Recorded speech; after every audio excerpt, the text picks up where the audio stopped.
वाहिगुरू जी का खालसा वाहिगुरू जी की फतेह। अस्सलाम वालेकुम आदाब अर्ज महा तुहाडी होस्ट नीलम कौर मैं टीवी 84 ਦੇ ਸਾਰੇ ਦਰਸ਼ਕਾਂ ਤੇ ਸਰੋਤਿਆਂ ਨੂੰ ਜੀ ਆਇਆਂ ਕਹਿੰਦੀਆਂ ਪ੍ਰੋਗਰਾਮ ਸੱਚੋ ਸੱਚ ਵਿੱਚ ਜਿਹੜੇ ਇਸ ਪ੍ਰੋਗਰਾਮ ਨਾਲ ਦੇਸ਼ਾਂ ਵਿਦੇਸ਼ਾਂ ਤੋਂ ਜੁੜ ਚੁੱਕੇ ਨੇ। ਖਾਲਸਾ ਅਫੇਅਰ ਸੈਂਟਰ ਦੇ ਸੰਚਾਲਕ ਡਾਕਟਰ ਅਮਰਜੀਤ ਸਿੰਘ ਜੀ ਰੋਜ਼ਾਨਾ ਦੀ ਤਰ੍ਹਾਂ ਸਟੂਡੀਓ 'ਚ ਮੇਰੇ ਨਾਲ ਸ਼ਾਮਿਲ ਨੇ। ਉਹਨਾਂ ਨਾਲ ਗੱਲਬਾਤ ਕਰਕੇ ਅੱਜ ਦੇ ਅਹਿਮ ਇਸ਼ੂਜ਼ ਉੱਪਰ ਉਹਨਾਂ ਦਾ ਤਬਸਰਾ ਜਾਣਦੇ ਹਾਂ। ਜੀ ਡਾਕਟਰ ਸਾਹਿਬ ਵਾਹਿਗੁਰੂ ਜੀ का ਖਾਲਸਾ ਵਾਹਿਗੁਰੂ ਜੀ की फतेह। हाँ जी नीलम कौर जी ਤੁਹਾਨੂੰ ਵੀ ਤੇ ਦੁਨੀਆ ਭਰ ਚ ਬੈਠੇ ਸਾਡੇ ਬਹੁਤ ਹੀ ਪਿਆਰੇ ਸੋਹਣੇ ਸਿਆਣੇ ਟੀਵੀ 84 ਦੇ ਵਿਊਅਰਸ ਨੂੰ ਵੀ ਵਾਹਿਗੁਰੂ ਜੀ ਕਾ ਖਾਲਸਾ ਵਾਹਿਗੁਰੂ ਜੀ ਕੀ ਫਤਿਹ ਤੇ ਸਾਡੇ ਬਹੁਤ ਹੀ ਪਿਆਰੇ ਮੁਸਲਮਾਨ ਭੈਣਾਂ ਭਰਾਵਾਂ ਨੂੰ अस्सलाम वालेकुम। जी डॉक्टर साहब जी आनू प्रोग्राम सचो सच विच बहुत मेहरबानी। जी डॉक्टर साहब आज 23 दिसंबर 2022 10 पो नानकशाही संमत 554 ਦਾ ਦਿਨ ਹੈ ਤੇ ਡਾਕਟਰ ਸਾਹਿਬ ਪ੍ਰੋਗਰਾਮ ਸ਼ੁਰੂ ਕਰਨ ਤੋਂ ਪਹਿਲਾਂ ਅਸੀਂ ਆਪਣੇ ਦਰਸ਼ਕਾਂ ਤੇ ਸਰੋਤਿਆਂ ਨੂੰ ਹਮੇਸ਼ਾ ਤਰ੍ਹਾਂ ਦੱਸ ਦਈਏ ਵਿਊਅਰਸ ਜੇ ਤੁਸੀਂ ਹੱਕ ਸੱਚ ਇਨਸਾਫ ਤੇ ਪੈਰਾ ਦਿੰਦਾ ਇੱਕੋ ਇੱਕ ਚੈਨਲ ਟੀਵੀ 84 ਨੂੰ ਦੇਖਣਾ ਚਾਹੁੰਦੇ ਹੋ ਤਾਂ ਤੁਸੀਂ ਦੇਖ ਸਕਦੇ ਹੋ ਸਪੈਕਟਰਮ ਕੇਬਲ, ਆਰਸੀਐਨ ਕੇਬਲ, ਬੈਲਫੈਲ ਕੇਬਲ ਇਨ ਕੈਨੇਡਾ, roku, ਚਾਤੂ ਬਾਕਸ, ਸ਼ਾਵਾ, ਫੇਸਬੁੱਕ ਟੀਵੀ 84 ਦੀ ਐਪ ਹੈ online streaming and IP box ਤੇ ਤੁਸੀਂ ਟੀਵੀ 84 ਨੂੰ ਦੇਖ ਸਕਦੇ ਹੋ। ਵਿਊਅਰਸ ਜੇ ਤੁਸੀਂ ਟੀਵੀ 84 ਨਾਲ ਜਾਂ ਪ੍ਰੋਗਰਾਮ ਸੱਚੋ ਸੱਚ ਨਾਲ ਫੇਸਬੁੱਕ ਰਾਹੀਂ ਜੁੜੇ ਤਾਂ ਉਸ ਨੂੰ ਵੱਧ ਲਾਈਕ ਕਰੋ ਤੇ ਸ਼ੇਅਰ ਕਰੋ ਅਤੇ ਨਾਲ ਹੀ YouTube ਤੇ ਸਬਸਕ੍ਰਾਈਬ ਕਰੋ। ਇਹ ਵੀ ਦੱਸ ਦਿਓ ਕਿ ਤੁਸੀਂ ਟੀਵੀ 84 ਦੀ ਐਪ ਨੂੰ ਐਂਡਰੋਇਡ ਐਂਡ ਐਪ ਸਟੋਰ ਤੇ ਡਾਊਨਲੋਡ ਕਰਕੇ ਜੋ ਟੀਵੀ 84 ਦੀ ਲਾਈਵ ਸਟ੍ਰੀਮ ਹੈ ਇਸ ਨੂੰ ਤੁਸੀਂ 24 ਆਵਰਸ ਦੇਖ ਸਕਦੇ ਹੋ।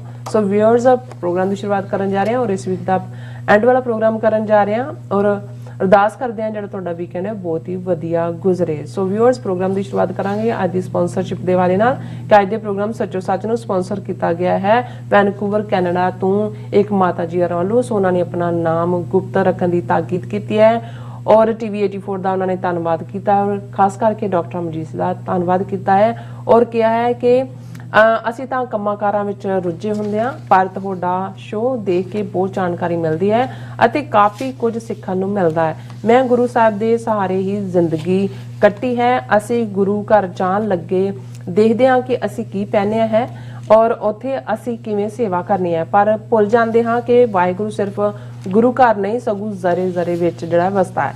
ਸੋ ਹਰ ਇਨਸਾਨ ਵਿੱਚ ਰੱਬ ਵਸਦਾ ਹੈ। ਜੇ ਅਸੀਂ ਗੁਰੂ ਘਰ ਜਾ ਕੇ ਸੇਵਾ ਕਰਦੇ ਹਾਂ ਤਾਂ ਬਾਹਰ ਕੰਮ ਕਰਨ ਵਾਲਿਆਂ ਨੂੰ ਆਪਣੇ ਤੋਂ ਨੀਵਾਂ ਸਮਝਦੇ ਆ ਤਾਂ ਉਸ ਦਾ ਕੋਈ ਫਾਇਦਾ ਨਹੀਂ ਹੁੰਦਾ, ਕੋਈ ਮਤਲਬ ਨਹੀਂ। ਸੋ ਜਿਹੜਾ ਰੱਬ ਸਾਨੂੰ ਗੁਰੂ ਘਰ ਦੇਖ ਰਿਹਾ ਹੈ ਉਹੀ ਸਾਡੇ ਕਰਮ ਬਾਹਰ ਵੀ ਦੇਖ ਰਿਹਾ ਹੈ। ਸੋ ਤੁਸੀਂ ਸਾਰੇ ਜਿਹੜੇ ਸੇਵਾ ਵਿੱਚ ਲੱਗੇ ਹੋ ਡਟੇ ਰਹੋ, ਡੋਲਿਓ ਨਾ। ਗੁਰੂ ਸਾਹਿਬ ਆਪ ਸਹਾਈ ਹੋਣਗੇ, ਕੌਮੀ ਘਰ ਦੀ ਪ੍ਰਾਪਤੀ ਜ਼ਰੂਰ ਸਾਨੂੰ ਮਿਲੇਗੀ। ਸੋ ਅੱਜ ਦੀ ਸਪਾਂਸਰਸ਼ਿਪ ਲਈ ਅਸੀਂ ਮਾਤਾ ਜੀ ਦਾ ਧੰਨਵਾਦ ਕਰਦੇ ਹਾਂ ਔਰ ਤੁਹਾਨੂੰ ਵੀ ਅਪੀਲ ਤੇ ਬੇਨਤੀ ਕਰਦੇ ਹਾਂ ਕਿ ਤੁਸੀਂ ਪ੍ਰੋਗਰਾਮ ਸੱਚੋ ਸੱਚ ਨੂੰ ਵੱਧ ਤੋਂ ਵੱਧ ਸਪਾਂਸਰ ਕਰੋ। ਸਪਾਂਸਰਸ਼ਿਪ ਲਈ ਤੁਸੀਂ ਸਾਨੂੰ ਕਾਲ ਕਰ ਸਕਦੇ ਹੋ ਸਾਡੇ ਫੋਨ ਨੰਬਰ ਤੇ 5166191984 ਸੇਮ ਨੰਬਰ ਤੇ WhatsApp ਕਰ ਸਕਦੇ ਹੋ। ਤੁਸੀਂ ਸਾਨੂੰ ਈਮੇਲ ਵੀ ਕਰ ਸਕਦੇ ਹੋ info@tv4.tv ਤੇ। ਸੋ ਵਿਊਅਰਸ ਪਹਿਲੇ ਸੈਗਮੈਂਟ ਦੇ ਵਿੱਚ ਗੱਲਬਾਤ ਕਰਾਂਗੇ ਔਰ ਆਪਾਂ ਇਸ ਵੀਕ ਵਿੱਚ ਪੂਰਾ ਆਪਾਂ ਗੱਲਬਾਤ ਕੀਤੀ ਹੈ ਇਸ ਸਫਰੇ ਸ਼ਹਾਦਤ ਬਾਰੇ। ਸੋ ਇਸ ਹਫਤੇ ਵੀ ਆਪਾਂ ਇਸ ਦਿਨ ਵੀ ਅੱਜ ਆਪਾਂ ਗੱਲਬਾਤ ਕਰਨ ਜਾ ਰਹੇ ਹਾਂ ਕਿ ਇਸ ਦੌਰਾਨ ਜਿਹੜੇ ਅੱਜ ਅਸੀਂ ਕੁਝ ਉਹਨਾਂ ਮਹਾਨ ਕਿਰਦਾਰਾਂ ਦਾ ਜ਼ਿਕਰ ਕਰਾਂਗੇ ਜਿਨ੍ਹਾਂ ਨੇ ਗੁਰੂ ਸੇਵਾ ਵਿੱਚ ਜਾਨ ਦੀ ਪਰਵਾਹ ਕੀਤੇ ਬਿਨਾਂ ਆਪਣਾ ਆਪਾ ਭੇਟ ਜਿਹੜਾ ਆਪਣਾ ਉਹਨਾਂ ਨੇ ਕੀਤਾ। ਸੋ ਅੱਜ ਵੀ ਭਾਰਤੀ ਹਕੂਮਤ ਦੇ ਜ਼ੁਲਮਾਂ ਸਾਹਮਣੇ ਬੇਪਛਾਣ ਰਹਿ ਕੇ ਜੁਝਾਰੂਆਂ ਸਿੰਘਾਂ ਦੀ ਸੇਵਾ ਵਿੱਚ ਜ਼ਿੰਦਗੀਆਂ ਕੁਰਬਾਨ ਕਰਨ ਵਾਲਿਆਂ ਦੀ ਗਾਥਾ ਜਿਹੜੀ ਹੈ ਅਣਕਹੀ ਹੈ। ਸੋ ਇਸ ਬਾਰੇ ਆਪਾਂ ਗੱਲਬਾਤ ਕਰਨ ਜਾ ਰਹੇ ਹਾਂ। ਸੋ ਅਸੀਂ ਚਾਹਾਂਗੇ ਕਿ ਤੁਸੀਂ ਇਸੇ ਤਰ੍ਹਾਂ ਬਣੇ ਰਹਿਣਾ। ਦੇਖਣ ਸੁਣਨ ਲਈ ਤੁਹਾਡਾ ਸਭ ਦਾ ਬਹੁਤ ਬਹੁਤ ਸ਼ੁਕਰੀਆ। ਜੀ ਡਾਕਟਰ ਸਾਹਿਬ ਕੀ ਕਹਿਣਾ ਚਾਹੋਗੇ? ਦੇਖੋ ਸਭ ਤੋਂ ਪਹਿਲਾਂ ਤਾਂ ਅੱਜ ਦੇ ਪ੍ਰੋਗਰਾਮ ਨੂੰ ਸਪਾਂਸਰ ਕਰਨ ਲਈ ਅਸੀਂ ਆਪਣੇ ਪਿਆਰੇ ਮਾਤਾ ਜੀ ਜਿਨ੍ਹਾਂ ਨੂੰ ਅਸੀਂ ਨਹੀਂ ਜਾਣਦੇ ਟੀਵੀ 84 ਦੇ ਨਾਲ ਉਹ ਜੁੜੇ ਹੋਏ ਨੇ ਔਰ ਜਿਵੇਂ ਵੀਰ ਅਮਰਵੀਰ ਸਿੰਘ ਨੇ ਦੱਸਿਆ ਵੀ ਮਾਤਾ ਜੀ ਦੀ ਕਾਲ ਆਈ, ਉਹਨਾਂ ਨੇ ਕਿਹਾ ਵੀ ਮੈਨੂੰ ਤਾਂ ਆਪਣਾ ਨਾਂ ਵੀ ਦੱਸਣ ਦੀ ਲੋੜ ਨਹੀਂ ਹੈ ਕਿ ਤੁਸੀਂ ਅਨਾਉਂਸ ਕਰੋ। ਮੈਨੂੰ ਇਉਂ ਲੱਗਦਾ ਹੈ ਵੀ ਤੁਸੀਂ ਬਹੁਤ ਚੰਗਾ ਕੰਮ ਕਰ ਰਹੇ ਹੋ। ਮੈਂ ਕਾਫੀ ਜਿਹੜਾ ਜ਼ਿੰਦਗੀ ਸਟਰਗਲ ਚੋਂ ਗੁਜ਼ਰੀ ਹੈ। ਮੇਰੀ ਬੱਚੀ ਦਾ ਵਿਆਹ ਹੋ ਗਿਆ ਔਰ ਮੈਂ ਜਿਹੜਾ ਉਹ ਬਹੁਤ ਐਡਮਾਇਰ ਕਰਦੀ ਹਾਂ ਕਿ ਜਿਵੇਂ ਤੁਸੀਂ ਕੌਮੀ ਘਰ ਖਾਲਿਸਤਾਨ ਦੇ ਲਈ ਐਫਰਟ ਕਰ ਰਹੇ ਹੋ। ਸੋ ਇਸ ਕਿਸਮ ਦੀ ਬੇਸ਼ੱਕ ਸਾਨੂੰ ਇੱਕ ਕਾਲ ਹੀ ਜੇ ਮਹੀਨੇ 'ਚ ਆ ਜਾਂਦੀ ਹੈ ਤੇ ਉਹ ਸਾਡੇ ਜੀਵਨ ਨੂੰ ਸਫਲ ਹੋਣ ਵਾਂਗ ਸਾਨੂੰ ਮਹਿਸੂਸ ਹੁੰਦਾ ਹੈ। ਚਲੋ ਇੱਕ ਦਾਇਰਾਕਾਰ ਤਾਂ ਉਹ ਹੈ ਜਿਹੜੇ ਸਾਡੇ ਨਾਲ 30-35 ਸਾਲ ਤੋਂ ਵਿਚਰ ਰਹੇ ਨੇ, ਉਹਨਾਂ ਨੂੰ ਲੱਗਦਾ ਹੈ ਕਿ ਭਾਈ ਪੰਥ ਲਈ ਕੁਝ ਕਰ ਰਹੇ ਨੇ, ਉਹ ਮਦਦ ਦੇ ਉੱਤੇ ਉਤਰਦੇ ਨੇ। ਲੇਕਿਨ ਇਸ ਕਿਸਮ ਦੀਆਂ ਸਾਡੀਆਂ ਮਾਤਾਵਾਂ ਜਾਂ ਬਜ਼ੁਰਗ ਜਿਨ੍ਹਾਂ ਨਾਲ ਸਾਡਾ ਕੋਈ ਰੈਗੂਲਰ ਨਹੀਂ ਹੈ राफ्ता की वैसे भी जान पछाण नहीं है, पर वो प्यार करते हैं कौम के नाते।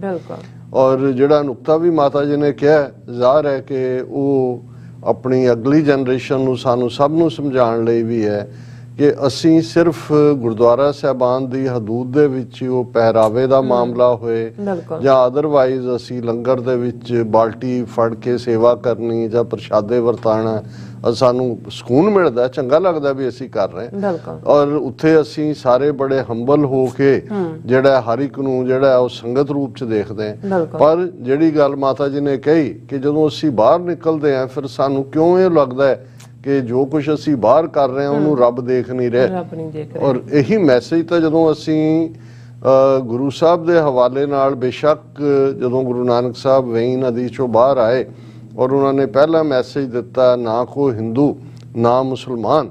और पहली गल जिहड़ी उन्हां दे नवाब दौलत खान दे मौलवी ने जिहड़ी वड्डी मसीत सी उन्होंने कही कि भी जे तुहाडीआं नज़रां च हिंदू और मुसलमान च कोई फर्क नहीं है तो चलो फिर मसीते साडे नाल चल के नमाज पढ़ो। और गुरु साहब ने कहा जी चलो। और असी देखते हैं कि वो अज भी वो इतिहासक मसीत नुमा जिहड़ी थां है उस थां दे उत्ते वो पुलिस चौंकी रही कुछ देर, गुरुद्वारा साहब स्थापित है सुल्तानपुर लोधी।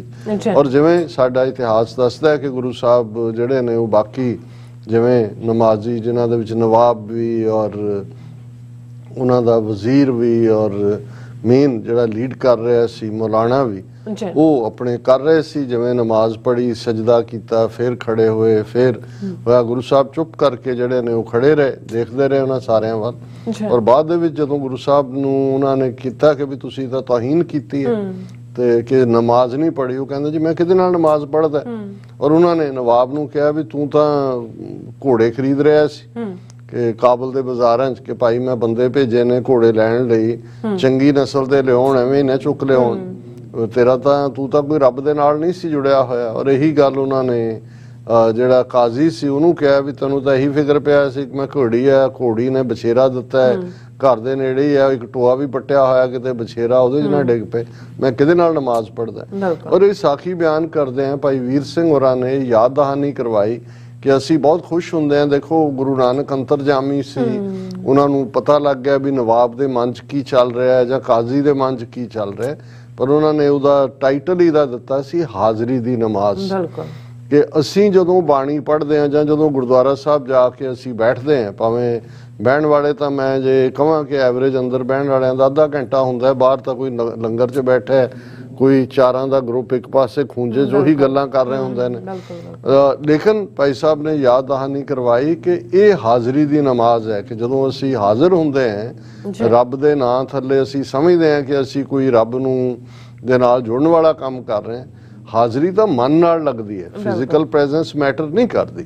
और जिहड़ी गल माता जी ने कही रादर वो इहदे नाल ही फिर असी गुरु नानक साहब दा मक्के जाके ये उन्होंने कहना भी मेरे पैर उधर कर दो जिधर रब दा घर नहीं है।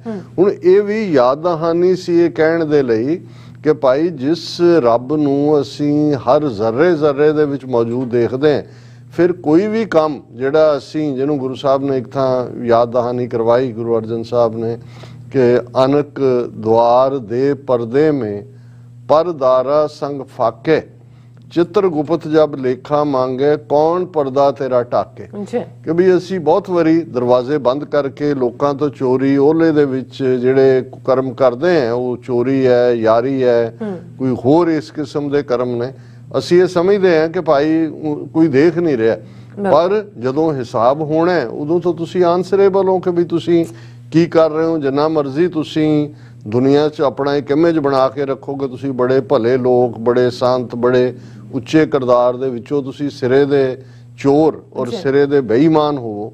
और यही मैसेज है। और मैं समझदा भी ये जदों असी ये शहीदी हफ्ता जिसनूं सफरे शहादत कोई पहला दा घड़िया शब्द तो नहीं है, शुरुआत तो हुण तो ही हुई, पर मैनूं ये लफ्ज़ चंगा लगा कि भी ये जिहड़ा शहादत दा सफ़र हुंदा है इस चों जदों तुसी गुजरदे हो तो फिर तुसी महफूज किलियां च नहीं हुंदे, तुसी खुले च हुंदे हो, तुहानूं खूनी दरिया क्रॉस करने पैंदे ने, खूनी सरसे लंघने पैंदे ने, ਚਾਰ ਚਫੇਰੇ ਦੁਸ਼ਮਣ ਦੇ ਤੀਰ ਤੁਫੰਗਾਂ ਦੇ ਨਾਲ ਹੀ ਨਹੀਂ। ਇਹ ਜਦੋਂ ਤੁਸੀਂ ਦੁਨੀਆ ਦੇ ਤਾਣਿਆਂ ਮੀਣਿਆਂ ਚੋਂ ਗੁਜ਼ਰਦੇ ਹੋ, ਹਾਰਡਸ਼ਿਪ ਚੋਂ ਗੁਜ਼ਰਦੇ ਹੋ, ਫਿਰ ਉਹ ਵਕਤ ਵੀ ਆਉਂਦਾ ਹੈ ਕਿ ਤੁਸੀਂ ਸੱਚ ਦੇ ਪਾਂਧੀ ਹੋ ਤੇ ਤੁਹਾਨੂੰ ਲੱਖਾਂ ਦਾ ਟਾਕਰਾ ਕਰਨਾ ਪੈਂਦਾ ਜਿਹੜੇ ਤੁਹਾਨੂੰ ਸੱਚ ਤੋਂ, ਈਮਾਨ ਤੋਂ ਡਿੱਗਣਾ ਚਾਹੁੰਦੇ ਨੇ। ਔਰ ਇਸ ਸਫ਼ਰ ਦੇ ਵਿੱਚ ਪਰਿਵਾਰ ਵੀ ਵਿਛੜਦੇ ਨੇ, ਬੱਚੇ ਵੀ ਸ਼ਹੀਦ ਹੁੰਦੇ ਨੇ ਤੇ ਅਲਟੀਮੇਟਲੀ ਇਹ ਸਫ਼ਰ ਸ਼ਹਾਦਤ ਦਾ ਸਫ਼ਰ ਹੀ ਅਸਲ ਵਿੱਚ ਰੱਬ ਨਾਲ ਮਿਲਾਪ ਦਾ ਸਫ਼ਰ ਹੈ। ਇਹੀ ਉਹ ਸਫ਼ਰ ਹੈ ਜਿਹਨੂੰ ਗੁਰੂ ਅਮਰਦਾਸ ਸਾਹਿਬ ਨੇ ਫਰਮਾਇਆ ਸੀ, ਖੰਨਿਓ ਤਿੱਖੀ ਵਾਲੋਂ ਨਿੱਕੀ ਏਤ ਮਾਰਗ ਜਾਣ, ਕਿ ਇਹ ਰਸਤਾ ਜਿਹੜਾ ਖੰਡੇ ਦੀ ਧਾਰ ਤੋਂ ਤਿੱਖਾ ਹੈ ਤੇ ਵਾਲ ਤੋਂ ਬਰੀਕ ਹੈ, ਇਸ ਰਸਤੇ ਤੇ ਤੁਰਨਾ ਪੈਂਦਾ। ਔਰ ਇਹੀ ਰਸਤਾ ਜਿਹੜਾ ਅਸਲ ਦੇ ਵਿੱਚ ਰੱਬ ਨੂੰ ਪਾਉਣ ਵਾਲੇ ਜਿਹੜੇ ਰੱਬ ਦੇ ਆਸ਼ਿਕ ਨੇ, ਰੱਬ ਦੇ ਇਸ਼ਕ ਦੇ ਵਿੱਚ, ਜਨੂਨ ਦੇ ਵਿੱਚ ਦੁਨੀਆ ਤੋਂ ਬੇਪਰਵਾਹ ਹੋ ਜਾਂਦੇ ਨੇ, ਉਹਨਾਂ ਨੂੰ ਦੁਨੀਆ ਕਿਵੇਂ ਦੇਖਦੀ ਹੈ, ਕਿਵੇਂ ਸਮਝਦੀ ਹੈ, ਗੁਰੂ ਨਾਨਕ ਸਾਹਿਬ ਨੇ ਖੁਦ ਆਪਣੇ ਅਲਫਾਜ਼ ਦੇ ਵਿੱਚ ਬਿਆਨਿਆ, ਕੋ ਕਹੇ ਭੂਤਨਾ ਕੋ ਕਹੇ ਬੇਤਾਲਾ, ਕੋਈ ਆਖੇ ਆਦਮੀ ਨਾਨਕ ਬੇਚਾਰਾ, ਪਿਆ ਦੀਵਾਨਾ ਸ਼ਾਹ ਕਾ ਨਾਨਕ ਬੌਰਾਨਾ।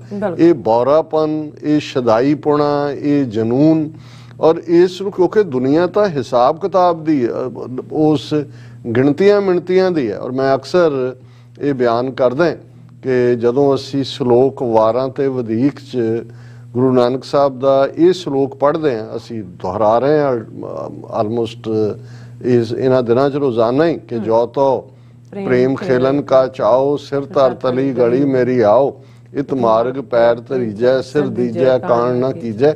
ਇਹ ਤਾਂ ਹਰ ਇੱਕ ਨੂੰ ਯਾਦ ਵੀ ਹੈ ਜ਼ਬਾਨੀ, ਔਰ ਅਸੀਂ ਬੜੇ ਚਾਅ ਨਾਲ ਉਹਦੀ ਵਿਆਖਿਆ ਕਰਦੇ ਹਾਂ। ਪਰ ਇਸ ਸ਼ਲੋਕ ਤੋਂ, ਸ਼ਲੋਕ ਵਾਰਾਂ ਤੋਂ ਵਧੀਕ ਦਾ ਉਹ ਅਗਲਾ ਸ਼ਲੋਕ ਹੈ, ਨਾਲ ਕਿਰਾੜਾ ਦੋਸਤੀ ਕੂੜਾ ਕੂੜੀ ਪਾਏ, ਮਰਨ ਨਾ ਜਾਪੈ ਮੂਲਿਆ ਆਵੇ ਕਿਸੇ ਥਾਂ।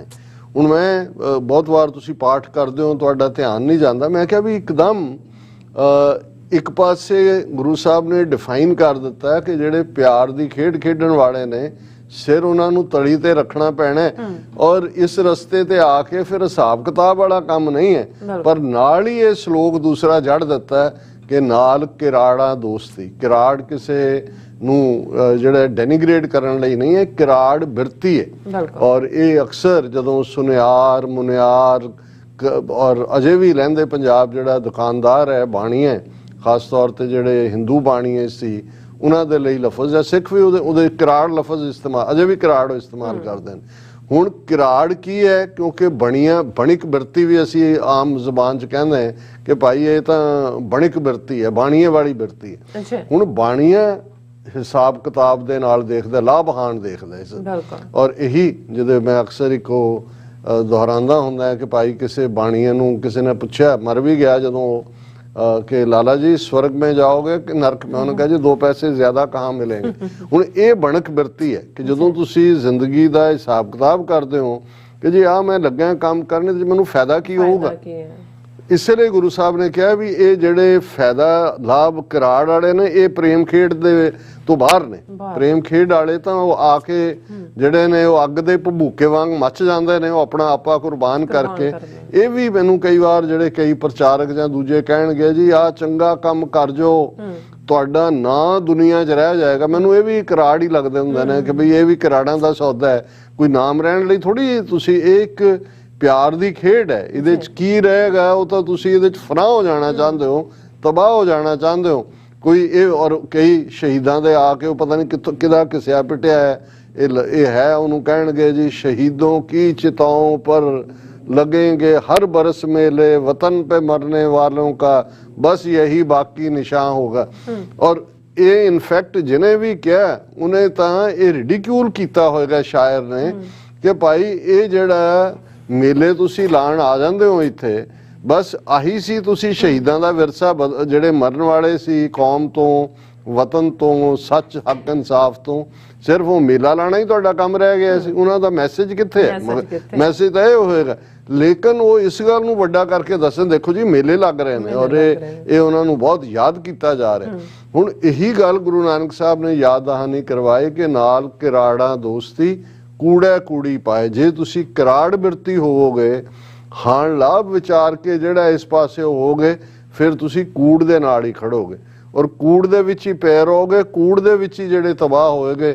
ਔਰ ਤੁਹਾਨੂੰ ਕਿਉਂਕਿ ਜਿਹੜੇ ਹਾਣ ਲਾਭ ਵਾਲੇ ਹੁੰਦੇ ਨੇ, ਮਰਨ ਨਾ ਜਾਪੀ ਮੂਲਿਆ, ਇਹਦਾ ਇੱਕ ਇਤਿਹਾਸਕ ਪੱਖ ਵੀ ਹੈ ਮੂਲੇ ਦੇ ਨਾਲ ਜੋੜ ਕੇ ਕਿ ਉਸਨੇ ਕਿਵੇਂ ਅਲਟੀਮੇਟਲੀ ਉਹ ਵੀ ਹਿਸਾਬ ਕਿਤਾਬ ਦੇ ਉਸ ਚੱਕਰ ਦੇ ਵਿੱਚ ਡਿੱਗ ਪਿਆ। ਇੱਕ ਪਾਸੇ ਕਦੇ ਉਹ ਗੁਰੂ ਨਾਨਕ ਸਾਹਿਬ ਦੇ ਨਾਲ ਤੁਰਨ ਨੂੰ ਤਿਆਰ ਸੀ ਕਿਸੇ ਪਾਸੇ ਵੀ, ਕਿ ਉਹ ਜਦੋਂ ਤੁਸੀਂ ਬਣਕ ਬਿਰਤੀ 'ਚ ਆ ਜਾਂਦੇ ਹੋ ਫਿਰ ਤੁਹਾਨੂੰ ਮੌਤ ਭੁੱਲ ਜਾਂਦੀ ਹੈ, ਫਿਰ ਤੁਹਾਨੂੰ ਇਹ ਨਜ਼ਰ ਨਹੀਂ ਆਉਂਦਾ ਕਿ ਭਾਈ ਤੁਸੀਂ ਕਿਸ ਪਾਸੇ ਜਾਣਾ ਹੈ। ਸੋ ਅਸੀਂ ਸਮਝਦੇ ਹਾਂ ਕਿ ਇਹ ਜਦੋਂ ਅਸੀਂ ਇਸ ਰਸਤੇ ਤੇ ਤੁਰੇ ਹੋਏ, ਫਿਰ ਇਸ ਹਫਤੇ ਦੇ ਵਿੱਚ ਸਾਡੇ ਲਈ ਇਹ ਮੌਕਾ ਵੀ ਹੈ ਕਿ ਅਸੀਂ ਆਪਣੇ ਆਪ ਨੂੰ ਵੀ ਪੁੱਛੀਏ ਕਿ ਭਾਈ ਕਿਤੇ ਸਾਡੇ ਡਿਫਰੈਂਟ, ਵੈਸੇ ਤਾਂ ਸਾਈਕੋਲੋਜੀਕਲੀ ਵੀ ਜਿਹੜੇ ਲੋਕ ਡਿਫਰੈਂਟ ਜੀ ਰਹੇ ਹੁੰਦੇ ਨੇ ਉਹਨਾਂ ਲਈ ਉਹ ਸਪਲਿਟ ਪਰਸਨੈਲਿਟੀ ਉਹਨੂੰ ਕਹਿੰਦੇ ਨੇ, ਕਿ ਇਹ ਵੀ ਕਹਿੰਦੇ ਨੇ ਜੀ ਇਹ ਡਬਲ ਜੀ ਰਿਹਾ, ਇਹਦੀਆਂ ਦੋ ਜ਼ਿੰਦਗੀਆਂ ਨੇ।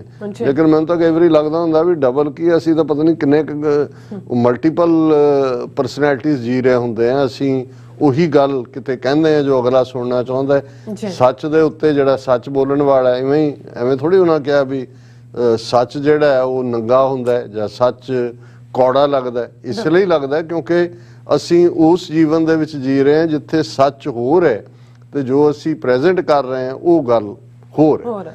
ਸੋ ਅਸੀਂ ਮੁੜੀਏ ਇਹਨਾਂ ਦਿਨਾਂ ਦੇ ਵਿੱਚ ਚਾਰ ਚਫੇਰੇ ਜਿਵੇਂ ਮੈਂ ਕਿਹਾ। ਔਰ ਹਾਲਾਂ ਕੱਲ ਸਾਡੇ ਵੀਰ ਸੁਖਜਿੰਦਰ ਸਿੰਘ ਬਾਜਵਾ ਉਹਨਾਂ ਦੀ ਕਾਲ ਆਈ ਤੇ ਉਹਨਾਂ ਨੇ ਕਿਹਾ ਜੀ ਮੈਂ ਤਾਂ ਇਹ ਦੇਖ ਰਿਹਾ ਵੀ ਤੁਸੀਂ ਜਿਵੇਂ ਇਤਿਹਾਸ ਬਿਆਨ ਰਹੇ ਹੋ, ਜਿਹੜੇ ਏਡੇ ਏਡੇ ਪ੍ਰਚਾਰਕ ਤੇ ਵਿਚਾਰੇ ਦੂਜੇ ਨੇ ਉਹਨਾਂ ਦੇ ਢਿੱਡ ਤੇ ਲੱਤ ਮਾਰ ਰਹੇ, ਉਹਨਾਂ ਨੂੰ ਕਿਤੇ ਸੁਣਨੇ। ਮੈਂ ਕਿਹਾ ਪਤਾ ਨਹੀਂ ਉਹਨਾਂ ਦਾ ਕੰਪਲੀਮੈਂਟ ਸੀ ਜਾਂ ਇਸ ਢੰਗ ਨਾਲ ਸੀ ਕਿ ਭਾਈ ਅਸੀਂ ਐਨਾਲਿਟੀਕਲ ਪ੍ਰੋਗਰਾਮ ਚੋਂ ਨਿਕਲ ਕੇ ਹਿਸਟੋਰੀਕਲ ਨੈਰੇਟਿਵ 'ਚ ਆ ਗਏ। ਪਰ ਮੈਨੂੰ ਇਹ ਲੱਗਦਾ ਹੁੰਦਾ ਹੈ ਕਿ ਭਾਈ ਅਸਲ 'ਚ ਤੁਸੀਂ ਜਿਸ ਵਕਤ 'ਚੋਂ ਗੁਜ਼ਰ ਰਹੇ ਹੁੰਦੇ ਹੋ ਉਹ ਸਮਾਂ ਤੁਹਾਡੇ ਤੇ ਪ੍ਰਭਾਵ ਛੱਡ ਰਿਹਾ ਹੁੰਦਾ। ਇਕੱਲਾ ਇਹੀ ਨਹੀਂ ਹੁੰਦਾ। ਹੁਣ ਤਾਂ ਅਸੀਂ ਉਹਨਾਂ ਇਤਿਹਾਸਕ ਦਿਨਾਂ 'ਚੋਂ ਗੁਜ਼ਰ ਰਹੇ ਹਾਂ।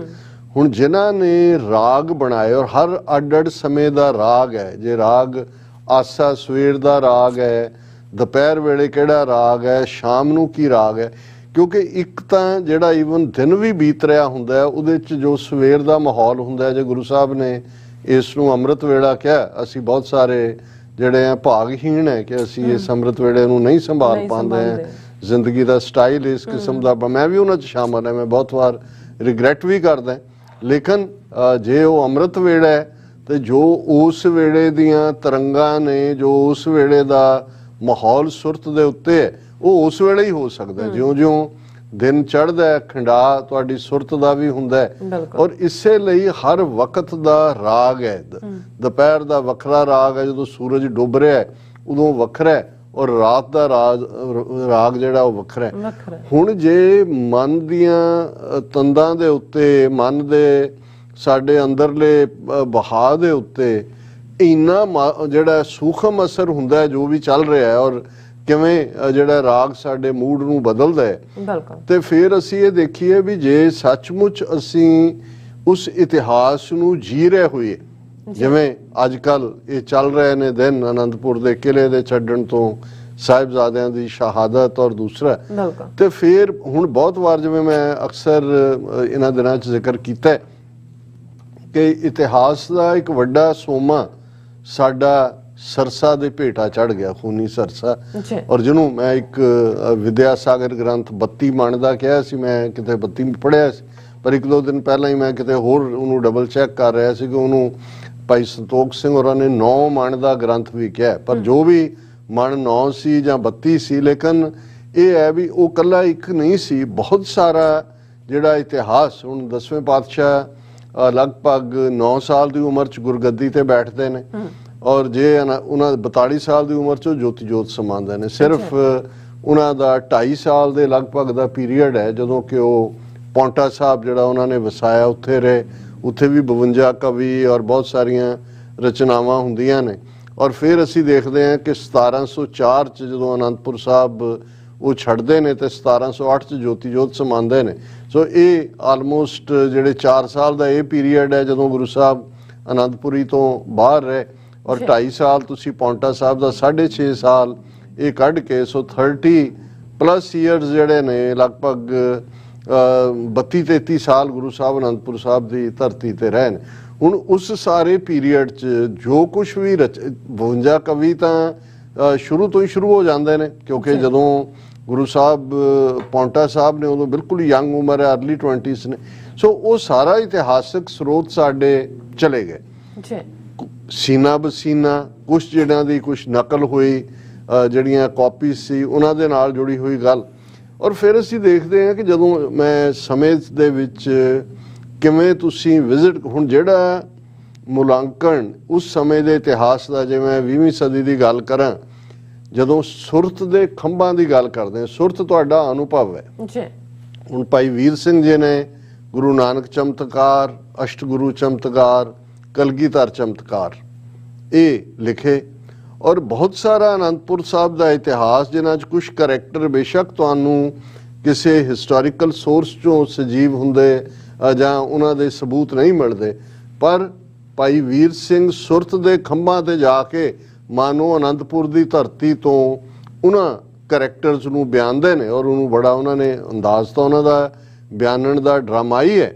ਔਰ ਇਸ ਲਈ ਕਈ ਜਿਹੜੇ ਬਿਲਕੁਲ ਹਿਸਟੋਰੀਕਲ ਕ੍ਰਾਈਟੇਰੀਆ ਨਾਲ ਦੇਖਣਾ ਚਾਹੁੰਦੇ ਨੇ ਉਹਨੂੰ ਫਿਕਸ਼ਨ ਦੇ ਰੂਪ 'ਚ ਦੇਖਦੇ ਨੇ। ਪਰ ਮੈਂ ਇਸੇ ਤਰ੍ਹਾਂ ਦੂਸਰੇ ਜਿਹੜੇ ਵੱਡੀ ਸਾਡੀ ਮਿਸਟਿਕ ਸ਼ਖਸੀਅਤ ਪ੍ਰੋਫੈਸਰ ਪੂਰਨ ਸਿੰਘ, ਹੁਣ ਪ੍ਰੋਫੈਸਰ ਪੂਰਨ ਸਿੰਘ ਹੋਰਾਂ ਦੇ ਜੇ ਤੁਸੀਂ ਉਹਨਾਂ ਦੀ ਜਿੰਨੀ ਕੁ ਵੀ ਬਹੁਤ ਸਾਰਾ ਲਿਟਰੇਚਰ ਉਹਨਾਂ ਨੇ ਅੰਗਰੇਜ਼ੀ ਦੇ ਵਿੱਚ ਦਿੱਤਾ, ਪੰਜਾਬੀ 'ਚ ਲਿਖਿਆ, ਤੁਹਾਨੂੰ ਉਹਦੇ ਸੋਰਸ ਨਹੀਂ ਮਿਲਣ। ਪਰ ਇਹ ਉਹ ਰੂਹਾਂ ਨੇ ਜਿਹੜੀਆਂ ਸਮੇਂ ਦੀ ਹੱਦ ਸੀਮਾ ਨੂੰ ਜਿਹੜੀ ਕਰੰਟ 'ਚ ਅਸੀਂ ਦੇਖ ਸਕਦੇ ਹਾਂ, ਜਾਂ ਇਤਿਹਾਸ ਤਾਂ ਇੱਕ ਇਤਿਹਾਸ ਹੋਣ ਦੇ ਉਹ ਤਾਂ ਅੰਕੜੇ ਨੇ, ਲੇਕਿਨ ਉਸ ਤੋਂ ਬਿਯੋਂਡ ਜਾ ਕੇ ਉਹ ਉਸ ਸੁਰਤ ਦੇ ਖੰਭਾਂ ਦੇ ਉੱਤੇ ਪਿਆਰੇ ਦੇ ਪ੍ਰੀਤਮ ਦੇ ਦੇਸ਼ ਜਾ ਕੇ ਜਿਸ ਤਰ੍ਹਾਂ ਨਾਲ ਉਹ ਦੇਖ ਰਹੇ ਨੇ, ਉਹਨਾਂ ਨੇ ਉਹਨੂੰ ਬਿਆਨਣ ਦੀ ਕੋਸ਼ਿਸ਼ ਕੀਤੀ।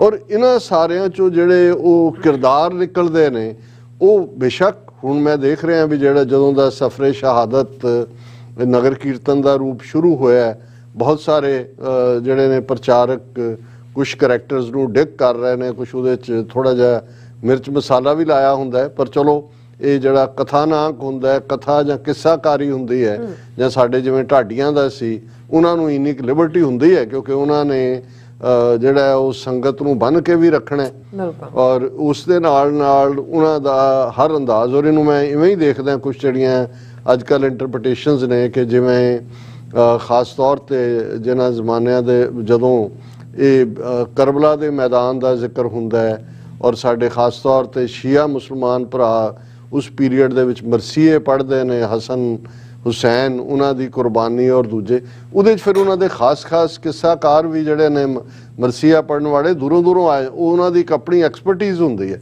ਹੁਣ ਸਾਡੇ ਵੀ ਇਸ ਕਿਸਮ ਦੇ ਐਕਸਪਰਟ ਜਿਹੜੇ ਨੇ ਹੋ ਗਏ ਨੇ, ਜਿਹੜੇ ਕਿ ਪੜਾਅਵਾਰ ਗੱਲ ਵੀ ਕਰਦੇ ਨੇ ਔਰ ਉਸ ਸਾਰੇ ਦੇ ਨਾਲ ਜੁੜੀ ਹੋਈ ਗੱਲ ਵੀ ਕਰਦੇ ਨੇ। ਔਰ ਕੁਛ ਜਿਹੜੇ ਕਿਰਦਾਰ ਇਸ ਸਾਰੇ ਪੀਰੀਅਡ 'ਚ, ਕਿਉਂਕਿ ਜਦੋਂ ਅਸੀਂ ਬਚਪਨ 'ਚ ਗਰੋ ਹੁੰਦੇ ਸੀ ਉਦੋਂ ਇਹ ਤਾਂ ਠੀਕ ਹੈ, ਜਿਵੇਂ ਅਸੀਂ ਜ਼ਿਕਰ ਕੀਤਾ ਵੀ ਸਭਾ ਲੱਗਦੀ ਸੀ 3 ਦਿਨ ਚਮਕੌਰ ਸਾਹਿਬ ਦੀ ਹੈ, 3 ਦਿਨ ਜਿਹੜੀ ਹੈ ਉਹ ਫਤਿਹਗੜ੍ਹ ਸਾਹਿਬ ਹੈ, ਸਰਹੰਦ ਦੇ ਉਸ ਸਾਰੇ ਸਾਕੇ ਦੇ ਨਾਲ ਜੁੜਿਆ ਹੋਇਆ ਪਾਰਟ।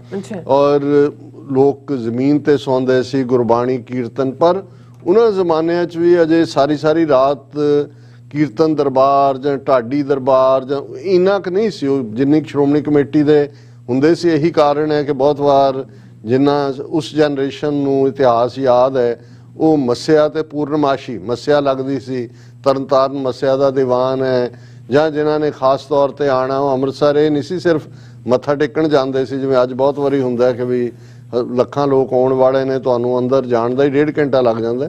ਉਦੋਂ ਫਰੀਡਮ ਦੇ ਨਾਲ ਮੰਜੀ ਸਾਹਿਬ ਦੀਵਾਨ ਹਾਲ ਹੈ, ਜਾਂ ਤਰਨਤਾਰਨ ਸਾਹਿਬ ਹੈ, ਮੱਸਿਆ ਦੇ ਦੀਵਾਨ ਢਾਡੀਆਂ ਦਾ ਚੱਲ ਰਿਹਾ। ਸੋ ਬਹੁਤ ਸਾਰਿਆਂ ਨੂੰ ਇਤਿਹਾਸ ਉਸ ਪੀਰੀਅਡ ਦਾ, ਉਸ ਦੌਰ ਦਾ ਉਹੀ ਯਾਦ ਹੈ ਜਿਹੜਾ ਉਹਨਾਂ ਨੇ ਸੁਣਿਆ। ਔਰ ਪੜ੍ਹਨ ਦਾ ਤਾਂ ਵੈਸੇ ਵੀ ਸ਼ੌਕ ਘੱਟ ਸੀ, ਹੈ ਵੀ ਸੋਰਸ ਘੱਟ ਸੀ, ਲੇਕਿਨ ਫਿਰ ਅਸੀਂ 20ਵੀਂ ਸਦੀ 'ਚ ਦੇਖਦੇ ਹਾਂ ਕਿ ਇੱਕ ਸੀਨਾ ਬਸੀਨਾ ਇਤਿਹਾਸ ਦਾ ਪਾਰਟ ਸੀ। ਫਿਰ ਡਾਕਟਰ ਗੰਡਾ ਸਿੰਘ, ਕਰਮ ਸਿੰਘ ਹਿਸਟੋਰੀਅਨ ਨੇ ਬਹੁਤ ਵੱਡਾ ਕੰਮ ਕੀਤਾ। ਫਿਰ ਜੇ ਮੈਂ ਬਚਪਨ ਆਪਣੇ ਦਾ ਦੇਖਾਂ ਤੇ ਫਿਰ ਤਰਲੋਕ ਸਿੰਘ ਕਰਕੇ ਹਿਸਟੋਰੀਅਨ, ਜਿਨ੍ਹਾਂ ਨੇ ਖਾਲਸਾ ਜੀ ਦੇ ਚਮਕਦੇ ਸਿਤਾਰੇ ਤੇ ਸ਼ਹੀਦ ਸਿੰਘਣੀਆਂ ਕੱਲਾ ਇੱਕ ਉਹਨਾਂ ਦੀ ਕਿਤਾਬ ਸੀ। ਸਾਡੇ ਮਾਤਾ ਜੀ ਵੀ ਬੜੇ ਚਾਅ ਨਾਲ ਪੜ੍ਹਦੇ ਸੀ। ਉਹਦੇ 'ਚ ਉਹ ਜਿਹੜੀਆਂ ਸਿੰਘਣੀਆਂ ਦਾ ਰੋਲ ਹੈ ਸਿਰਫ ਉਹਨਾਂ ਦੀਆਂ ਕਹਾਣੀਆਂ ਜਿਹੜੀਆਂ ਨੇ ਸਾਖੀ ਰੂਪ ਦੇ ਵਿੱਚ ਸੀ, ਔਰ ਖਾਲਸਾ ਜੀ ਦੇ ਚਮਕਦੇ ਸਿਤਾਰੇ ਦੇ ਵਿੱਚ ਸ਼ਹੀਦਾਂ ਦਾ ਜ਼ਿਕਰ ਸੀ। ਫਿਰ ਕਰਮ ਸਿੰਘ ਹਿਸਟੋਰੀਅਨ, ਜਿਨ੍ਹਾਂ ਦੀ ਇੱਕ ਬੜੀ ਅਮਰਕ੍ਰਿਤ ਅਮਰ ਖਾਲਸਾ, ਮੈਨੂੰ ਅੱਜ ਵੀ ਉਸ ਦਾ ਕਿਤਾਬ ਦਾ ਛੋਟਾ ਟਰੈਕਟ ਸੀ, ਪਰ ਉਹਦੇ 'ਚ ਉਹਨਾਂ ਸਫਰਿੰਗਸ ਦਾ ਹੀ ਜ਼ਿਕਰ ਸੀ। ਪਰ ਸਫਰਿੰਗ ਦੇ ਜ਼ਿਕਰ ਇਹ ਨਹੀਂ ਸੀ ਕਿ ਵੀ ਸਿਰਫ ਤੁਸੀਂ ਵਿਰਾਗ ਦੇ ਵਿੱਚ ਅੱਖਾਂ 'ਚੋਂ ਅਥਰੂ ਹੀ ਕੇਰਨੇ ਨੇ। ਅਮਰ ਖਾਲਸਾ ਜਿਹੜਾ ਉਹ ਅਲਟੀਮੇਟਲੀ ਮੈਸੇਜ ਉਹਦਾ ਇਹੀ ਨਿਕਲਦਾ ਸੀ ਕਿ ਭਾਈ ਸਿੱਖਾਂ ਨੇ ਜਿਨ੍ਹਾਂ ਦੇ ਜ਼ਿੰਮੇ ਅਕਾਲ ਪੁਰਖ ਨੇ ਇਹ ਜਿਹੜਾ ਪਹਿਲਾਂ ਉਹਨਾਂ ਦੀ ਝੋਲੀ 'ਚ ਸ਼ਹਾਦਤਾਂ ਦੀ ਦਾਤ ਪਾਈ, ਪਰ ਕਿਵੇਂ ਖਾਲਸੇ ਦੀ ਸਪਿਰਿਟ ਅਮਰ ਰਹੀ। ਔਰ ਉਹਨਾਂ ਦਾ ਉਹ ਅਮਰ ਖਾਲਸਾ 'ਚ ਖਾਸ ਤੌਰ ਤੇ ਜਿਹੜਾ ਸਰਹੰਦ ਦਾ ਵਾਕਿਆ ਕਿ ਭਾਈ ਕਿਵੇਂ ਜਦੋਂ ਸਾਹਿਬਜ਼ਾਦਿਆਂ ਦੀ ਮਾਤਾ ਗੁਜਰੀ ਦੀ ਸ਼ਹਾਦਤ ਹੁੰਦੀ ਹੈ ਔਰ ਕਿਸ ਤਰੀਕੇ ਦੇ ਨਾਲ ਖਾਲਸਾ ਕਿਵੇਂ ਘਰ ਘਰ ਦੇ ਵਿੱਚ ਇੱਕ ਰਵੰਜ ਹੈ, ਗੁੱਸਾ ਹੈ, ਔਰ ਕਿਵੇਂ ਕਿੰਨਾ ਵਕਤ ਲੱਗਦਾ ਹੈ ਉਸ ਸਰਹੰਦ। ਬੇਸ਼ੱਕ ਬਾਬਾ ਬੰਦਾ ਸਿੰਘ ਬਹਾਦਰ ਨੇ 1710 ਦੇ ਵਿੱਚ ਇਹ ਵਾਕਿਆ ਤੋਂ 6 ਸਾਲ ਬਾਅਦ ਜਿਹੜਾ ਉਹ ਵਜ਼ੀਰ ਖਾਂ ਸੁੱਚਾ ਨੰਦ ਸਜ਼ਾ ਯਾਫਤਾ ਕੀਤਾ, ਕੰਕਰ ਕੀਤਾ, ਫਤਿਹਗੜ੍ਹ ਸਾਹਿਬ ਦੇ ਮੁਕਾਮ ਦੇ ਉੱਤੇ ਝੰਡਾ ਗੱਡ ਕੇ, ਔਰ ਇਹ ਜਿਹੜੇ ਬਹੁਤ ਸਾਰੇ ਗੁਰਦੁਆਰਾ ਸਾਹਿਬਾਨ ਜਿਵੇਂ ਅੱਜ ਜੋਤੀ ਸਰੂਪ ਜਿੱਥੇ ਮਾਤਾ ਗੁਜਰੀ ਜੀ ਛੋਟੇ ਸਾਹਿਬਜ਼ਾਦਿਆਂ ਦੀਆਂ ਅਸਥੀਆਂ ਨੇ, ਔਰ ਦੂਸਰਾ ਉਹ ਸਾਰੇ ਨੂੰ ਪ੍ਰਗਟ ਕੀਤਾ ਜਾਂ ਜ਼ਾਹਰ ਕੀਤਾ। ਲੇਕਿਨ ਸਰਹੰਦ ਸ਼ਹਿਰ ਨੂੰ ਮੁਕੰਮਲ ਤੌਰ ਤੇ ਨਹੀਂ ਸੀ ਉਜਾੜਿਆ ਗਿਆ, ਔਰ ਜਿਹੜਾ ਸਿੱਖਾਂ ਦੇ ਅੰਦਰ ਗੁੱਸਾ ਸੀ ਕਿ ਵੀ ਉਹਨੂੰ ਕਹਿੰਦੇ ਸਿੱਖ ਗੁਰੂ ਮਾਰੀ ਸਰਹੰਦ ਸੀ, ਉਹਨੂੰ ਲਗਭਗ ਫੇਰ ਇਸ ਵਾਕਿਆ ਤੋਂ ਵੀ 50 ਸਾਲ ਹੋਰ ਲੱਗੇ। 1761 ਤੱਕ ਪਹੁੰਚਦੇ ਆ ਜਦੋਂ ਫਿਰ ਦੂਸਰੀ ਵਾਰੀ ਸਿੱਖਾਂ ਨੂੰ ਸੀ ਵੀ ਨਹੀਂ, ਇਹ ਉਹਨਾਂ ਨੇ ਜਿੱਥੇ ਸਜ਼ਾਵਾਂ ਦਿੱਤੀਆਂ ਜਿਹੜੇ ਲੋਕ ਦੋਸ਼ੀ ਸੀ, ਉਹਨਾਂ ਨੇ ਸਰਹੰਦ ਦੇ ਵੀ ਇੱਟ ਨਾਲ ਇੱਟ ਖੜਕਾਈ, ਔਰ ਕੱਲੀ ਖੜਕਾਈ ਨਹੀਂ, ਉਹਨਾਂ ਨੇ ਇਹ ਖਾਲਸੇ ਦੇ ਜਥਿਆਂ ਨੂੰ ਹੁਕਮ ਸੀ ਕਿ ਹਰ ਸਿੱਖ ਇਸ ਸ਼ਹਿਰ ਦੀਆਂ ਢਾਹ ਕੇ ਹਵੇਲੀਆਂ ਦੂਜੇ 5-5 ਇੱਟਾਂ ਜਿਹੜੀਆਂ ਨੇ ਉਹ ਦਰਿਆ ਦੇ ਵਿੱਚ ਸੁੱਟੇ, ਤਾਂ ਕਿ ਕੋਈ ਵੀ ਇੱਟ ਦੁਬਾਰਾ ਜਿਹੜੀ ਆ ਉਹ ਸਾਰੀ ਦੇ ਵਿੱਚ ਵੀ ਨਾ ਲੱਗ ਸਕੇ, ਕਿਉਂਕਿ ਗੁਰੂ ਮਾਰੀ ਸਰਹੰਦ ਹੈ। ਉਹਦੇ 'ਚ ਉਹਨਾਂ ਨੇ ਮਸੀਤਾਂ ਜਾਂ ਜਿਹੜੇ ਅੱਜ ਵੀ ਜਿੱਥੇ ਰੋਜ਼ਾ ਸ਼ਰੀਫ ਔਰ ਦੂਸਰੇ ਦੇ ਵਿੱਚ ਜਿਹੜੀਆਂ ਨੇ ਕਬਰਾਂ ਜਿਨ੍ਹਾਂ ਦੇ ਵਿੱਚ ਸ਼ੇਖ ਅਹਿਮਦ ਸਰਹੰਦੀ ਔਰ ਦੂਜੇ ਸ਼ਾਮਲ ਨੇ, ਉਹ ਅੱਜ ਵੀ ਮੌਜੂਦ ਨੇ, ਉਹਨਾਂ ਨੂੰ ਨੁਕਸਾਨ ਨਹੀਂ ਪਹੁੰਚਾਇਆ। ਲੇਕਿਨ ਸਾਰੇ ਦਾ ਸਾਰਾ ਸਰਹੰਦ ਜਿਹੜਾ ਹੈ ਉਹ ਬਿਲਕੁਲ ਉਜਾੜ ਕੇ ਰੱਖ ਦਿੱਤਾ ਸੀ। ਅੱਜ ਜਿਹੜਾ ਸਰਹੰਦ ਵਸਿਆ ਹੋਇਆ ਇਹ ਦੋ ਕੋ ਉਜੜ ਕੇ ਵਸਿਆ ਹੋਇਆ, ਬਿਲਕੁਲ ਥੇ ਬਣਾ ਦਿੱਤਾ। ਔਰ ਸਰ ਕਪੂਰ ਸਿੰਘ ਹੋਰਾਂ ਨੇ ਇਹਦੀ ਟੈਸਟੀਮਨੀ ਕੀਤੀ ਸੀ। ਉਹਨਾਂ ਨੇ ਕਿਹਾ ਵੀ ਹੁਣ ਇਹਦਾ ਨਾਂ ਹੀ ਸਰਹਿੰਦ ਸੀ, ਹਿੰਦੁਸਤਾਨ ਦਾ ਸਿਰ, ਔਰ ਇਹ ਦਿੱਲੀ ਔਰ ਲਾਹੌਰ ਦੇ ਟਾਕਰੇ ਦਾ ਵੱਡਾ ਸ਼ਹਿਰ ਸੀ। ਔਰ ਅਬਦਾਲੀ ਕਿਉਂਕਿ ਕਿੰਨੀ ਵਾਰੀ 16-17 ਵਾਰੀ ਆਇਆ, ਔਰ ਪਹਿਲਾਂ ਉਹ ਹੋ ਕੇ ਗਿਆ ਸੀ 1757-58 ਚ, ਕਿਉਂਕਿ ਸੂਬਾ ਸਰਹੰਦ ਔਰ ਦੂਸਰਾ ਉਹਦਾ ਪੜਾਅ ਹੁੰਦੇ ਸੀ, ਉਹਨੂੰ ਉਹ ਦਿੰਦੇ ਵੀ ਸੀ ਜਿਹੜਾ ਉਹਨਾਂ ਦਾ ਮਿੱਥਿਆ ਹੋਇਆ ਸੀ। ਪਰ 1761 ਚ ਜਦੋਂ ਫਿਰ ਇਹੀ ਨਹੀਂ ਕਿ ਸਰਹੰਦ ਦੀ ਇੱਟ ਨਾਲ ਇੱਟ ਖੜਕਾਈ, ਸਰਦਾਰ ਜੱਸਾ ਸਿੰਘ ਆਹਲੂਵਾਲੀਆ ਜਿਹੜੇ ਦਲ ਖਾਲਸਾ ਦੇ ਲੀਡਰ ਸੀ, ਖੋਤੇ ਦੇ ਨਾਲ ਉੱਥੇ ਹਲ ਚਲਾਇਆ, ਉਹਨੂੰ ਦੱਸਿਆ ਵੀ ਪੱਧਰਾ ਕਰਤਾ ਸੀ, ਉਹ ਸਰਹੰਦ ਨੂੰ ਸਫਾਏ ਹਸਤੀ ਤੋਂ ਮਿਟਾ ਦਿੱਤਾ ਹੈ।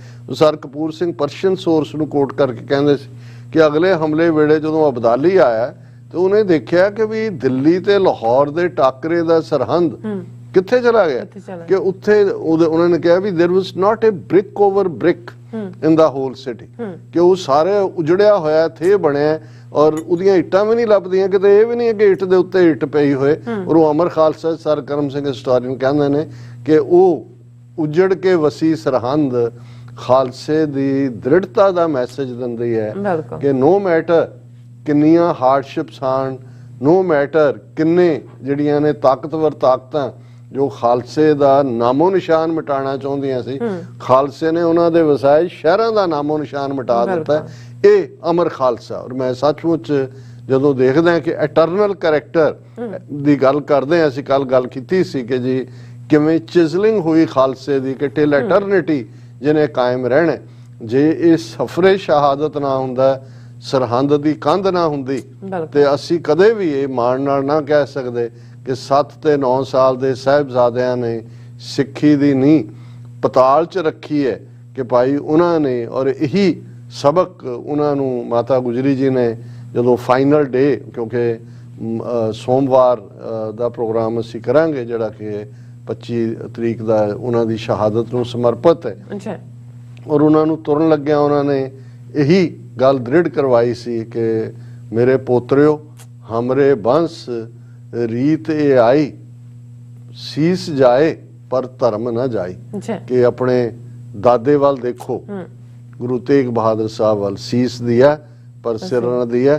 ਤੁਸੀਂ ਉਹ ਉਸ ਖਾਨਦਾਨ ਦਾ ਖੂਨ ਉਹਨਾਂ ਗੁਰੂਆਂ ਦਾ ਤੁਹਾਡੀਆਂ ਰਗਾਂ 'ਚ ਹੈ ਜਿਨ੍ਹਾਂ ਨੇ ਆਪਣੇ ਸੀਸ ਕੁਰਬਾਨ ਕੀਤੇ ਪਰ ਆਪਣਾ ਧਰਮ ਨਹੀਂ ਛੱਡਿਆ। ਔਰ ਅੱਜ ਵੀ ਉਹ 7 ਤੇ 9 ਸਾਲ ਦੇ ਜਿਹੜੇ ਸਾਹਿਬਜ਼ਾਦਾ ਜ਼ੋਰਾਵਰ ਸਿੰਘ, ਸਾਹਿਬਜ਼ਾਦਾ ਫਤਿਹ ਸਿੰਘ, ਉਹਨਾਂ ਨੇ ਧਰਮ ਦਾ ਝੰਡਾ ਚੁੱਕਿਆ ਹੈ। ਔਰ ਕੌਣ ਇਸ ਉਦਾਹਰਣ ਤੋਂ ਬਾਅਦ ਕੌਣ ਮਾਂ-ਬਾਪ ਔਰ ਕੌਣ ਜਿਹੜਾ ਸਿੱਖਾਂ ਦੇ ਘਰ ਜੰਮਿਆ ਉਹ ਆਪਣੇ ਬੱਚਿਆਂ ਨੂੰ ਉਹ ਜੇ ਉੱਥੇ ਲੈ ਕੇ ਜਾਏ, ਉੱਥੇ ਖੜਾ ਕਰਕੇ ਕਹੇ ਕਿ ਇਹ ਮੁਕਾਮ ਹੈ, ਤੇ ਫਿਰ ਸਾਨੂੰ ਇਹ ਫਿਕਰ ਕਰਨ ਦੀ ਲੋੜ ਨਹੀਂ ਹੈ ਕਿ ਜੀ ਦੂਸਰੇ ਪ੍ਰਭਾਵ ਕੀ ਪੈ ਰਹੇ ਨੇ, ਕੌਣ ਕਿੱਧਰ ਲਿਜਾ ਰਿਹਾ ਹੈ, ਕੌਣ ਕਿੱਧਰ ਕਨਵਰਟ ਕਰ ਰਿਹਾ। ਪਰ ਮੈਂ ਇਹ ਸਾਰੇ ਦੇ ਵਿੱਚ ਜਿਹੜਾ ਅਸਲੀ ਵਿਸ਼ਾ ਸਾਡਾ, ਜਿਹੜੇ ਕਰੈਕਟਰਸ ਦਾ ਜ਼ਿਕਰ ਅਸੀਂ ਰੈਗੂਲਰਲੀ ਕੀਤਾ ਹੈ, ਉਹਨਾਂ ਵੱਲ ਮੈਂ ਬਹੁਤਾ ਨਹੀਂ ਜਾਵਾਂਗਾ। ਪਰ ਕੁਛ ਨਾ ਜਿਹੜੇ ਇਸ ਸਾਰੇ 'ਚ ਜਦੋਂ ਅਸੀਂ ਮਾਤਾ ਗੁਜਰੀ ਜੀ ਔਰ ਦੋਵੇਂ ਸਾਹਿਬਜ਼ਾਦੇ ਉਹ ਕਿਵੇਂ ਅੱਡ ਵਿਛੜ ਕੇ ਨਿਕਲਦੇ ਨੇ,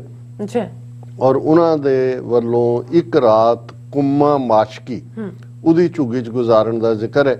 ਪਰ ਉਸ ਤੋਂ ਪਹਿਲਾਂ ਜਿਹਦਾ ਅਸੀਂ ਬੇਸ਼ੱਕ ਪਹਿਲੇ ਪ੍ਰੋਗਰਾਮ ਦੇ ਵਿੱਚ ਜ਼ਿਕਰ ਕਰ ਚੁੱਕੇ ਹਾਂ ਕਿ 10ਵੇਂ ਪਾਤਸ਼ਾਹ ਆਪਣੇ ਵੱਡੇ ਸਾਹਿਬਜ਼ਾਦੇ ਔਰ 40 ਸਿੱਖਾਂ ਦੇ ਨਾਲ ਕੋਟਲਾ ਨਿਹੰਗ ਖਾਨ ਉਸ 'ਚ ਰੁਕਦੇ ਨੇ। ਨਿਹੰਗ ਖਾਨ ਦੀ ਕੁਰਬਾਨੀ ਔਰ ਖ਼ਾਸ ਤੌਰ ਤੇ ਉਸ ਦੀ ਬੇਟੀ ਮੁਮਤਾਜ਼ ਜਿਹੜੀ ਕਿਵੇਂ ਆਪਣਾ ਸਾਰਾ ਜੀਵਨ ਫਿਰ ਬੰਦਗੀ ਦੇ ਵਿੱਚ ਗੁਜ਼ਾਰਦੀ ਹੈ, ਇਹ ਉਹ ਕਰੈਕਟਰ ਹੈ ਜਿਹੜਾ ਕਿ ਜਿਸ ਨੂੰ ਉਵੇਂ ਇਤਿਹਾਸ ਨੇ ਸਾਡੇ ਨੇ ਨਹੀਂ ਬਿਆਨਿਆ ਹੈ। ਹਾਲਾਂ ਗੁਰਦੁਆਰੇ ਮੌਜੂਦ ਨੇ ਉਸ ਥਾਂ ਦੇ ਉੱਤੇ ਵੀ, ਪੱਠਾ ਸਾਹਿਬ ਵੀ, ਕਿ ਜਿੱਥੇ ਕੋਟਲਾ ਨਿਹੰਗ ਖਾਨ ਜਿਨ੍ਹਾਂ ਦਾ ਸੰਬੰਧ ਗੁਰੂ ਪਰਿਵਾਰਾਂ ਨਾਲ ਸੀ। ਕਿਉਂਕਿ ਇਹ ਇਸ ਲਈ ਵੀ ਸਮਝਣਾ ਜ਼ਰੂਰੀ ਹੈ ਕਿ ਇਹ ਜਿਹੜੇ ਕਰੈਕਟਰ ਨੇ ਇਹਨਾਂ 'ਚੋਂ ਬਹੁਤ ਸਾਰੇ ਮੁਸਲਮਾਨ ਨੇ। ਸੋ ਇਹ ਜਿਹੜਾ ਪ੍ਰਭਾਵ ਇੱਕ ਪਾਸੇ ਵੱਲੋਂ ਕਈ ਵਾਰ ਦੇਣ ਦਾ ਯਤਨ ਕੀਤਾ ਜਾਂਦਾ, ਅੱਜ ਵੀ ਬੈਠੇ ਨੇ ਇਸ ਕਿਸਮ ਦੇ ਜਿਨ੍ਹਾਂ ਨੂੰ ਨਫ਼ਰਤ ਤੋਂ ਬਿਨਾਂ ਕੁਛ ਨਹੀਂ ਹੈ ਕਿ ਜਿਵੇਂ ਇਹ ਇਸਲਾਮ ਵਾਲਿਆਂ ਨੇ ਜ਼ੁਲਮ ਕੀਤੇ ਔਰ ਦੂਸਰੇ,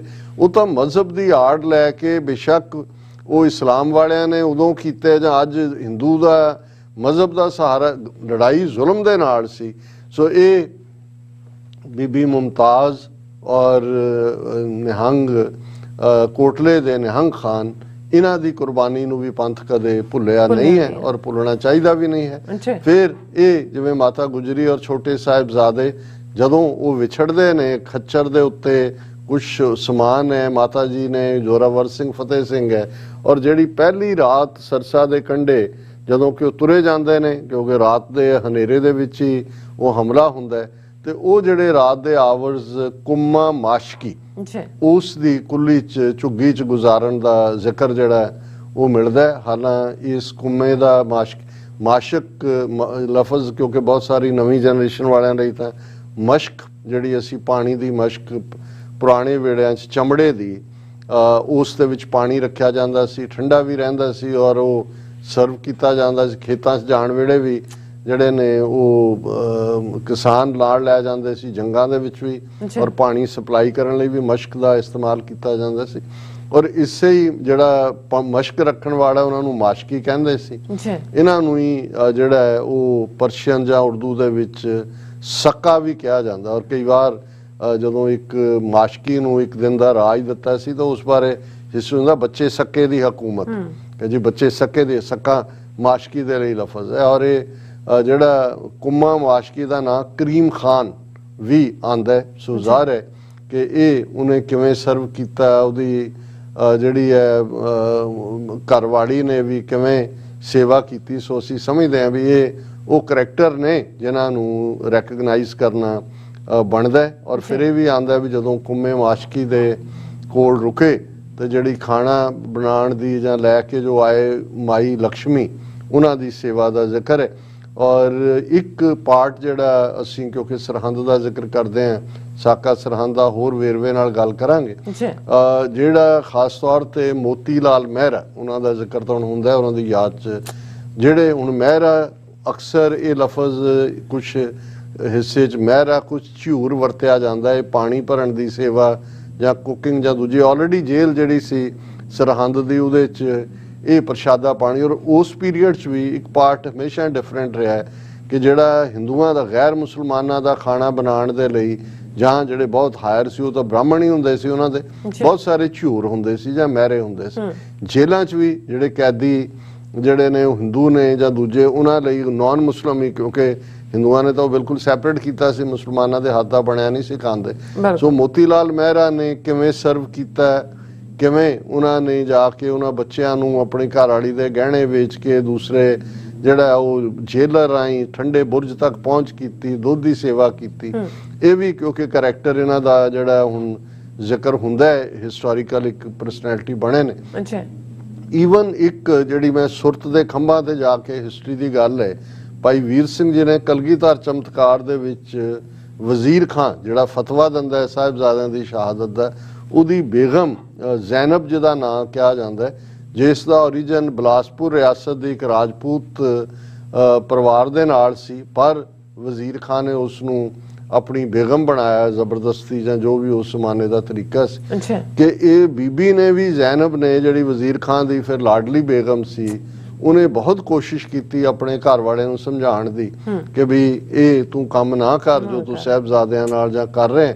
ਔਰ ਇਹ ਭਾਈ ਵੀਰ ਸਿੰਘ, ਕਿਉਂਕਿ ਮੈਂ ਜਿਵੇਂ ਕਿਹਾ ਵੀ ਹਿਸਟਰੀ ਦੇ ਸੋਰਸ ਨਹੀਂ ਨੇ, ਲੇਕਿਨ ਇਹ ਸੁਰਤ ਦੇ ਖੰਭਾਂ ਦੇ ਕਲਗੀਧਰ ਚਮਤਕਾਰ 'ਚ ਭਾਈ ਵੀਰ ਸਿੰਘ ਹੋਰਾਂ ਨੇ ਕਿਹਾ ਕਿ ਭਾਈ ਉਹ ਜਦੋਂ ਸਫਲ ਨਹੀਂ ਹੋਈ ਔਰ ਉਹਨੂੰ ਇਹ ਖਬਰ ਮਿਲਦੀ ਹੈ ਕਿ ਉਹਨਾਂ ਸਾਹਿਬਜ਼ਾਦਿਆਂ 'ਚ ਗੁਰੂ ਕੇ ਸਾਹਿਬਜ਼ਾਦਿਆਂ ਨੂੰ ਨੀਹਾਂ 'ਚ ਚਿਣ ਕੇ ਸ਼ਹੀਦ ਕਰ ਦਿੱਤਾ ਔਰ ਮਾਤਾ ਗੁਜਰੀ ਸ਼ਹੀਦ ਨੇ ਉਹ ਛੁਰਾ ਮਾਰ ਕੇ ਆਪਣਾ ਐਂਡ ਕਰਦੀ ਹੈ। ਸੋ ਇਹ ਬੇਸ਼ੱਕ ਉਸੇ ਵਜ਼ੀਰ ਖਾਂ ਦੀ ਬੇਗਮ ਹੈ ਜਿਹੜਾ ਵਜ਼ੀਰ ਖਾਂ ਫਤਵਾ ਦੇ ਰਿਹਾ, ਲੇਕਿਨ ਇਹ ਉਹ ਕਰੈਕਟਰ ਹੈ ਜਿਹੜਾ ਜਿਹਨੂੰ ਭਾਈ ਵੀਰ ਸਿੰਘ ਜੀ ਨੇ ਸੈਲੀਬ੍ਰੇਟ ਕੀਤਾ।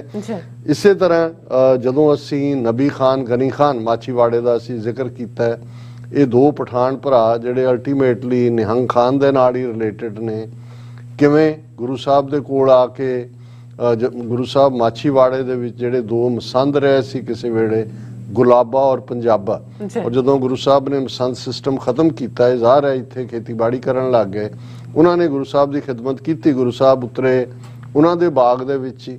ਲੇਕਿਨ ਜਦੋਂ ਫੌਜ ਨੇ ਘੇਰਾ ਪਾ ਲਿਆ ਚਮਕੌਰ ਮਾਛੀਵਾੜੇ ਨੂੰ ਚਾਰੋਂ ਪਾਸਿਓਂ, ਫਿਰ ਇਹ ਘਬਰਾਏ ਵੀ। ਔਰ ਇਸੇ ਹੀ ਪਿੰਡ 'ਚ ਰਹਿੰਦੇ ਆ ਜਿਹੜੇ ਦੋ ਵਾਕਿਆ ਜਿਹੜੇ ਇਤਿਹਾਸ ਦੇ ਐਂਗਲ ਤੋਂ ਮੈਂ ਜ਼ਰੂਰ ਸਾਂਝੇ ਕਰਨਾ ਚਾਹੁੰਦਾ ਕਿ ਇੱਕ ਮਾਤਾ ਹਰਦੇਈ, ਜਿਹੜੇ ਇਸ ਪਿੰਡ ਦੀ ਮਾਤਾ, ਅੱਖਾਂ ਦੀ ਰੋਸ਼ਨੀ ਵੀ ਘਟੀ, ਜਿਹਨੇ ਹੱਥੀਂ ਸੂਤ ਕੱਤਿਆ ਔਰ ਇੱਕ ਚੋਲਾ ਸੀਤਾ ਸੀ, ਚਾਹਨਾ ਸੀ ਕਿ ਗੁਰੂ ਸਾਹਿਬ ਆਣ। ਸੋ ਗੁਰੂ ਸਾਹਿਬ ਜਦੋਂ ਉਹਨਾਂ ਦੋਨੋਂ ਜਿਹੜੇ ਭਾਈ ਗੁਲਾਬਾ ਔਰ ਭਾਈ ਪੰਜਾਬਾ ਦੇ ਘਰ 'ਚ ਟਿਕੇ ਹੋਏ ਨੇ, ਤੇ ਉਹ ਮੈਸੇਜ ਉੱਥੇ ਉਹਨਾਂ ਨੂੰ ਘਲਾਉਂਦੇ ਨੇ ਮਾਤਾ ਹਰਦੇਈ ਨੂੰ ਕਿ ਭਾਈ ਤੂੰ ਜਿਹੜੀ ਹੈ ਦੇ ਜਿਹੜਾ ਤੂੰ ਚੋਲਾ ਸੀਤਾ ਹੋਇਆ, ਉਹਨੂੰ ਹੀ ਫਿਰ ਲਲਾਰੀ ਤੋਂ ਨੀਲੇ ਰੰਗ ਦੇ ਬਸਤਰ ਦੇ ਵਿੱਚ ਰੰਗਾਇਆ ਜਾਂਦਾ, ਨੀਲਾ ਚੋਲਾ। ਔਰ ਇਹ ਜਿਹੜੀ ਇੱਕ ਤਰਕੀਬ ਹੈ ਕਿ ਹੁਣ ਜਦੋਂ ਘੇਰਾ ਪੈ ਗਿਆ ਕਿ ਗੁਰੂ ਸਾਹਿਬ ਨੇ ਕਿਵੇਂ ਨਿਕਲਣਾ ਉੱਚ ਦਾ ਪੀਰ ਬਣ ਕੇ। ਹੁਣ ਇਹ ਵੀ ਮੈਂ ਦੱਸਦੇ ਹਾਂ ਕਿ ਉੱਚ ਇੱਕ ਥਾਂ ਹੈ ਮੁਲਤਾਨ, ਸਾਡੇ ਲਹਿੰਦੇ ਪੰਜਾਬ ਦਾ ਪਾਕਪਤਨ, ਜਿਹੜਾ ਪੀਰਾਂ ਦਾ ਸ਼ਹਿਰ ਮੰਨਿਆ ਜਾਂਦਾ ਹੈ। ਮੁਲਤਾਨ ਦੇ ਪੀਰ, ਮੁਲਤਾਨ ਦੀ ਗਰਮੀ ਔਰ ਪਾਕਪਤਨ, ਉਹੀ ਜਿਹੜਾ ਮੁਕਾਮ ਮੇਲਾ ਸੁਣ ਸ਼ਿਵਰਾਤ ਦਾ। ਪਹਿਲਾਂ ਗੁਰੂ ਸਾਹਿਬ ਅਚਲ ਵਟਾਲੇ ਆਏ ਤੇ ਮੇਲਿਓਂ ਬਾਬਾ ਉੱਠਿਆ, ਮੁਲਤਾਨੇ ਦੀ ਜ਼ਿਆਰਤ ਜਾਈ, ਅੱਗੋਂ ਪੀਰ ਮੁਲਤਾਨ ਦੇ ਦੁੱਧ ਕਟੋਰਾ ਭਰ ਪਾਏ ਗੁਰਦਾਸ। ਹੁਣ ਮੁਲਤਾਨ ਤੋਂ ਕੁਝ ਕੋਹ ਦੀ ਵਿੱਥ ਦੇ ਉੱਤੇ ਥਾਂ ਹੈ ਉੱਚ, ਜਿੱਥੋਂ ਦੇ ਪੀਰ ਜਿਹੜੇ ਨੇ ਉਹ ਬੜੇ ਮੰਨੇ ਪਰਮੰਨੇ ਪੀਰ ਮੰਨੇ ਜਾਂਦੇ ਨੇ, ਉਹਨਾਂ ਦਾ ਇੱਕ ਆਪਣਾ ਲਾਈਫ ਸਟਾਈਲ ਹੈ। ਤੇ ਉਹ ਜਿਹੜੇ ਨੇ ਜਿਨ੍ਹਾਂ ਇਲਾਕਿਆਂ 'ਚ ਕਦੇ ਉਹ ਪਾਲਕੀਆਂ ਦੇ ਉੱਤੇ ਹੀ ਸਫ਼ਰ ਉਹਨਾਂ ਦਾ ਹੁੰਦਾ ਸੀ, ਜਿੱਥੇ ਉਹਨਾਂ ਦੇ ਮੁਰੀਦ ਨੇ ਜਾਂ ਦੂਜੇ ਉਹਨਾਂ ਨੂੰ ਪਾਲਕੀ ਤੇ ਚੁੱਕ ਕੇ ਹੀ ਲਿਜਾਂਦੇ ਸੀ। ਸੋ ਜਦੋਂ ਇਹ ਲਫ਼ਜ਼ ਅਸੀਂ ਉੱਚ ਦਾ ਪੀਰ ਕਹਿੰਦੇ ਆ, ਤੇ ਇਹ ਇਨਫੈਕਟ ਗੁਰੂ ਸਾਹਿਬ ਨੇ ਡਿਸਗਾਈਜ਼ ਕੀਤਾ ਉਸ ਪੀਰ ਵਾਂਗ। ਔਰ ਇਹਦੇ 'ਚ ਕੱਲਾ ਨਬੀ ਖਾਨ, ਗਨੀ ਖਾਨ ਜਾਂ ਜਿਹੜੇ ਤਿੰਨ ਸਿੱਖ ਗੁਰੂ ਸਾਹਿਬ ਦੇ ਨਾਲ ਮਾਛੀਵਾੜੇ 'ਚ ਪਹੁੰਚਦੇ ਨੇ, ਭਾਈ ਦਇਆ ਸਿੰਘ, ਭਾਈ ਧਰਮ ਸਿੰਘ, ਦੋ ਪਿਆਰੇ, ਔਰ ਭਾਈ ਮਾਨ ਸਿੰਘ।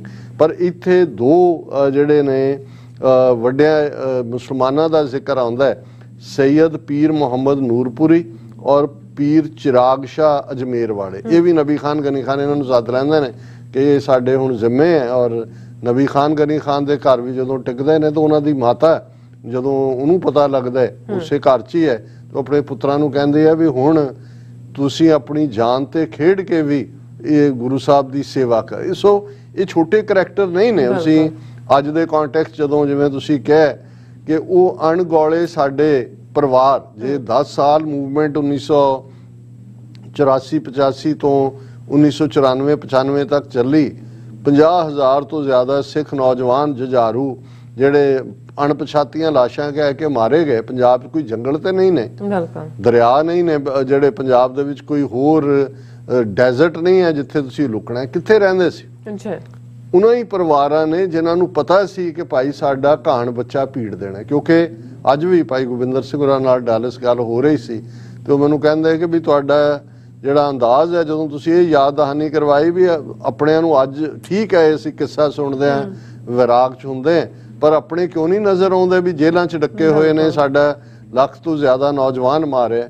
ਮੈਂ ਕਿਹਾ ਜੀ ਇਹੀ ਤਰਾਸਦੀ ਹੁੰਦੀ ਹੈ ਕਿ ਬੀਤੇ ਦੀ ਗੱਲ ਕਰਨ 'ਚ ਕੋਈ ਰਿਸਕ ਨਹੀਂ ਹੁੰਦਾ, ਜਿਹੜੇ ਅੱਜ ਖਲੋਤੇ। ਸੋ ਮੈਂ ਸਮਝਦਾ ਵੀ ਜਦੋਂ ਅਸੀਂ ਇਹਨਾਂ 3 ਸਦੀਆਂ ਪਹਿਲਾਂ ਦੇ ਇਸ ਸਫਰੇ ਸ਼ਹਾਦਤ ਨੂੰ ਬਿਆਨ ਕਰ ਰਹੇ ਹਾਂ ਜਾਂ ਉਹਨੂੰ ਯਾਦ ਕਰ ਰਹੇ ਹਾਂ, ਫਿਰ ਇਹਨਾਂ 38 ਵਰਿਆਂ ਦੇ ਵਿੱਚ ਉਹ ਅਨਸੰਗ ਹੀਰੋ ਵੀ ਜਿਨ੍ਹਾਂ ਨੇ ਆਪਣੇ ਘਰਾਂ 'ਚ ਪਨਾਹ ਦਿੱਤੀ, ਜਿਨ੍ਹਾਂ ਨੇ ਖਤਰਾ ਲੈ ਕੇ ਹਥਿਆਰ ਇੱਕ ਤੋਂ ਦੂਸਰੀ ਥਾਂ ਪਹੁੰਚਾਏ, ਘਰਾਂ 'ਚੋਂ ਫਿਰ ਆਪਣੀਆਂ ਸਵਾਰੀਆਂ ਦੇ ਕੇ, ਉਹਨਾਂ ਨੂੰ ਪਤਾ ਸੀ ਵੀ ਅਲਟੀਮੇਟਲੀ ਮੁਖਬਰੀ ਵੀ ਹੋ ਜਾਣੀ ਹੈ, ਕੋਈ ਸ਼ਰੀਕਾਂ 'ਚੋਂ ਵੀ ਮੁਖਬਰੀ ਹੋਣੀ ਹੈ, ਕੋਈ ਪੁਲਿਸ ਦੇ ਭੇਖ ਵਾਲੇ ਜਾਂ ਚਾਰ ਚਫੇਰੇ ਘੁੰਮਦੇ ਹੋਣੇ ਨੇ ਵੀ ਸਾਡਾ ਘਾਣ ਬੱਚਾ ਪੀੜ ਦੇਣਾ। ਔਰ ਜਦੋਂ ਅਸੀਂ 1992 ਤੋਂ 1995 ਤੱਕ 50,000 ਤੋਂ ਜ਼ਿਆਦਾ ਕਿਲਿੰਗਸ ਦੀ ਗੱਲ ਕਰਦੇ ਹਾਂ, ਜੁਝਾਰੂਆਂ ਤੋਂ ਇਲਾਵਾ ਵੱਡਾ ਤਬਕਾ ਉਹ ਸੀ ਜਿਨ੍ਹਾਂ ਨੇ ਘਰਾਂ 'ਚ ਪਨਾਹ ਦਿੱਤੀ ਉਹਨਾਂ ਨੂੰ, ਜੁਝਾਰੂਆਂ ਨੂੰ, ਜਿਨ੍ਹਾਂ ਦੇ ਘਰਾਂ 'ਚੋਂ ਰੁਕਦੇ ਸੀ, ਪ੍ਰਸ਼ਾਦਾ ਪਾਣੀ ਛਕਦੇ ਸੀ।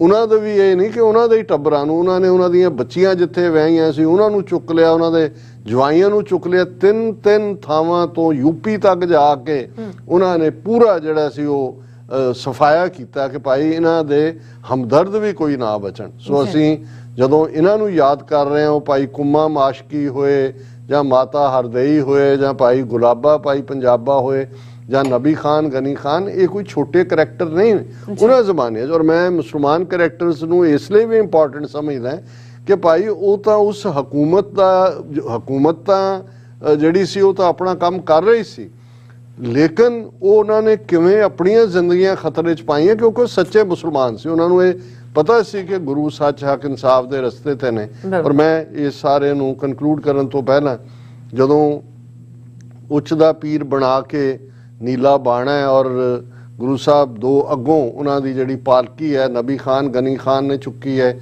ਪਿੱਛੇ ਜਿਹੜਾ ਭਾਈ ਦਇਆ ਸਿੰਘ ਭਾਈ ਧਰਮ ਸਿੰਘ ਜਿਨ੍ਹਾਂ ਨੇ ਪੂਰਾ ਮੁਸਲਮਾਨੀ ਪਹਿਰਾਵਾ ਕੇਸ ਪਿੱਛੇ ਔਰ ਉਵੇਂ ਧਾਰਨ ਕੀਤਾ, ਔਰ ਭਾਈ ਮਾਨ ਸਿੰਘ ਪਿੱਛੇ ਚੌਰ ਕਰਦੇ ਜਾ ਰਹੇ ਨੇ। ਤੇ ਜਿਉਂ ਹੀ ਚਮਕੌਰ ਜਿਹੜਾ ਮਾਛੀਵਾੜੇ ਤੋਂ ਬਾਹਰ ਨਿਕਲਦੀ ਹੈ ਪਾਲਕੀ, ਦਿਲਾਵਰ ਖਾਨ ਜਿਹੜਾ ਉਸ ਫੌਜੀ ਟੁਕੜੀ ਦਾ ਹੈ ਉਹਨੂੰ ਸ਼ੱਕ ਪੈ ਜਾਂਦਾ ਉਹ ਕਿ ਵੀ ਇਹ ਕੋਈ ਗੜਬੜ ਹੈ। ਹੁਣ ਉਹ ਉਹਨਾਂ ਨੂੰ ਪੁੱਛਦੇ ਨੇ ਕਿ ਭਾਈ ਇਹ ਕੌਣ? ਕਿ ਜੀ ਉੱਚ ਦੇ ਪੀਰ ਨੇ ਔਰ ਅਸੀਂ, ਔਰ ਉਹਨਾਂ ਨੂੰ ਉਹ ਕਹਿੰਦੇ ਨੇ ਜੀ ਵੀ ਫਿਰ ਜਿਹੜਾ ਉਹ ਉਸ 3 ਨਾਂ ਜਿਹੜੇ ਸਾਡੀ ਹਿਸਟਰੀ 'ਚ ਆਉਂਦੇ ਨੇ, ਜਿਹੜੇ ਕਾਜ਼ੀ ਅਨਾਇਤ ਅਲੀ, ਕਾਜ਼ੀ ਪੀਰ ਮੁਹੰਮਦ ਸਲੋਹ ਵਾਲੇ ਤੇ ਸੈਯਦ ਹਸਨ ਅਲੀ ਮੌਫੂ ਮਾਜਰੀਆ। ਹੁਣ ਇਹ ਇਲਾਕੇ ਦੇ ਵੱਡੇ ਸਕਾਲਰ ਨੇ, ਪਾਲਕੀ ਉੱਥੇ ਹੀ ਰੋਕ ਲਈ ਜਾਂਦੀ ਹੈ। ਗੁਰੂ ਸਾਹਿਬ ਉਵੇਂ ਹੀ ਨਬੀ ਖਾਨ ਉਹਨਾਂ ਤਿੰਨਾਂ ਨੂੰ ਸੱਦਿਆ ਜਾਂਦਾ ਹੈ ਕਿ ਪਛਾਣ ਕਰੋ ਕਿ ਇਹ ਗੁਰੂ ਗੋਬਿੰਦ ਸਿੰਘ ਤਾਂ ਨਹੀਂ। ਹੁਣ ਇਹਨਾਂ 'ਚ ਕਾਜ਼ੀ ਅਨਾਇਤ ਅਲੀ ਉਹ ਨੇ ਜਿਨ੍ਹਾਂ ਨੇ 10ਵੇਂ ਪਾਤਸ਼ਾਹ ਨੂੰ ਫਾਰਸੀ ਪੜ੍ਹਾਈ ਹੋਈ ਹੈ ਜਦੋਂ ਅਨੰਦਪੁਰ ਸਾਹਿਬ 'ਚ ਹੁੰਦੇ ਆ। ਔਰ ਇਸੇ ਤਰ੍ਹਾਂ ਦੂਸਰੇ ਵੀ ਜਿਹੜੇ ਨੇ, ਔਰ ਕਿਉਂਕਿ ਇਸ ਗੱਲ ਨੂੰ ਮੈਂ ਇਸ ਲਈ ਵੀ ਇਸ ਦੇ ਉੱਤੇ ਜਿਹੜਾ ਐਮਫੇਸਾਈਜ਼ ਕਰਦਾ ਕਿ ਜਿਹੜੇ ਉਸ ਵੇਲੇ ਵੀ ਸੱਚੇ ਇਸਲਾਮ ਦੇ ਧਾਰਨੀ ਸੀ, ਉਹਨਾਂ ਨੂੰ ਪਤਾ ਸੀ ਕਿ ਵੀ ਇਹ ਗਲਤ ਰਸਤੇ ਦੇ ਉੱਤੇ ਹਕੂਮਤ ਤੁਰੀ ਹੋਈ ਹੈ, ਉਹਨਾਂ ਨੇ ਗੁਰੂ ਸਾਹਿਬ ਦਾ ਸਾਥ ਹੀ ਦਿੱਤਾ। ਔਰ ਇਹਨਾਂ ਨੇ ਤਿੰਨੋਂ ਹੀ ਕਾਜ਼ੀਆਂ ਨੇ ਆ ਕੇ ਗੁਰੂ ਸਾਹਿਬ ਨਾਲ ਗੁਫ਼ਤਗੂ ਕੀ ਪਛਾਣ ਦਿੱਤਾ ਸੀ ਗੁਰੂ ਸਾਹਿਬ ਨੂੰ, ਔਰ ਉਹਨਾਂ ਨੇ ਜਾ ਕੇ ਦਿਲਾਵਰ ਖਾਨ ਨੂੰ ਕਿਹਾ ਕਿ ਇਹਨਾਂ ਦੇ ਪੱਧਰ ਦਾ ਕੋਈ ਉੱਚ ਦਾ ਪੀਰ ਅਸੀਂ ਦੇਖਿਆ ਨਹੀਂ ਹੈ, ਉਹ ਇੰਨੇ ਰੱਬ ਦੇ ਕਰੀਬ ਨੇ। ਔਰ ਅਸੀਂ ਅੱਜ ਜਦੋਂ ਅਗਲੇ ਮੰਡੇ ਵੀ ਅਸੀਂ ਗੱਲਬਾਤ ਕਰਾਂਗੇ, ਲੇਕਿਨ ਅਸੀਂ ਇਹਨਾਂ ਸਾਰੇ ਕਿਰਦਾਰਾਂ ਨੂੰ ਜਿਨ੍ਹਾਂ ਨੇ ਆਪਣੀਆਂ ਜ਼ਿੰਦਗੀਆਂ ਖਤਰੇ 'ਚ ਪਾ ਕੇ, ਔਰ ਇਹ ਨਹੀਂ ਹੈ ਵੀ ਬਾਅਦ 'ਚ ਹਕੂਮਤ ਨੇ ਮਾਫ ਕੀਤਾ। ਮੋਤੀ ਲਾਲ ਮਹਿਰਾ ਜਿਹਨੇ ਦੁੱਧ ਪਿਆਇਆ, ਉਹਨਾਂ ਦਾ ਸਾਰਾ ਪਰਿਵਾਰ ਕੋਹਲੂ ਦੇ ਵਿੱਚ ਪੀੜਿਆ। ਨਬੀ ਖਾਨ ਗਨੀ ਖਾਨ, ਉਹਨਾਂ ਨੂੰ ਵੀ ਜਿਹੜਾ ਉਹ ਸ਼ਹੀਦ ਕੀਤਾ ਗਿਆ, ਔਰ ਉਹਨਾਂ ਦੀਆਂ ਕਬਰਾਂ ਅੱਜ ਵੀ ਉੱਥੇ ਗੁਰਦੁਆਰਾ ਬਣਿਆ ਹੋਇਆ, ਰੋਜ਼ਾਨਾ ਚਾਦਰਾਂ ਦੀ ਸੇਵਾ ਕੀਤੀ ਜਾਂਦੀ ਹੈ ਉਸੇ ਹੀ ਥਾਂ ਦੇ ਉੱਤੇ। ਕਿਉਂਕਿ ਔਰ ਇਹੀ ਨਹੀਂ, ਉਸ ਤੋਂ ਬਾਅਦ ਅਸੀਂ ਦੇਖਦੇ ਹਾਂ ਕਿ ਬਾਬਾ ਬੰਦਾ ਸਿੰਘ ਬਹਾਦਰ ਨੇ ਜਿਨ੍ਹਾਂ ਨੂੰ ਸਜ਼ਾ ਯਾਫਤਾ ਕੀਤਾ, ਪੀਰ ਬੁੱਧੂ ਸ਼ਾਹ ਸਢੌਰੇ ਵਾਲੇ, ਉਹਨਾਂ ਦੀ ਅਹਿਲੀਆ ਬੀਬੀ ਨਸੀਰਾ, ਉਹਨਾਂ ਨੂੰ ਵੀ ਟੌਰਚਰ ਕਰਕੇ ਮਾਰਿਆ, ਔਰ ਬੰਦਾ ਸਿੰਘ ਬਹਾਦਰ ਨੇ ਫਿਰ ਸਢੌਰਾ ਜਿਹੜਾ ਉਹ ਤਹਿ ਤੇ ਕੀਤਾ। ਸੋ ਅਸੀਂ ਉਸ ਪੀਰੀਅਡ ਦੇ ਇਹਨਾਂ ਕਿਰਦਾਰਾਂ ਨੂੰ ਵੀ, ਔਰ ਅੱਜ ਦੇ ਸਾਡੇ ਇਹਨਾਂ 38 ਸਾਲ ਦੇ ਪੀਰੀਅਡ ਦੇ ਸੰਘਰਸ਼ ਦੇ ਵਿੱਚ ਸਾਡੇ ਉਹ ਅਣਗੌਲੇ ਜਾਂ ਅਨਸੰਗ ਹੀਰੋ ਜਿਨ੍ਹਾਂ ਨੇ ਬਿਲਕੁਲ ਗੁਪਤ ਰਹਿੰਦੇ ਆ, ਬਿਨਾਂ ਕੋਈ ਕਿਸੇ ਚੀਜ਼ ਦੀ ਤਵੱਕੋ ਕੀਤੇ ਆ, ਸਿਰਫ ਇਸ ਭਾਵਨਾ ਦੇ ਨਾਲ ਕਿ ਝੂਲ ਤੇ ਨਿਸ਼ਾਨ ਰਹੇ ਪੰਥ ਮਹਾਰਾਜ ਕੇ, ਕਿ ਜਿਹੜੇ ਤੁਰੇ ਹੋਏ ਨੇ ਕੌਮੀ ਘਰ ਖਾਲਿਸਤਾਨ ਬਣਾਉਣ ਦੇ ਲਈ, ਇਹ ਗੁਰੂ ਦੇ ਝੰਡਾ ਬਰਦਾਰ ਨੇ। ਉਹਨਾਂ ਨੇ ਆਪਣੀਆਂ ਜ਼ਿੰਦਗੀਆਂ, ਆਪਣੇ ਪਰਿਵਾਰਾਂ ਦੀ ਸੇਫਟੀ ਨੂੰ ਖਤਰੇ 'ਚ ਪਾਇਆ। ਉਹਨਾਂ ਸਭ ਨੂੰ ਸਾਡਾ ਪ੍ਰਣਾਮ ਹੈ ਜੀ। ਡਾਕਟਰ ਸਾਹਿਬ ਤੁਹਾਡਾ ਬਹੁਤ ਬਹੁਤ ਸ਼ੁਕਰੀਆ, ਤੁਸੀਂ ਆਪਣੇ ਵਿਚਾਰ ਸਾਡੇ ਦਰਸ਼ਕਾਂ ਨਾਲ ਸਾਂਝੇ ਕੀਤੇ ਨੇ। ਸੋ ਇੱਥੇ ਲੈਣੇ ਬ੍ਰੇਕ, ਔਰ ਬ੍ਰੇਕ ਤੇ ਜਾਣ ਤੋਂ ਪਹਿਲਾਂ ਅਸੀਂ ਆਪਣੇ ਦਰਸ਼ਕਾਂ ਦੇ ਸਰੋਤਿਆਂ ਨੂੰ ਅਪੀਲ ਤੇ ਬੇਨਤੀ ਕਰਦੀ ਹੈ, ਵੀਅਰਸ, ਜਿਸ ਤਰ੍ਹਾਂ ਕਿ ਤੁਸੀਂ ਜਾਣਦੇ ਹੋ ਕਿ TV 84 ਇੱਕ ਪੰਥ ਚੈਨਲ ਹੈ, ਔਰ TV 84 ਦੀ ਚੜ੍ਹਦੀ ਕਲਾ ਲਈ ਵੱਧ ਤੋਂ ਵੱਧ ਡੋਨੇਟ ਕਰੋ। ਡੋਨੇਟ ਕਰਨ ਲਈ ਸਾਡੀ ਵੈਬਸਾਈਟ TV84.tv ਤੇ ਜਾ ਕੇ ਪੇਪਲ ਦੀ ਵਰਤੋਂ ਕਰਕੇ ਵਨ ਟਾਈਮ ਡੋਨੇਟ ਕਰ ਸਕਦੇ ਹੋ, ਮੰਥਲੀ ਡੋਨੇਟ ਵੀ ਕਰ ਸਕਦੇ ਹੋ। ਤੁਸੀਂ TV 84 ਦੇ ਨਾਮ ਤੇ ਚੈੱਕ ਬਣਾ ਕੇ ਸਾਨੂੰ ਮੇਲ ਵੀ ਕਰ ਸਕਦੇ ਹੋ ਸਾਡੇ ਇਸ ਪਤੇ ਤੇ 36-01 37th Avenue, Long Island City, New York 11101 USA, ਜਾਂ ਫਿਰ ਤੁਸੀਂ ਸਾਨੂੰ ਫੋਨ ਰਾਹੀਂ ਵੀ ਸੰਪਰਕ ਕਰ ਸਕਦੇ ਹੋ ਸਾਡੇ ਫੋਨ ਨੰਬਰ ਤੇ 5166191984। ਤੁਸੀਂ ਸਾਨੂੰ ਈਮੇਲ ਵੀ ਕਰ ਸਕਦੇ ਹੋ info@tv84.tv ਤੇ। ਅਸੀਂ ਤੁਹਾਡੇ ਤਹਿ ਦਿਲ ਤੋਂ ਸ਼ੁਕਰਗੁਜ਼ਾਰ ਹੋਵਾਂਗੇ। ਸੋ ਇੱਥੇ ਲੈਣੇ ਬ੍ਰੇਕ। ਵੀਅਰਸ, ਦੋਸਤਾਂ ਨਾਲ ਇਸੇ ਤਰ੍ਹਾਂ ਬਣੇ ਰਹਿਣਾ। ਮਿਲਦੇ ਹਾਂ ਛੋਟੇ ਜਿਹੇ ਬ੍ਰੇਕ ਤੋਂ ਬਾਅਦ।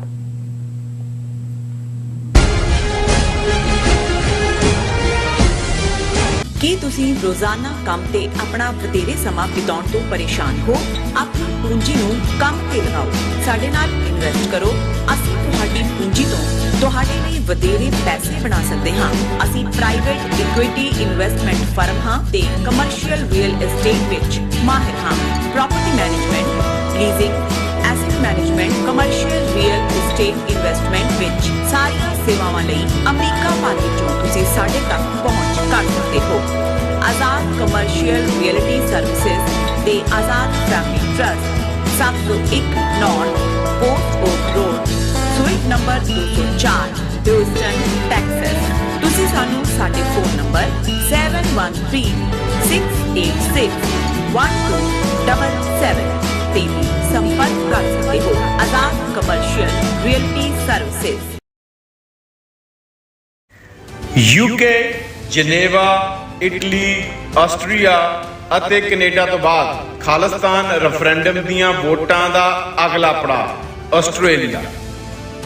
ਆਸਟ੍ਰੇਲੀਆ ਵਿੱਚ ਖਾਲਿਸਤਾਨ ਰੈਫਰੈਂਡਮ ਦੇ ਪਹਿਲੇ ਪੜਾਅ ਦੀਆਂ ਵੋਟਾਂ 29 ਜਨਵਰੀ ਦਿਨ ਐਤਵਾਰ ਨੂੰ ਮੈਲਬਰਨ ਦੇ ਫੈਡਰੇਸ਼ਨ ਸਕੁਅਰ ਵਿੱਚ ਸਵੇਰੇ 9 ਵਜੇ ਤੋਂ ਲੈ ਕੇ ਸ਼ਾਮ ਦੇ 5 ਵਜੇ ਤੱਕ ਪੈਣਗੀਆਂ।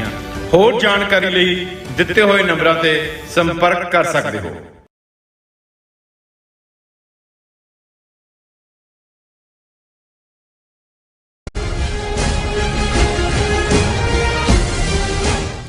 Viewers, welcome back on program. So viewers, ਗੱਲਬਾਤ ਕਰਨ ਜਾ ਰਹੇ ਹਾਂ ਕਿ ਅਨੰਦਪੁਰ ਸਾਹਿਬ ਦੇ ਜੰਗਾਂ ਦੌਰਾਨ ਸੱਜਣ ਤੇ ਦੁਸ਼ਮਣ ਦੋਹਾਂ ਦੀ ਸੇਵਾ ਕਰਨ ਵਾਲੇ ਭਾਈ ਕਨਈਆ ਜੀ ਨੂੰ ਅਸਲ ਵਿੱਚ ਇੰਟਰਨੈਸ਼ਨਲ ਰੈੱਡ ਕਰਾਸ ਦਾ ਬਾਨੀ ਕਿਹਾ ਜਾਣਾ ਚਾਹੀਦਾ ਹੈ। ਜ਼ੀਰਾ ਪ੍ਰੋਟੈਸਟ ਦੌਰਾਨ ਪ੍ਰੋਟੈਸਟਰਾਂ ਤੇ ਲਾਠੀ ਵਰਾਉਣ ਵਾਲੇ ਪੁਲਸੀਏ ਲੰਗਰ ਵਿੱਚ ਹੀ ਆ ਕੇ ਪ੍ਰਸ਼ਾਦਾ ਛਕਦੇ ਹਨ। ਸੋ ਇਹ ਬਾਤ ਦੱਸਦੀ ਹੈ ਕਿ ਭਾਈ ਕਨਈਆ ਜੀ ਦੀ ਸਪਿਰਿਟ ਅੱਜ ਵੀ ਸਿੱਖ ਕੌਮ ਵਿੱਚ ਜ਼ਿੰਦਾ ਹੈ। ਸੋ ਇਸ ਬਾਰੇ ਆਪਾਂ ਗੱਲਬਾਤ ਕਰਨ ਜਾ ਰਹੇ ਹਾਂ। ਸੋ ਅਸੀਂ ਚਾਹਾਂਗੇ ਕਿ ਤੁਸੀਂ ਇਸੇ ਤਰ੍ਹਾਂ ਬਣੇ ਰਹਿਣਾ। ਦੇਖਣ ਸੁਣ ਲਿਆ, ਲਿਖਣ ਲਈ ਤੁਹਾਡਾ ਸਭ ਦਾ ਬਹੁਤ ਸ਼ੁਕਰੀਆ ਜੀ। ਡਾਕਟਰ ਸਾਹਿਬ, ਕੀ ਕਹਿਣਾ ਚਾਹੋਗੇ? ਦੇਖੋ, ਅਸੀਂ ਪਹਿਲੇ ਸੈਗਮੈਂਟ 'ਚ ਕੁਝ ਉਹਨਾਂ ਮਹਾਨ ਨਾਇਕਾਂ ਦੀ ਗੱਲ ਕੀਤੀ ਹੈ ਜਿਨ੍ਹਾਂ ਨੇ ਸਫਰੇ ਸ਼ਹਾਦਤ, ਜਿਹੜਾ ਅਨੰਦਪੁਰ ਦੇ ਕਿਲੇ ਨੂੰ ਛੱਡਣ ਤੋਂ ਲੈ ਕੇ ਸਰਸਾ ਦੇ ਕੰਢੇ, ਚਮਕੌਰ ਦੀ ਗੜੀ, ਮਾਛੀਵਾੜਾ, ਸਰਹੰਦ ਦੀ ਕੰਧ ਤੱਕ ਜਿਵੇਂ ਆਪਣੀਆਂ ਜ਼ਿੰਦਗੀਆਂ ਨੂੰ ਖਤਰਿਆਂ 'ਚ ਪਾ ਕੇ ਸਰਵ ਕੀਤਾ, ਉਹਨਾਂ ਨੂੰ ਅਸੀਂ ਯਾਦ ਕੀਤਾ ਹੈ। ਬਹੁਤ ਸਾਰੇ ਸ਼ਾਇਦ ਅਜੇ ਵੀ ਅਨਨੋਨ ਹੋਣਗੇ, ਜਿਉਂ-ਜਿਉਂ ਫਿਊਚਰ ਦੇ ਵਿੱਚ ਕੋਈ ਹੋਰ ਹਿਸਟਰੀ ਦੇ ਸੋਰਸ ਡਿੱਗ ਹੋਏ ਕਿਤੇ ਕੋਈ ਹੋਰ ਮਿਲਿਆ ਔਰ ਕਿਸੇ ਹੋਰ ਰੂਹਾਨੀ ਸ਼ਖਸੀਅਤ ਨੇ ਸੁਰਤ ਦੇ ਖੰਭਾਂ ਤੇ ਚੜ੍ਹ ਕੇ ਕੋਈ ਚੀਜ਼ ਸਾਹਮਣੇ ਲਿਆਂਦੀ ਤਾਂ ਜ਼ਰੂਰ ਉਹ ਇਤਿਹਾਸ ਦਾ ਹਿੱਸਾ ਬਣੇਗੀ। ਲੇਕਿਨ ਮੈਂ ਸਮਝਦਾ ਵੀ ਸਾਰੇ ਪੀਰੀਅਡ 'ਚ ਸਾਰੇ ਹਫ਼ਤੇ 'ਚ ਅਸੀਂ ਜਿੱਥੇ ਬਾਕੀ ਗੱਲਬਾਤ ਕੀਤੀ ਔਰ ਉੱਥੇ ਬੇਸ਼ੱਕ ਭਾਈ ਕਨ੍ਹਈਆ ਜੀ ਸਾਡੀਆਂ ਯਾਦਾਂ 'ਚ ਹਮੇਸ਼ਾ ਨੇ। ਅੱਜ ਵੀ ਜਦੋਂ ਅਸੀਂ ਸਿੱਖ ਹਿਊਮੈਨਿਟੇਰੀਅਨ ਆਰਗੇਨਾਈਜੇਸ਼ਨਸ ਉਹ ਯੂਨਾਈਟਿਡ ਸਿੱਖਸ ਹੋਏ, ਖਾਲਸਾ ਏਡ ਹੋਏ ਜਾਂ ਹੋਰ ਮੁਸ਼ਕਲਾਂ ਦੇ ਵੇਲੇ ਜਿਵੇਂ ਆਸਟ੍ਰੇਲੀਆ ਦੇ ਵਿੱਚ ਸਿੱਖਾਂ ਨੇ ਆਪਣੀ ਖਾਸ ਪਛਾਣ ਜਿਹੜੇ ਹਕੂਮਤ ਦੇ ਅਦਾਰਿਆਂ ਤੱਕ ਹੀ ਨਹੀਂ ਆਮ ਆਸਟ੍ਰੇਲੀਅਨ ਪਬਲਿਕ ਤੱਕ ਵੀ ਜਾਂ ਨਿਊਜ਼ੀਲੈਂਡ ਦੇ ਵਿੱਚ ਵੀ ਬਣਾਈ ਕਿ ਉਹ ਆਸਟ੍ਰੇਲੀਆ ਦੀਆਂ ਬੁਸ਼ ਫਾਇਰਸ ਹੋਣ, ਫਲੱਡਸ ਹੋਣ, ਕੋਵਿਡ-19 ਹੋਏ ਔਰ ਕੋਵਿਡ-19 ਦੇ ਚੱਲਦਿਆਂ ਤੇ ਦੁਨੀਆ ਭਰ ਦੇ ਵਿੱਚ ਜਿੱਥੇ ਜਿੱਥੇ ਸਿੱਖ ਵਸਦੇ ਨੇ ਉਹਨਾਂ ਨੇ ਜਿਵੇਂ ਆਪਣੇ ਫਰਜ਼ ਨੂੰ ਪਛਾਣਿਆ, ਜਿਵੇਂ ਉਹ ਬਾਹਰ ਨਿਕਲੇ। ਇਹ ਇਕੱਲਾ ਇੱਕ ਕਰੈਕਟਰ ਹੀ ਨਹੀਂ ਸੀ ਕਿ ਭਾਈ ਉਹਨਾਂ ਨੇ ਪਰਉਪਕਾਰ ਕੀਤਾ। ਸਿੱਖੀ ਦੇ ਵਿੱਚ ਕਿਵੇਂ ਸੇਵਾ ਦਾ ਕਨਸੈਪਟ ਇਨਹੈਰੈਂਟ ਹੈ, ਇਹ ਦੁਨੀਆ ਨੇ ਪਹਿਲੀ ਵਾਰ ਸ਼ਾਇਦ ਇਸ ਪੱਧਰ ਤੇ ਦੇਖਿਆ। ਜਿਨ੍ਹਾਂ ਦਾ ਵਾਹ ਉਸ ਖਿੱਤੇ ਦੇ ਵਿੱਚ ਜਿਵੇਂ ਲਹਿੰਦੇ ਪੰਜਾਬ ਦੇ ਜਾਂ ਦੂਸਰੇ ਨੇ ਜਿਹੜੇ ਅੱਜ ਤੋਂ 75 ਸਾਲ ਪਹਿਲਾਂ ਅਸੀਂ ਇੱਕ ਦੂਜੇ ਦੇ ਜਿਹੜੇ ਆ ਉਹ ਭਰਾਵਾਂ ਵਾਂਗ ਹੀ ਰਹਿਣ ਵਾਲਾ ਸੀ, ਉਹ ਤਾਂ ਵਾਕਿਫ ਸੀ ਕਿ ਭਾਈ ਸਿੱਖਾਂ ਦੇ ਵਿੱਚ ਕਿਵੇਂ ਹੈ ਇਹ ਆ ਕੇ ਖਲੋ ਜਾਂਦੇ ਨੇ ਔਰ ਦੁਸ਼ਮਣ ਔਰ ਸੱਜਣ ਫਿਰ ਇਸ ਦੇ ਵਿੱਚ ਨਹੀਂ ਦੇਖਦੇ। ਪਰ ਮੈਂ ਇਹ ਦੇਖਦਾ ਵੀ ਭਾਈ ਕਨ੍ਹਈਆ ਜੀ ਜਿਨ੍ਹਾਂ ਨੇ ਕਿਵੇਂ ਵਰਦੀਆਂ ਗੋਲੀਆਂ ਦੇ ਵਿੱਚ, ਤੀਰਾਂ ਤੋਪਾਂ ਤੁਫੰਗਾਂ ਦੇ ਵਿੱਚ ਸੱਜਣ ਔਰ ਦੁਸ਼ਮਣ ਦੋਨਾਂ ਦੀ ਸੇਵਾ ਕਰਕੇ ਜੋ ਇਤਿਹਾਸ ਦੇ ਵਿੱਚ ਮੁਕਾਮ ਹਾਸਲ ਕੀਤਾ। ਬਿਲਕੁਲ। ਬੇਸ਼ੱਕ ਅੱਜ ਅਸੀਂ ਇੰਟਰਨੈਸ਼ਨਲ ਰੈੱਡ ਕਰਾਸ ਬਹੁਤ ਵਾਰ ਜਿੱਥੇ ਕਨਫਲਿਕਟ ਜ਼ੋਨ ਹੁੰਦੇ ਨੇ, ਜੰਗਾਂ ਲੜੀਆਂ ਜਾਂਦੀਆਂ ਨੇ ਜਾਂ ਲੜੀਆਂ ਜਾ ਰਹੀਆਂ ਹੁੰਦੀਆਂ ਨੇ ਜਾਂ ਕੋਈ ਇੰਟਰਨਲ ਸਟ੍ਰਾਈਫ ਹੁੰਦਾ ਤੇ ਇੱਕ ਮੰਗ ਅਕਸਰ ਕੀਤੀ ਜਾਂਦੀ ਹੈ ਜੀ ਇੱਥੇ ਇੰਟਰਨੈਸ਼ਨਲ ਰੈੱਡ ਕਰਾਸ ਨੂੰ ਭੇਜਿਆ ਜਾਏ, ਕਿਉਂਕਿ ਜਿਹੜੇ ਜਨੀਵਾ ਪ੍ਰੋਟੋਕੋਲ ਨੇ ਉਹਦੇ ਥੱਲੇ ਨੋ ਮੈਟਰ ਕਿੰਨੀ ਸਖਤ ਜੰਗ ਦੋ ਧਿਰਾਂ 'ਚ ਲੜੀ ਜਾ ਰਹੀ ਹੋਏ ਇੰਟਰਨੈਸ਼ਨਲ ਰੈੱਡ ਕਰਾਸ ਨੂੰ ਦੇ ਉੱਤੇ ਕੋਈ ਹਮਲਾ ਨਹੀਂ ਕਰਦਾ, ਕਿਉਂਕਿ ਉਹਨਾਂ ਨੇ ਬਿਨਾਂ ਕੋਈ ਧਿਰ ਬਣੇ ਇਹ ਉਹਨਾਂ ਦੀ ਬੇਸਿਕ ਸਟੇਟਮੈਂਟ ਹੀ ਹੈ। ਇੰਟਰਨੈਸ਼ਨਲ ਰੈੱਡ ਕਰਾਸ ਨੇ ਇਹਨੇ ਹਿਊਮੈਨਿਟੀ ਨੂੰ ਸਰਵ ਕਰਨਾ ਹੈ। ਉਹ ਪੀਸ ਟਾਈਮ ਹੋਏ ਜਾਂ ਜੰਗ ਦਾ ਟਾਈਮ ਹੋਏ ਉਹ ਤਫਰਕਾ ਨਹੀਂ ਕਰਦੇ ਔਰ ਇਹਨੂੰ ਦੁਨੀਆ ਨੇ ਜਿਹੜਾ ਜਾਂ UN ਨੇ ਔਰ ਵਰਲਡ ਬਾਡੀਜ਼ ਨੇ ਮੰਨਿਆ ਹੋਇਆ ਕਿ ਇੰਟਰਨੈਸ਼ਨਲ ਰੈੱਡ ਕਰਾਸ ਦੀ ਐਕਸੈਸ ਹਰ ਥਾਂ ਹੋ ਸਕਦੀ ਹੈ, ਨੋ ਮੈਟਰ ਕਿੰਨਾ ਜਿਹੜਾ ਬਿਟਰ ਆਪਸੀ ਸੰਘਰਸ਼ ਚੱਲ ਰਿਹਾ ਹੋਵੇ। ਲੇਕਿਨ ਮੈਂ ਬਹੁਤ ਵਾਰ ਇਹ ਦੇਖਦਾ ਵੀ ਅਸੀਂ ਇੱਕ ਤਾਂ ਕੌਮ ਛੋਟੀ ਗਿਣਤੀ ਸਾਡੀ, ਦੂਸਰੀ ਲਗਭਗ ਇਹਨਾਂ 4 ਸਦੀਆਂ ਜੇ ਗੁਰੂ ਅਰਜਨ ਸਾਹਿਬ ਦੀ ਸ਼ਹਾਦਤ ਤੋਂ ਸ਼ੁਰੂ ਕਰੀਏ ਤੇ 4 ਪਾਵਰਫੁਲ ਰਜੀਮਸ ਨਾਲ ਲੜਦਿਆਂ ਉਧਰ ਹੀ ਸਾਡਾ ਧਿਆਨ ਲੱਗਿਆ ਰਿਹਾ। ਲੜਨ ਵਾਲਾ ਸਾਡਾ ਸਾਹਮਣਾ ਪੱਖ ਤਾਂ ਜਿਹੜਾ ਉਹ ਪੂਰੀ ਤਰ੍ਹਾਂ ਐਗਰੈਸਰ ਦੇ ਸਾਹਮਣੇ ਖਲੋ ਜਾਣ ਦਾ, ਛਾਤੀ ਤਾਣ ਕੇ ਜੂਝਣ ਦਾ ਰਿਹਾ। ਪਰ ਅਸੀਂ ਆਪਣੀ ਫਿਲਾਸਫੀ ਨੂੰ, ਆਪਣੇ ਫਲਸਫੇ ਨੂੰ ਦੁਨੀਆ ਨੂੰ ਦੱਸ ਨਹੀਂ ਸਕੇ।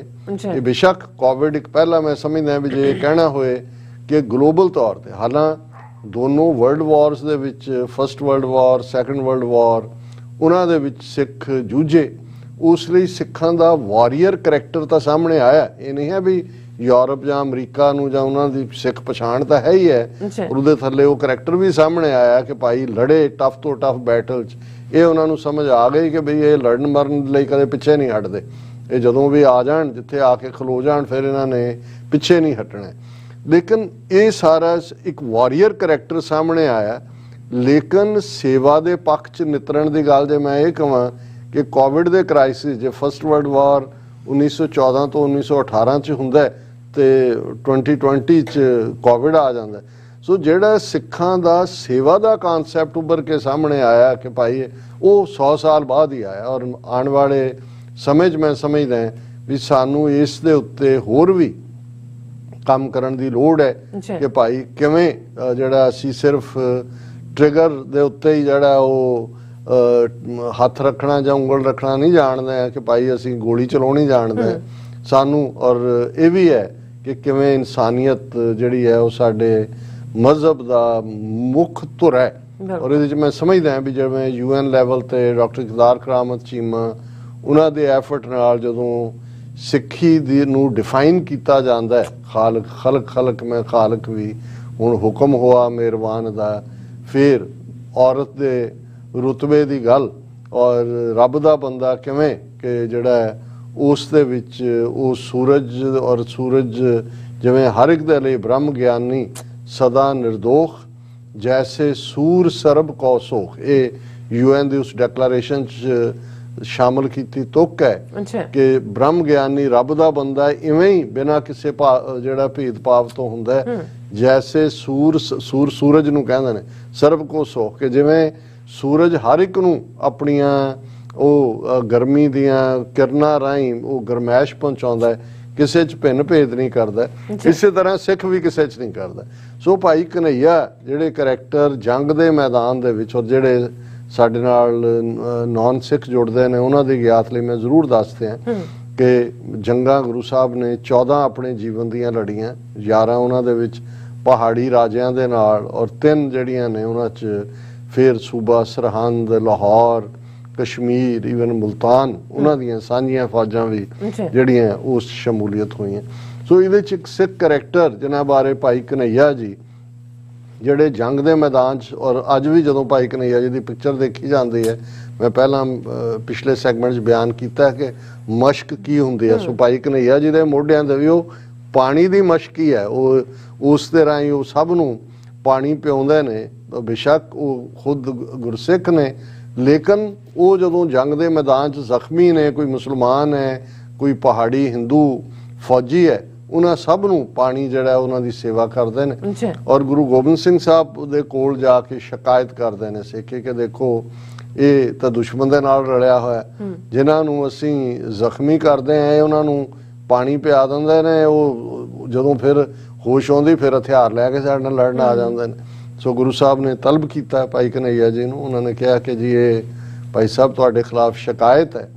ਤੇ ਉਹਨਾਂ ਨੇ ਸਿਰ ਝੁਕਾ ਕੇ ਹਿਊਮਿਲਿਟੀ ਦੇ ਨਾਲ ਕਿਹਾ ਕਿ ਤੈਨੂੰ ਪਿਆ ਪਿਲਾਵਾਂ ਪਾਣੀ ਮੇਰੇ ਦਿਲ ਦੇ ਸਾਈਂ। ਭਾਈ ਵੀਰ ਸਿੰਘ ਜੀ ਨੇ ਇਸ ਤੇ ਨਜ਼ਮ ਲਿਖੀ ਹੈ ਕਿ ਮੈਂ ਤੇ ਜਿੱਧਰ ਦੇਖਦਾ ਮੈਨੂੰ ਤਾਂ ਤੂੰ ਹੀ ਨਜ਼ਰ ਆਉਂਦਾ, ਮੈਂ ਤਾਂ ਤੈਨੂੰ ਹੀ ਪਾਣੀ ਪਿਆਉਂਦਾ। ਔਰ ਗੁਰੂ ਸਾਹਿਬ ਨੇ ਉਹਨਾਂ ਨੂੰ ਆਪਣੇ ਗਲ ਨਾਲ ਲਾਇਆ ਔਰ ਇੱਕ ਮਲਮ ਦੀ ਡੱਬੀ ਦੇ ਕੇ, ਪੱਟੀ ਦੇ ਕੇ ਇਹ ਵੀ ਕਿਹਾ ਕਿ ਭਾਈ ਸਾਹਿਬ ਜਿੱਥੇ ਤੁਸੀਂ ਜ਼ਖਮੀਆਂ ਨੂੰ ਪਾਣੀ ਪਿਆਉਂਦੇ ਹੋ ਉੱਥੇ ਜ਼ਖਮੀਆਂ ਦੇ ਜ਼ਖਮਾਂ ਤੇ ਮਲਮ ਲਾ ਕੇ ਮਲਮ ਪੱਟੀ ਵੀ ਕਰੋ।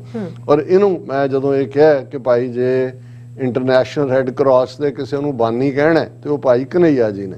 ਹੁਣ ਇਹ ਇੱਕ ਪਾਸੇ ਤੋਂ ਉਹ ਕਿਰਦਾਰ ਹੈ, ਪਰ ਹੁਣ ਅੱਜ ਜਦੋਂ ਮੈਂ ਖਬਰ ਦੇਖੀ ਕਿ despite clash cops share langar with protesters at ਜ਼ੀਰਾ।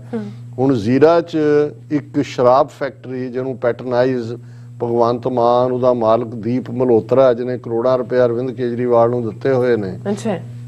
ਔਰ ਉਹਦਾ ਕਿਉਂਕਿ ਸ਼ਰਾਬ ਫੈਕਟਰੀ ਜਦੋਂ ਹੁੰਦੀ ਹੈ ਉਹਦਾ ਜਿਹੜਾ ਹੈ ਜ਼ਮੀਨ ਦੇ ਵਿੱਚ ਹੀ ਵਾਪਸ ਉਸ ਤੇਜ਼ਾਬੀ ਮਾਦੇ ਨੂੰ ਪਾਇਆ ਜਾ ਰਿਹਾ। ਨਤੀਜਾ 20-25 ਪਿੰਡਾਂ ਦੇ ਵਿੱਚ ਉਹ ਜਦੋਂ ਈਵਨ ਟਿਊਬਵੈਲ ਵੀ ਨੇ ਉਹਨਾਂ ਦੇ ਉਹੀ ਜਿਹੜਾ ਉਹ ਗੰਦਾ ਪਾਣੀ ਸੁੱਟਦੇ ਨੇ। ਔਰ ਇਹਨਾਂ 20-25 ਪਿੰਡਾਂ ਦੇ ਵਿੱਚ ਕੈਂਸਰ ਦੀ ਬਿਮਾਰੀ ਛੋਟੇ ਬੱਚਿਆਂ ਨੂੰ, ਵੱਡਿਆਂ ਨੂੰ ਬੜੀ ਤੇਜ਼ੀ ਨਾਲ, ਔਰ ਹਜ਼ਾਰਾਂ ਜਿਹੜੇ ਕਿਸਾਨ ਨੇ, ਆਮ ਲੋਕ ਨੇ ਪਿੰਡਾਂ ਦੇ, ਉਹ ਧਰਨੇ ਤੇ ਬੈਠੇ ਹੋਏ ਨੇ ਬਾਹਰ ਉਹ ਜ਼ੀਰਾ ਸ਼ਰਾਬ ਫੈਕਟਰੀ ਦੇ ਵੀ ਇਹਨੂੰ ਬੰਦ ਕਰੋ। ਸਰਕਾਰ ਕਦੇ ਹਾਈ ਕੋਰਟ ਦਾ ਸਹਾਰਾ ਲੈਂਦੀ ਹੈ, ਕਦੇ ਦੂਜੇ। ਪਰ ਪਿਛਲੇ 2-3 ਹਫ਼ਤਿਆਂ 'ਚ ਖਬਰਾਂ ਸੀ ਵੀ ਕਿਵੇਂ ਪੁਲਿਸ ਨੇ ਬਾਰਬੈਰਿਟੀ ਦੇ ਨਾਲ ਜ਼ੁਲਮ ਕਰਦੇ ਆ ਜਿਹੜਾ ਉਹਨਾਂ ਦੇ ਉੱਤੇ ਲਾਠੀ ਚਾਰਜ ਕੀਤਾ, ਵਾਟਰ ਕੈਨਨਸ ਯੂਜ਼ ਕੀਤੀਆਂ, ਔਰ ਦੂਸਰਾ ਉਹਨਾਂ ਨੂੰ ਖਿੰਡਾਉਣ ਦੇ ਲਈ। ਪਰ ਉਹ ਡਿਟਰਮਿੰਡ ਨੇ, ਜ਼ਖਮੀ ਵੀ ਹੋਏ ਫਿਰ ਵਾਪਸ ਆ ਗਏ ਔਰ ਜਿਹੜਾ ਉਹ ਮੋਰਚਾ ਚੱਲ ਰਿਹਾ। ਪਰ ਇਹ ਮੈਨੂੰ ਭਾਈ ਕਨ੍ਹਈਆ ਜੀ ਦੀ ਯਾਦ ਹੋਰ ਵੀ ਆਈ ਕਿ ਹੁਣ ਇਹ ਜਿਹੜਾ ਮੀਡੀਆ ਵਾਲਾ ਇਹ ਕਹਿ ਰਿਹਾ ਕਿ ਵੀ ਭਾਵੇਂ ਇਹੀ ਪੁਲਿਸ ਜਿਹੜੀ ਹੈ ਉਹਨਾਂ ਨੇ ਮਨਸੂਰਵਾੜਾ ਪ੍ਰੋਟੈਸਟ ਸਾਈਟ ਦੇ ਉੱਤੇ ਇੰਨੇ ਤਸ਼ੱਦਦ ਕੀਤੇ ਨੇ ਲੋਕਾਂ ਦੇ ਉੱਤੇ, ਲੇਕਿਨ they partake food at community kitchen run by women including several septuagenarians। ਕਿ ਹੁਣ 17 ਸਾਲਾਂ ਦੀਆਂ ਮਾਈਆਂ ਨੇ, ਮੈਂ ਕਹਾਂਗਾ ਉਹ ਤਸਵੀਰ ਵੀ ਦਿਖਾ ਦੇਣ ਜਿਹੜੀ ਟ੍ਰਿਬਿਊਨ ਨੇ ਦਿੱਤੀ, ਲੰਗਰ ਪੱਕ ਰਿਹਾ ਕਿ ਉਹ ਪੁਲਸੀਏ ਆ ਕੇ ਜਿਹੜੇ ਨੇ ਕੁੱਟਦੇ ਵੀ ਨੇ ਤਾਂ ਆ ਕੇ ਲੰਗਰ ਉੱਥੇ ਹੀ ਛਕਦੇ ਨੇ। ਔਰ ਉਹਦੇ ਤੇ ਬੀਬੀਆਂ ਨੇ ਇਹ ਕਿਹਾ we don't discriminate while serving langar. Several policemen partake of langar, but we never complain, said Baljinder Kaur of Sodhi Nagar. उन्होंने कहा कोई नहीं है बाबे नानक दा लंगर है, इत्थे कोई भी दुश्मन सज्जन सब छकण। और मैं कहा भी ਇਹ ਜਿਹੜਾ ਜ਼ਰੂਰੀ ਹੋਏਗਾ ਕਿ ਅਸੀਂ ਇਹਨਾਂ ਮਾਤਾਵਾਂ ਦੀ ਸੇਵਾ ਨੂੰ ਵੀ, ਔਰ ਇਸ ਧਰਤੀ ਦੇ ਉੱਤੇ ਇੱਕ ਪਾਸੇ ਉਹ ਲੜ ਰਹੇ ਨੇ, ਉਹਨਾਂ ਦੀਆਂ ਹੀ ਲਾਠੀਆਂ ਖਾ ਰਹੇ ਨੇ, ਸਰਕਾਰ ਨਾਲ ਰਲੀ ਹੋਈ ਹੈ ਉਹਨਾਂ ਦੀ, ਪਰ ਉਹਨਾਂ ਨੂੰ ਕਹਿੰਦੇ ਨੇ ਕੋਈ ਨਹੀਂ, ਆ ਕੇ ਲੰਗਰ ਗੁਰੂ ਕਾ ਹੈ।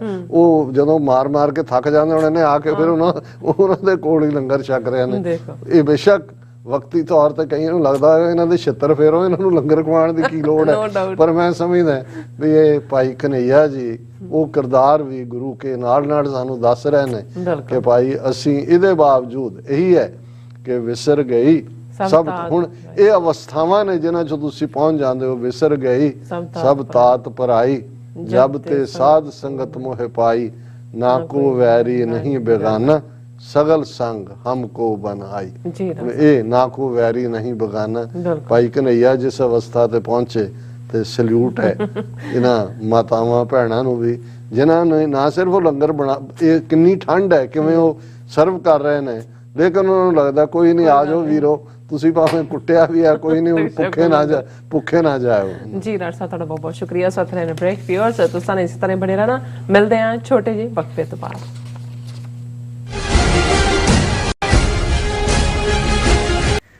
UK, ਜਨੇਵਾ, ਇਟਲੀ, ਆਸਟਰੀਆ ਅਤੇ ਕੈਨੇਡਾ ਤੋਂ ਬਾਅਦ ਖਾਲਿਸਤਾਨ ਰੈਫਰੈਂਡਮ ਦੀਆਂ ਵੋਟਾਂ ਦਾ ਅਗਲਾ ਪੜਾਅ ਆਸਟ੍ਰੇਲੀਆ। ਆਸਟ੍ਰੇਲੀਆ ਵਿੱਚ ਖਾਲਿਸਤਾਨ ਰੈਫਰੈਂਡਮ ਦੇ ਪਹਿਲੇ ਪੜਾਅ ਦੀਆਂ ਵੋਟਾਂ 29 ਜਨਵਰੀ ਦਿਨ ਐਤਵਾਰ ਨੂੰ ਮੈਲਬਰਨ ਦੇ ਫੈਡਰੇਸ਼ਨ ਸਕੁਅਰ ਵਿੱਚ ਸਵੇਰੇ 9 ਵਜੇ ਤੋਂ ਲੈ ਕੇ ਸ਼ਾਮ ਦੇ 5 ਵਜੇ ਤੱਕ ਪੈਣਗੀਆਂ। ਹੋਰ ਜਾਣਕਾਰੀ ਲਈ ਦਿੱਤੇ ਹੋਏ ਨੰਬਰਾਂ ਤੇ ਸੰਪਰਕ ਕਰ ਸਕਦੇ ਹੋ।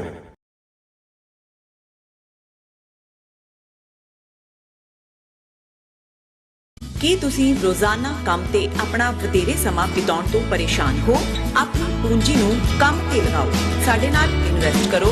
ਅਸੀਂ ਤੁਹਾਡੀ ਪੂੰਜੀ ਤੋਂ ਤੁਹਾਡੇ ਲਈ ਵਧੇਰੇ ਪੈਸੇ ਬਣਾ ਸਕਦੇ ਹਾਂ। ਅਸੀਂ ਪ੍ਰਾਈਵੇਟ ਇਕੁਇਟੀ ਇਨਵੈਸਟਮੈਂਟ ਫਰਮ ਹਾਂ ਤੇ ਕਮਰਸ਼ੀਅਲ ਰੀਅਲ ਏਸਟੇਟ ਵਿੱਚ ਮਾਹਿਰ ਹਾਂ। Property management, leasing, asset management, commercial real estate investment ਵਿੱਚ ਸਾਰੀਆਂ ਸੇਵਾਵਾਂ ਲਈ ਅਮਰੀਕਾ ਭਰ ਵਿੱਚੋਂ ਤੁਸੀਂ ਸਾਡੇ ਤੱਕ ਪਹੁੰਚ ਕਰ ਸਕਦੇ ਹੋ। ਆਜ਼ਾਦ ਕਮਰਸ਼ੀਅਲ ਰੀਅਲਟੀ ਸਰਵਿਸਿਜ਼ ਤੇ Azad family trust 701 North Port Oak Road, suite number 204, Houston, Texas. ਤੁਸੀਂ ਸਾਨੂੰ ਸਾਡੇ ਫੋਨ ਨੰਬਰ 7136861277 ਤੇ ਵੀ ਸੰਪਰਕ ਕਰ ਸਕਦੇ ਹੋ। Azad commercial realty services.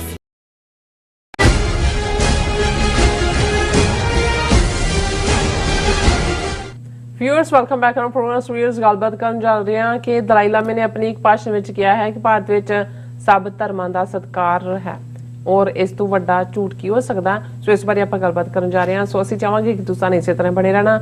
ਦੇਖਣ ਸੁਣ ਲਿਆ, ਲਿਖਣ ਲਈ ਤੁਹਾਡਾ ਸਭ ਦਾ ਬਹੁਤ ਬਹੁਤ ਸ਼ੁਕਰੀਆ। ਜੀ ਡਾਕਟਰ ਸਾਹਿਬ ਕੀ ਕਹਿਣਾ ਚਾਹੋਗੇ?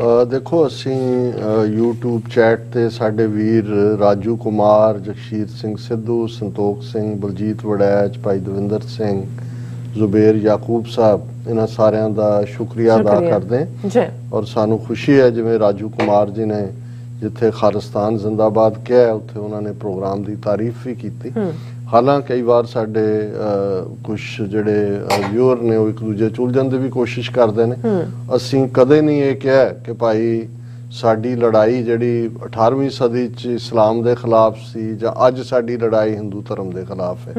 ਤੇ ਜੇ ਉਸ ਪੀਰੀਅਡ ਸਫਰੇ ਸ਼ਹਾਦਤ ਦੇ ਦੌਰਾਨ ਜਿਹੜੇ ਹਿਸਟੋਰੀਕਲ ਕਰੈਕਟਰ ਜਿਨ੍ਹਾਂ ਨੇ ਆ ਕੇ ਗੁਰੂ ਸਾਹਿਬ ਦਾ ਸਾਥ ਦਿੱਤਾ ਮੁਸਲਮਾਨਾਂ ਚੋਂ, ਇਹ ਕੋਈ ਛੋਟੀ ਚੀਜ਼ ਨਹੀਂ ਹੈ। ਲੇਕਿਨ ਜੇ ਅਸੀਂ ਆਪਣੇ ਮਨ ਦੇ ਵਿੱਚ ਬਾਇਸ ਬਣਾਇਆ ਹੋਇਆ, ਇਸੇ ਲਈ ਅਸੀਂ ਜਦੋਂ ਹੁਣ ਵੀ ਇਹ ਕਹਿੰਦੇ ਹਾਂ ਕਿ ਭਾਈ ਲੜਾਈ ਸਾਡੀ ਇੰਡੀਅਨ ਸਟੇਟ ਨਾਲ ਹੈ, ਕਿਉਂਕਿ ਜ਼ਾਹਰ ਹੈ ਕਿ ਭਾਈ ਉਹ ਜੂਨ 84 ਹੋਏ, ਨਵੰਬਰ 84, ਬੇਸ਼ੱਕ ਵੱਡਾ ਤਬਕਾ ਇੱਕ ਜਿਹੜਾ ਹੈ ਉਹ ਸਟੇਟ ਦੇ ਨਾਲ ਖਲੋਤਾ ਹੈ, ਲੇਕਿਨ ਜਿਨ੍ਹਾਂ ਨੇ ਫਿਰ ਵੀ ਆਵਾਜ਼ ਚੁੱਕੀ ਅਸੀਂ ਹਮੇਸ਼ਾ ਉਹਨਾਂ ਦੇ ਵੀ ਸ਼ੁਕਰਗੁਜ਼ਾਰ ਰਹਿੰਦੇ ਹਾਂ। ਸੋ ਇਸ ਨੂੰ ਹਰ ਇਸ਼ੂ ਨੂੰ ਅਸੀਂ ਇਸ ਨਜ਼ਰੀਏ ਤੋਂ ਹੀ ਦੇਖਣਾ ਨਾ ਸ਼ੁਰੂ ਕਰਿਆ ਕਰੀਏ, ਕਿਉਂਕਿ ਅਸੀਂ ਜਦੋਂ ਇਹ ਕਹਿੰਦੇ ਹਾਂ ਕਿ ਭਾਈ ਮੁਸਲਮਾਨ ਗੁਰੂ ਸਾਹਿਬ ਦੇ ਨਾਲ ਪੀਰ ਬੁੱਧੂ ਸ਼ਾਹ ਸਡੌਰੇ ਦਾ, ਜਿਹਦੇ ਪੁੱਤਰ ਮੁਰੀਦ ਉਹ ਪਹਿਲੀ ਜੰਗ ਭੰਗਾਣੀ ਦੇ ਵਿੱਚ ਤੇ ਸਿੱਖਾਂ ਮੁਸਲਮਾਨਾਂ ਦਾ ਖੂਨ ਸਾਂਝੇ ਤੌਰ ਤੇ ਡੁੱਲਦਾ, ਦੂਜੇ ਪਾਸੇ 22 ਧਾਰ ਦੇ ਹਿੰਦੂ ਪਹਾੜੀ ਰਾਜੇ ਨੇ। ਹੁਣ ਤੁਸੀਂ ਕੀ ਕਹੋਗੇ, ਉਹੀ ਹਿੰਦੂ ਪਹਾੜੀ ਰਾਜੇ ਜਿਨ੍ਹਾਂ ਦੇ ਧਰਮ ਦੇ ਲਈ 29 ਸਾਲ ਪਹਿਲਾਂ ਲਗਭਗ 1675 ਚ 10ਵੇਂ ਜਿਹੜੇ 9ਵੇਂ ਪਾਤਸ਼ਾਹ ਸੀਸਗੰਜ ਦਿੱਲੀ ਦੇ ਵਿੱਚ ਆਪਣਾ ਆਪ ਕੁਰਬਾਨ ਕਰਦੇ ਨੇ, ਉਹ ਹੌਸਟਾਈਲ ਹੋ ਕੇ ਆ ਜਾਂਦੇ ਨੇ। ਸੋ ਉਸ ਜ਼ਮਾਨੇ ਦੇ ਵਿੱਚ ਇਹ ਹਿੰਦੂ ਵਰਸਸ ਮੁਸਲਮਾਨ ਇਹ ਰਾਜਿਆਂ ਦਾ ਇੱਕ ਆਪਣਾ ਕਿਰਦਾਰ ਰਿਹਾ। ਔਰੰਗਜ਼ੇਬ ਦੇ ਸਭ ਤੋਂ ਵੱਡੇ ਜਰਨੈਲ ਮਾਨ ਸਿੰਘ ਉਹਦਾ ਫੌਜੀ ਜਨਰਲ, ਔਰ ਸ਼ਿਵਾਜੀ ਜਿਹਨੇ ਲੜਾਈਆਂ ਲੜੀਆਂ ਉਹਨਾਂ ਦੇ 3 ਵੱਡੇ ਜਰਨੈਲ ਮੁਸਲਮਾਨ ਸੀ। ਸੋ ਇਹ ਉਦੋਂ ਬਾਦਸ਼ਾਹਾਂ ਦਾ ਮਜ਼ਹਬ ਦਾ ਪਰਦਾ ਜ਼ਰੂਰ ਉਹ ਇਸਤੇਮਾਲ ਕਰਦੇ ਸੀ, ਲੇਕਿਨ ਅਲਟੀਮੇਟਲੀ ਇਹ ਬਾਦਸ਼ਾਹਾਂ ਦੀਆਂ ਸੀ ਜ਼ੁਲਮ ਦੀਆਂ ਜਿਹੜੀ ਕਰਨ ਦੇ ਲਈ ਉਹ ਧਰਮ ਦੀ ਆੜ ਲੈਂਦੇ ਸੀ। ਔਰ ਇਸੇ ਤਰ੍ਹਾਂ ਸਾਡੇ ਵੀਰ ਜਿਹੜੇ ਉਹਨਾਂ ਨੇ ਕੱਲ ਮੈਸੇਜ ਲਿਖਿਆ ਸੀ, ਗੁਰਮੀਤ ਸਿੰਘ ਬੱਬਰ ਚੰਡੀਗੜ੍ਹ ਤੋਂ, ਜਦੋਂ ਅਸੀਂ ਬੀਬੀ ਸ਼ਰਨ ਕੌਰ ਜੀ ਦਾ ਜ਼ਿਕਰ ਕੀਤਾ ਤੇ ਉਹਨਾਂ ਨੇ ਕਿਹਾ ਕਿ ਬਈ ਉਹਨਾਂ ਦਾ ਪਿੰਡ ਅਸੀਂ ਉਸੇ ਹੀ ਪਿੰਡ ਦੇ ਹਾਂ, ਔਰ ਇਹ ਰਾਏਪੁਰ ਉਸ ਰਾਣੀਪੁਰ ਸ਼ਾਇਦ ਉਸ ਪਿੰਡ ਦਾ ਨਾਂ ਹੈ। ਸੋ ਮੈਂ ਤਾਂ ਜਿਹੜਾ ਥੋੜੀ ਬਹੁਤ ਇੰਟਰਨੈਟ ਤੋਂ ਜਾਣਕਾਰੀ ਸੀ ਉਹਦੇ ਤੇ ਹੀ ਗੱਲ ਕੀਤੀ ਸੀ, ਪਰ ਵੀਰ ਗੁਰਮੀਤ ਸਿੰਘ ਸਾਨੂੰ ਆਪਣੀ ਇਨਪੁਟ ਵੀ ਦਿੰਦੇ ਰਹਿੰਦੇ ਨੇ, ਉਹਨਾਂ ਦਾ ਸ਼ੁਕਰੀਆ। ਹੁਣ ਇੱਕ ਫੇਕ ਦਲਾਈ ਲਾਮਾ, ਹੁਣ ਬੇਸ਼ੱਕ ਜਦੋਂ ਇਹ ਲਫ਼ਜ਼ ਦਲਾਈ ਜਾਂ ਲਾਮਾ ਇਸਤੇਮਾਲ ਹੁੰਦਾ ਤੇ ਇਹ ਸਾਡੀ ਜ਼ਬਾਨ 'ਚ ਇਵੇਂ ਹੀ ਹੋਏਗਾ ਜਿਵੇਂ ਕਿਸੇ ਨੂੰ ਬ੍ਰਹਮ ਗਿਆਨੀ ਕਹਿਣਾ ਹੋਏ ਜਾਂ ਪੁੱਜਿਆ ਹੋਇਆ ਇਨਸਾਨ। ਪਰ ਜਿਸ ਕਿਸਮ ਦਾ ਇਹ ਇੱਕ ਕੱਲਾ ਇਹੀ ਨਹੀਂ ਵੀ ਇਹ ਗਿਰਗਟ ਹੈ, ਇਹ ਫੇਕ ਜਿਹਾ ਇਸ ਦਾ। ਹਾਲਾਂ ਜਦੋਂ ਵਰਲਡ ਪਾਰਲੀਮੈਂਟ ਆਫ ਰਿਲੀਜਨਸ ਹੋਈ 100 ਸਾਲ ਬਾਅਦ 1993 ਸ਼ਿਕਾਗੋ, ਮੈਨੂੰ ਮਿਲਣ ਦਾ ਮੌਕਾ ਮਿਲਿਆ ਕਿਉਂਕਿ ਉਦੋਂ ਓਪਨਿੰਗ ਸੈਰੇਮਨੀ 'ਚ ਵੀ ਉਹ ਸੀ ਔਰ ਮੈਂ ਵੀ ਵਨ ਆਫ ਦਾ ਸਪੀਕਰਸ ਸਿੱਖ ਧਰਮ ਦੇ ਬਿਹਾਫ ਤੇ ਸੀ। ਔਰ ਮੈਨੂੰ ਕਦੇ ਵੀ ਜਦੋਂ ਉਹਦੀ ਲੁੱਕ ਵੀ ਹੈ, ਉਹਦਾ ਬੋਲਣ ਦਾ, ਉਹਨੂੰ ਭਾਵੇਂ ਸਿਰ ਤੇ ਇਹਨਾਂ ਨੇ ਚੁੱਕਿਆ, ਉਹਨੂੰ ਨੋਬਲ ਪ੍ਰਾਈਜ਼ ਵੀ ਦਿਵਾਇਆ। ਬਚਪਨ 'ਚ ਵੀ ਮੈਂ ਉਹਨੂੰ ਬਹੁਤ ਅਰਲੀ ਚਾਈਲਡਹੁੱਡ 'ਚ ਮਿਲਿਆ ਕਿਉਂਕਿ ਜਿੱਥੇ ਮੇਰਾ ਬਚਪਨ ਗੁਜ਼ਰਿਆ ਉਸ ਸ਼ਹਿਰ 'ਚ ਹੀ ਜਿਹੜਾ ਇਹਨੂੰ ਮੈਕਲੋਡਗੰਜ ਲਿਆ ਕੇ ਨਹਿਰੂ ਨੇ ਔਰ ਦੂਸਰਿਆਂ ਨੇ ਬਿਠਾਇਆ ਸੀ। ਉਦੋਂ ਵੀ ਮੈਂ ਆਪਣੇ ਪਿਤਾ ਜੀ ਦੇ ਨਾਲ ਇਹਨੂੰ ਮਿਲਣ ਗਿਆ, ਪਰ ਮੈਨੂੰ ਹਮੇਸ਼ਾ ਹੀ ਇਹ ਇੱਕ ਫੇਕ ਜਿਹਾ ਬੰਦਾ। ਔਰ ਇਹ ਜਿੱਥੇ ਬੈਠਾ ਹੈ ਅੰਮ੍ਰਿਤਸਰ ਤੋਂ 90 ਕਿਲੋਮੀਟਰ ਦੂਰ ਧਰਮਸ਼ਾਲਾ ਮੈਕਲੋਡਗੰਜ, ਔਰ ਜਦੋਂ ਜੂਨ 84 ਹੁੰਦਾ ਇਹਦੀ ਜ਼ਬਾਨ ਨਹੀਂ ਖੁੱਲਦੀ, ਬਾਬਰੀ ਮਸਜਿਦ ਢਾਈ ਜਾਂਦੀ ਹੈ, ਮੁਸਲਮਾਨਾਂ ਦੀ ਨਸਲਕੁਸ਼ੀ ਭਾਰਤ 'ਚ ਹੋ ਰਹੀ ਹੈ, ਔਰ ਇਹਨੂੰ as a stooge Indian system use ਕਰਦਾ ਹੈ ਅਗੇਂਸਟ ਚਾਈਨਾ। ਅਮਰੀਕਾ ਨੇ ਵੀ ਪੁਸ਼ਤ ਪਨਾਈ ਕਿਉਂ, ਔਰ ਇਹਨੂੰ ਦਲਾਈ ਲਾਮਾ ਜਦੋਂ 14 ਸਾਲ ਦਾ ਸੀ, ਜਦੋਂ ਇਹਨੂੰ ਉੱਥੋਂ ਕੱਢਿਆ ਗਿਆ, ਇਹਨੂੰ ਕੱਢਣ ਦਾ ਆਪਰੇਸ਼ਨ ਹੀ ਅਮਰੀਕਾ ਦੀ CIA ਔਰ ਇੰਡੀਆ ਦੀ ਇੰਟੈਲੀਜੈਂਸ ਬਿਊਰੋ ਦਾ ਸਾਂਝਾ ਆਪਰੇਸ਼ਨ ਸੀ। ਔਰ ਉਸ ਤੋਂ ਬਾਅਦ ਉੱਥੇ ਬਹਿ ਕੇ ਉਹਨੂੰ, ਔਰ ਬਹੁਤ ਵੱਡੀ ਜਿਹੜੀ ਗ੍ਰਾਂਟ ਹੈ ਉਹ UN ਦੇ ਥੱਲੇ ਅਮਰੀਕਾ ਦੀ ਧਰਮਸ਼ਾਲਾ ਮੈਕਲੋਡਗੰਜ ਉਹਨਾਂ ਨੇ ਆਪਣਾ ਹੀ ਜਿਹੜਾ ਰਾਜ ਸਥਾਪਿਤ ਕੀਤਾ ਹੋਇਆ, ਗਵਰਨਮੈਂਟ ਇਨ ਐਗਜ਼ਾਈਲ ਵੀ ਬਣਾਈ ਹੋਈ ਹੈ। ਬਹੁਤ ਸਾਰੇ ਉਹਨਾਂ ਦੇ ਬਿਜ਼ਨਸ ਅਦਾਰੇ ਦੂਜੇ ਤੀਜੇ, ਮੋਮੋ ਚੋਚੋ ਲਫ਼ਜ਼ ਮੈਂ ਉੱਥੋਂ ਹੀ ਸਿੱਖਿਆ ਕਿਉਂਕਿ ਤਿੱਬਤਨ ਜਿਹੜੇ ਨੇ ਉਹ ਸਾਡੇ ਵੀ ਜਿਹੜੇ ਜਾਂਦੇ ਸੀ ਇਹਨਾਂ ਦੀਆਂ ਦੁਕਾਨਾਂ ਤੇ ਉਹੀ ਖਾਣ ਜਾਂਦੇ ਸੀ। ਮੈਦਾ ਜਿਹਾ ਹੁੰਦਾ, ਵੈਸੇ ਮੈਨੂੰ ਕਦੇ ਵੀ ਸਵਾਦੀ ਨਹੀਂ ਲੱਗਾ। ਲੇਕਿਨ ਕਿਵੇਂ ਦਲਾਈ ਲਾਮੇ ਨੂੰ ਇਸਤੇਮਾਲ ਕੀਤਾ ਇਹਨਾਂ ਨੇ, ਟੂ ਵਾਟ ਐਕਸਟੈਂਟ, ਉਹ ਅੱਜ ਵੀ ਕਰ ਰਹੇ ਨੇ। ਹੁਣ ਇਹਨੂੰ ਉੱਥੇ ਕਿਤੇ ਸੱਦਿਆ ਹੋਇਆ ਸੀ, ਜਿਹੜਾ ਗੁਰੂਗ੍ਰਾਮ, ਗੁੜਗਾਵਾਂ ਦਾ ਨਵਾਂ ਨਾਂ ਇਹਨਾਂ ਨੇ ਗੁਰੂਗ੍ਰਾਮ ਹਿੰਦੂ ਤਵੀਆਂ ਨੇ ਰੱਖਿਆ। ਉੱਥੇ ਕਿਸੇ ਇਵੈਂਟ ਤੇ ਲੈਕਚਰ ਕਰਦੇ ਉਹਨੇ ਕਿਹਾ ਕਿ ਬਈ ਜਿਹੜਾ ਇਹਦੀ ਹੈਡਲਾਈਨ ਹੀ ਇਹਨਾਂ ਦੇ ਮੀਡੀਆ ਨੇ, ਇੰਡੀਅਨ ਮੀਡੀਆ ਨੇ ਲਾਈ ਹੈ ਕਿ Dalai Lama says India respects all religions, asks youth to maintain secular tradition. The spiritual leader hailed Indian concept of karuna and ahimsa.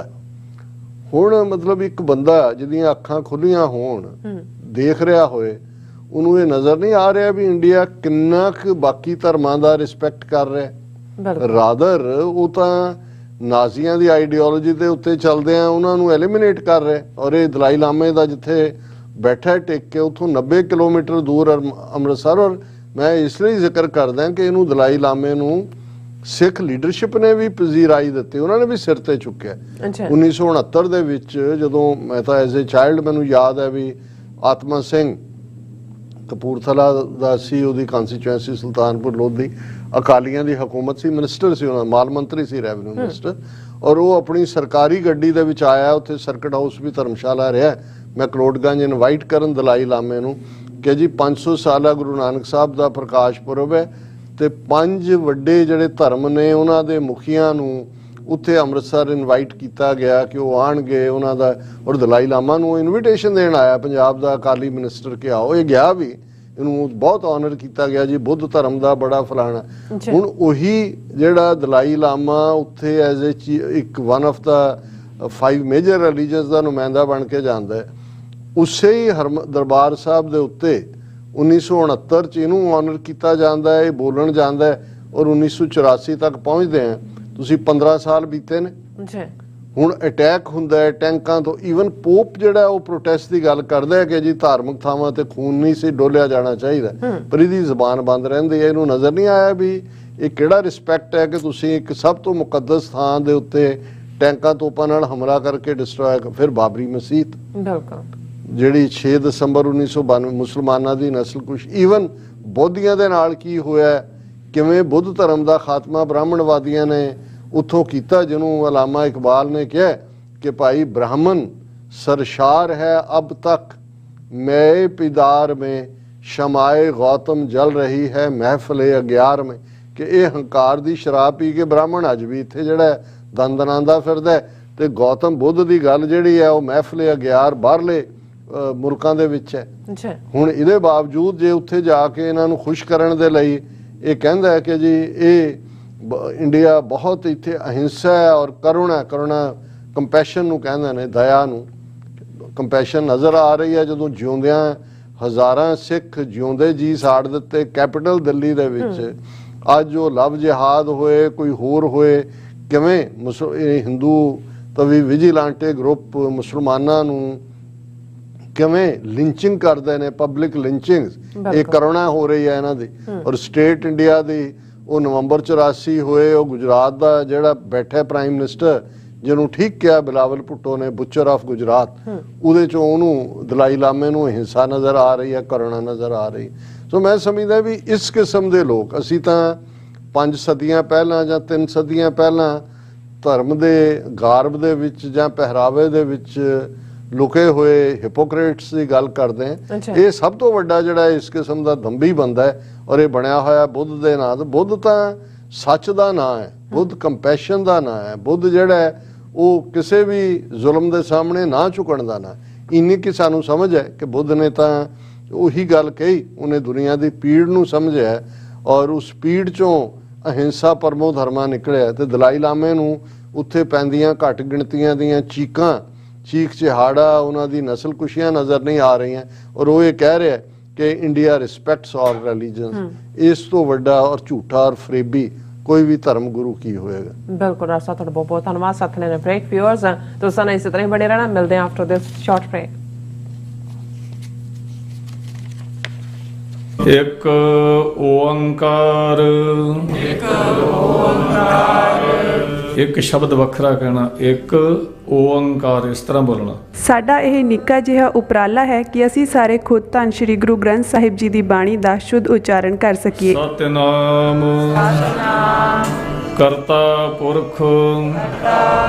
ਪਰਿਵਾਰ ਵਿੱਚ ਬੈਠ ਕੇ ਇਸ ਪ੍ਰੋਗਰਾਮ ਨੂੰ ਦੇਖੀਏ ਤੇ ਆਪਣੇ ਪਰਿਵਾਰਾਂ ਨੂੰ ਗੁਰਬਾਣੀ ਨਾਲ ਜੋੜੀਏ। TV 84 ਤੇ ਹਰ ਰੋਜ਼ ਸ਼ਾਮ 6 ਵਜੇ ਤੋਂ 6:30 ਵਜੇ ਤੱਕ ਗੁਰਬਾਣੀ ਸੰਥਿਆ ਦਾ ਪ੍ਰਸਾਰਣ ਕੀਤਾ ਜਾਵੇਗਾ। ਕੀ ਤੁਹਾਨੂੰ 30, 40 ਜਾਂ 50 ਦਿਨ ਵੇਟ ਕਰਨੀ ਪੈ ਰਹੀ ਹੈ ਤੁਹਾਡੇ ਚੈੱਕ ਲਈ? ਫਿਰ ਬ੍ਰੋਕਰਾਂ ਪਿੱਛੇ ਭੱਜਦੇ ਫਿਰਦੇ ਹੋ ਪੈਸੇ ਲਈ। ਬਹੁਤ ਜ਼ਿਆਦਾ ਟਾਈਮ ਵੇਸਟ ਹੋ ਜਾਂਦਾ ਇੱਦਾਂ ਤਾਂ। ਜੇ ਤੁਸੀਂ ਅੱਜ ਹੀ ਪੈਸੇ ਲੈਣੇ ਤਾਂ ਬੌਬਟੇਲ ਨੂੰ ਕਾਲ ਕਰੋ। ਬੌਬਟੇਲ ਤੁਹਾਡੀਆਂ ਇਨਵੌਇਸਿਸ ਸੇਮ ਡੇ ਫੰਡ ਕਰ ਸਕਦੇ ਹਨ for a small fee, no contract, no reserve and no hidden fees। ਅੱਜ ਹੀ ਕਾਲ ਕਰੋ ਬੌਬਟੇਲ ਨੂੰ ਤੇ ਤੁਹਾਡਾ ਪਹਿਲਾ ਮਹੀਨਾ ਫ੍ਰੀ। 410 204 2084। ਅਗੇਨ 410 204 2084।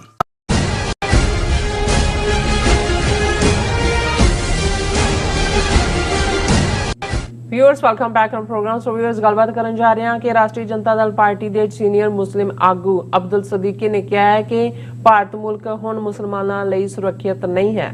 ਮੈਂ ਆਪਣੇ ਬੱਚਿਆਂ ਨੂੰ ਕਿਹਾ ਹੈ ਕਿ ਉਹ ਬਾਹਰਲੇ ਮੁਲਕਾਂ ਵਿੱਚ ਜਿੱਥੇ ਚਾਹੁਣ ਸੈੱਟ ਹੋ ਸਕਦੇ ਹਨ।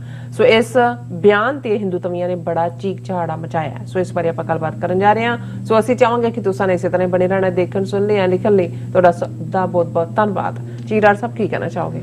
ਦੇਖੋ, ਸਾਨੂੰ ਫੇਸਬੁੱਕ ਵਾਲੇ ਕੁਝ ਵੀਰਾਂ ਨੇ ਸ਼ਿਕਾਇਤ ਕੀਤੀ ਕਿ ਤੁਸੀਂ YouTube ਨੂੰ ਪਹਿਲ ਦਿੰਦੇ ਹੋ, ਉਹਨਾਂ ਦੇ ਮੈਸੇਜ ਪੜ੍ਹਦੇ ਹੋ, ਸਾਡਾ ਨਹੀਂ। ਪਰ ਮੈਂ ਕਿਹਾ ਵੀ ਅੱਜ ਜਾਣ ਤੋਂ ਪਹਿਲਾਂ ਇਸ ਵੀਕਐਂਡ ਤੋਂ ਗੁੱਸਾ ਦੂਰ ਕਰ ਦਈਏ। ਵੀਰ ਜਸਬੀਰ ਸਿੰਘ ਹੋਰਾਂ ਨੇ ਫਤਿਹ ਬੁਲਾਈ ਹੈ। ਸਰਵਗ ਵਾਸੀ ਉਹਨਾਂ ਨੇ ਲਿਖਿਆ, ਡਾਕਟਰ ਸਾਹਿਬ ਬੇਈਮਾਨ ਹਿੰਦੂ ਪਹਾੜੀ ਰਾਜਿਆਂ ਦਾ ਰੋਲ ਵੀ ਦੱਸਿਓ। ਉਹ ਮੇਰਾ ਖਿਆਲ ਹੈ ਸਵਰਗ ਵਾਸੀ। ਅੱਛਾ, ਇਹ ਜਾਣ ਕੇ ਨਾਂ ਰੱਖਿਆ ਸਵਰਗ ਵਾਸੀ, ਤੁਸੀਂ ਧਰਤੀ ਦੇ ਵਾਸੀ ਹੋ। ਗੱਲਾਂ ਵੈਸੇ ਤੁਸੀਂ ਹੈਵਨਲੀ ਕਰ ਰਹੇ ਹੋ। ਅਸੀਂ ਜ਼ਿਕਰ ਕੀਤਾ ਹੈ ਕਿ ਭਾਈ ਕਿ ਵੀ ਕੌਣ ਕੌਣ ਸੀ 22 ਤਾਰ ਦੇ ਪਹਾੜੀ ਰਾਜੇ ਔਰ ਕਿਵੇਂ ਉਹਨਾਂ ਨੇ, ਪਰ ਆਉਣ ਵਾਲੇ ਪੀਰੀਅਡ 'ਚ ਅਸੀਂ ਹੋਰ ਵੀ ਕਰਾਂਗੇ। ਫਿਰ ਉਹਨਾਂ ਨੇ ਕਿਹਾ ਕਿ ਜੋ ਗੁਰੂ ਸਾਹਿਬ ਦੇ ਪਰਿਵਾਰ ਨਾਲ ਵਾਪਰਿਆ ਉਸ ਤੇ ਕਸੂਰਵਾਰ ਬੇਈਮਾਨ ਹਿੰਦੂ ਪਹਾੜੀ ਹਨ ਜਿਨ੍ਹਾਂ ਨੇ ਮੁਗਲ ਫੌਜਾਂ ਦਾ ਸਾਥ ਦਿੱਤਾ। ਸਵਰਗਵਾਸੀ ਜਨਾਬੇ ਆਲਾ ਉਹਨਾਂ ਨੇ ਸਾਥ ਨਹੀਂ ਦਿੱਤਾ, ਇਨਫੈਕਟ ਸਦਕੇ ਉਹਨਾਂ ਨੂੰ ਉਹ ਲਿਆਏ ਔਰ ਇਹਦਾ ਜ਼ਿਕਰ ਜ਼ਫਰਨਾਮਾ 'ਚ 10ਵੇਂ ਪਾਤਸ਼ਾਹ ਨੇ ਕੀਤਾ। ਔਰ ਸਿੰਘ ਖਹਿਰਾ ਜਿਹੜੇ ਨੇ ਉਹ ਧੰਨ ਗੋਇੰਦਵਾਲ ਸਾਹਿਬ ਸਿੱਖੀ ਦਾ ਧੁਰਾ ਹੈ ਜੀ, ਸ਼ਾਇਦ ਗੋਇੰਦਵਾਲ ਸਾਹਿਬ ਦਾ ਜ਼ਿਕਰ ਕਰ ਰਹੇ ਨੇ। ਸੋਹਣ ਸਿੰਘ ਮਰਲੀ ਜਿਹੜੇ ਸੋਹਣ ਸਿੰਘ ਮਾਹਿਰ, ਇਹ ਸਾਡੇ ਰੈਗੂਲਰ ਵਿਊਅਰ ਨੇ, ਉਹਨਾਂ ਨੇ doctor Sahib and Neelam ji Waheguru ji ਕਾ ਖਾਲਸਾ ਵਾਹਿਗੁਰੂ ਜੀ ਕੀ ਫਤਿਹ। ਹਰਮਿੰਦਰ ਸਿੰਘ ਹੋਰਾਂ ਨੇ ਵੀ ਫਤਿਹ ਬੁਲਾਈ ਹੈ ਔਰ ਉਹਨਾਂ ਨੇ ਸਾਰੇ TV 84 ਚੈਨਲ ਦੇਖ ਰਹੇ ਭੈਣਾਂ ਭਰਾਵਾਂ ਸਭ ਨੂੰ ਫਤਿਹ ਅਰਜ਼ ਕੀਤਾ। ਔਰ ਫਿਰ ਜਿਹੜੇ ਸਿੰਘ ਖਹਿਰਾ ਉਹਨਾਂ ਨੇ ਕਿਹਾ ਕਿ ਨਾਲ ਕਿਰਾੜਾ ਦੋਸਤੀ ਮੂਲੇ ਖੱਤਰੀ ਪਾਕਿਸਤਾਨ 'ਚ ਗੁਰਦੁਆਰਾ ਸਾਹਿਬ ਬਾਬੇ ਕੀ ਬੇਰ ਸਾਹਿਬ ਹੈ ਤੇ ਸਹਿ ਦੀ ਜੋਨੀ ਵਿੱਚੋਂ ਧੰਨ ਧੰਨ ਸਰਬੰਸਤਾਨੀ ਅੰਮ੍ਰਿਤ ਕੇ ਦਾਤੇ ਗੁਰੂ ਗੋਬਿੰਦ ਸਿੰਘ ਜੀ ਨੇ ਅਬਚਲ ਨਗਰ ਹਜ਼ੂਰ ਸਾਹਿਬ ਨੰਦੇੜ ਗੁਰਦੁਆਰਾ ਸਾਹਿਬ ਸ਼ਿਕਾਰ ਘਾਟ ਹੈ ਜੀ। ਮੈਂ ਕਿਉਂਕਿ ਵਕਤ ਦੀ ਸੀਮਾ ਹੁੰਦੀ ਹੈ ਤੇ ਮੈਂ ਰੈਫਰੈਂਸ 'ਚ ਗੱਲ ਕੀਤੀ ਸੀ ਕਿ ਭਾਈ ਮੂਲਾ, ਔਰ ਉਹਦਾ ਬਿਲਕੁਲ ਇਹਨਾਂ ਨੇ ਠੀਕ ਕਿਹਾ ਵੀ ਸਿਆਲਕੋਟ ਦੇ ਵਿੱਚ ਹੀ ਸੀ। ਔਰ ਇੱਥੇ ਹੀ ਇਹ ਸਾਖੀ ਕਿ ਇੱਕ ਪੈਸੇ ਦਾ ਸੱਚ ਇੱਕ ਪੈਸੇ ਦਾ ਝੂਠ ਲੈ ਆਇਆ। ਔਰ ਇਹੀ ਭਾਈ ਮੂਲਾ ਜਿਹਨੇ ਕਿਹਾ ਸੀ ਕਿ ਮਰਨਾ ਸੱਚ ਤੇ ਜਿਉਣਾ ਝੂਠ, ਪਰ ਜਦੋਂ ਪਰਖ ਦਾ ਵੇਲਾ ਆਇਆ ਤੇ ਫਿਰ ਇਹ ਡੋਲ ਗਿਆ। ਔਰ ਇਹੀ ਗੁਰੂ ਸਾਹਿਬ ਨੇ ਯਾਦ ਦਹਾਨੀ ਕਰਵਾਈ ਸੀ। ਘਰਆੜੀ ਤੇ ਕਹਿੰਦੇ ਕਹਿਣੇ ਲੱਗ ਗਿਆ, ਉਹਨੇ ਕਿਹਾ ਵੀ ਇਹ ਤਾਂ ਆਪ ਤਾਂ ਘਰੋਂ ਨਿਕਲਿਆ ਹੀ ਹੋਇਆ, ਤੈਨੂੰ ਵੀ ਲੈ ਜਾਣਾ ਉਹਨਾਂ ਨੇ। ਔਰ ਨਾਲ ਕਿਰਾੜਾ ਦੋਸਤੀ ਕੂੜਾ ਕੂੜੀ ਪਾਏ ਮਰਨ ਨਾ ਜਾਪੇ ਮੂਲਿਆ, ਇਹ ਮੂਲੇ ਦੇ ਕੰਟੈਕਟ 'ਚ ਹੀ ਹੈ। ਬਹੁਤ ਬਹੁਤ ਸ਼ਬਦ ਹੈ, ਸ਼ੁਕਰੀਆ। ਹੁਣ ਇੱਕ ਪਾਸੇ ਦਲਾਈ ਲਾਮਾ ਇਹ ਝੂਠ ਬੋਲ ਕੇ ਜਿਹੜਾ ਸੈਂਚਰੀ ਦਾ ਝੂਠ ਹੈ ਕਿ ਭਾਰਤ ਸਭ ਧਰਮਾਂ ਦਾ ਸਤਿਕਾਰ ਕਰਦਾ ਹੈ ਔਰ ਭਾਰਤ ਦੇ ਵਿੱਚ ਅਹਿੰਸਾ ਔਰ ਕਰੁਣਾ ਬੜੀ ਹੈ। ਅਹਿੰਸਾ ਨੌਨ ਵਾਇਲੈਂਸ, ਕਰੁਣਾ ਕੰਪੈਸ਼ਨ ਦਇਆ ਬੜੀ ਹੈ। ਹੁਣ ਰਾਸ਼ਟਰੀ ਜਨਤਾ ਦਲ RJD ਇੱਕ ਰੈਕਗਨਾਈਜ਼ਡ ਨੈਸ਼ਨਲ ਪਾਰਟੀ ਹੈ। ਹੁਣ ਉਹਨਾਂ ਦੀ ਹਕੂਮਤ ਹੈ ਬਿਹਾਰ ਦੇ ਵਿੱਚ ਨਿਤੀਸ਼ ਕੁਮਾਰ ਨਾਲ ਰਲ ਕੇ। ਉਹਨਾਂ ਦਾ ਇੱਕ ਵੱਡਾ ਜਿਹੜਾ ਸੀਨੀਅਰ ਲੀਡਰ ਹੈ ਮੁਸਲਿਮ ਅਬਦੁਲ ਬਾਰੀ ਸਿੱਦੀਕੀ, ਉਹਨੇ ਪਿਛਲੇ ਦਿਨਾਂ 'ਚ ਬਿਆਨ ਦਿੱਤਾ ਹੈ ਕਿ country's atmosphere not right for Muslims, told my children to settle abroad. ਹੁਣ ਇਹਦੇ 2 ਬੱਚੇ ਨੇ, ਇੱਕ ਹਾਰਵਰਡ ਐਜੂਕੇਟਿਡ ਹੈ, ਇੱਕ ਇਹਦੀ ਬੇਟੀ ਜਿਹੜੀ ਹੈ ਉਹ ਮੇਰਾ ਖਿਆਲ ਹੈ ਲੰਡਨ ਸਕੂਲ ਆਫ ਇਕਨੋਮਿਕਸ ਉਹਦੇ 'ਚ ਪੜ੍ਹਦੀ ਹੈ। ਔਰ ਉਹਨੇ ਇਹ ਬਿਲਕੁਲ ਜਿਹੜਾ ਇਹ ਟਵੀਟ ਵੀ ਬਾਅਦ 'ਚ ਕੀਤਾ ਔਰ ਉਹਨਾਂ ਨੇ ਕਿਹਾ ਵੀ ਕਿ ਪਰਸਨਲ ਕੈਪੈਸਿਟੀ 'ਚ ਮੈਂ ਇਹ ਸਟੇਟਮੈਂਟ ਦੇ ਰਿਹਾ। ਔਰ ਇਹ ਉਰਦੂ ਡੇਲੀ ਦੀ ਕੋਈ ਇਵੈਂਟ ਸੀ ਜਿਹਦੇ 'ਚ ਕਿ ਉਹਨੇ ਐਡਰੈਸ ਕਰਦਿਆਂ ਕਿਹਾ ਕਿ I have a son and a daughter, the former is studying at Harvard University in the US, not Harvard, Harvard. Harvard Boston Massachusetts ਹੈ, ਹਾਰਵਰਡ ਵਾਸ਼ਿੰਗਟਨ DC 'ਚ। ਔਰ ਮੈਨੂੰ ਹਾਰਵਰਡ ਯੂਨੀਵਰਸਿਟੀ 'ਚ ਐਡਰੈਸ ਕਰਨ ਦਾ ਵੀ ਮੌਕਾ ਮਿਲਿਆ ਉਹਨਾਂ ਦੇ ਰਿਲੀਜੀਅਸ ਡਿਪਾਰਟਮੈਂਟ ਨੇ। ਸੋ ਇਹ ਅਫਰੀਕਨ ਅਮਰੀਕਨਸ ਡੋਮੀਨੇਟਡ ਯੂਨੀਵਰਸਿਟੀ ਹੈ। ਉਹਨੇ ਕਿਹਾ ਕਿ ਵੀ I have a son and a daughter, the former is studying at Harvard University in US while the later has passed out from the London School of Economics. I have told my son and daughter to get jobs abroad and if possible get citizenship there as well. The atmosphere in India is not right now. ਕਿ ਠੀਕ ਨਹੀਂ ਹੈ ਮਾਹੌਲ। ਮੈਂ ਉਹਨਾਂ ਨੂੰ ਕਿਹਾ ਵੀ ਉੱਥੇ ਹੀ ਤੁਸੀਂ ਪੜ੍ਹਨ ਗਏ ਹੋ, ਉੱਥੇ ਹੀ ਤੁਸੀਂ ਮਿਲਦੀ ਹੈ ਸਿਟੀਜ਼ਨਸ਼ਿਪ, ਲੈ ਲਓ, ਸੈਟਲ ਹੋ ਜਾਓ। ਹੁਣ ਇਸ ਦੇ ਉੱਤੇ BJP ਨੇ ਬੜੀਆਂ ਚੀਕਾਂ ਮਾਰੀਆਂ। ਉਹਨੇ ਇਹ ਕਿਹਾ ਕਿ ਵੀ ਡਿਮਾਂਡਡ ਸਲੈਪਿੰਗ ਸੈਡੀਸ਼ਨ ਚਾਰजेस, ਉਹਨਾਂ ਨੇ ਕਿਹਾ ਜੀ ਤੇ ਦੇਸ਼ ਧਰੋਹ ਦਾ ਕੇਸ ਰਜਿਸਟਰ ਕਰੋ, ਇਹ ਐਂਟੀ ਇੰਡੀਆ ਨੇ। ਔਰ ਉਹਨੇ ਕਿਹਾ ਕਿ ਵੀ ਇਹ ਸਦੀਕੀ ਵਰਗੇ ਜਿਹੜੇ ਨੇ ਐਂਟੀ ਨੈਸ਼ਨਲ ਰਿਲੀਜੀਅਸ ਏਜੰਡੇ ਦੇ ਥੱਲੇ ਇਹ ਇਸ ਕਿਸਮ ਦਾ ਆਪਣਾ ਪ੍ਰੋਪੇਗੈਂਡਾ ਕਰ ਰਹੇ ਨੇ। ਔਰ ਨਾਲ ਦੀ ਨਾਲ ਉਹਨੇ ਉਹਨੂੰ ਕਿਹਾ ਵੀ ਤੁਹਾਨੂੰ ਜੇ ਇੰਨਾ ਹੀ ਇੰਡੀਆ ਮਾੜਾ ਲੱਗਦਾ ਤੇ ਜਾ ਤੂੰ ਪਾਕਿਸਤਾਨ ਜਾ, ਉੱਥੇ ਆਪਣੇ ਟੱਬਰ ਸਮੇਤ ਰਹਿ।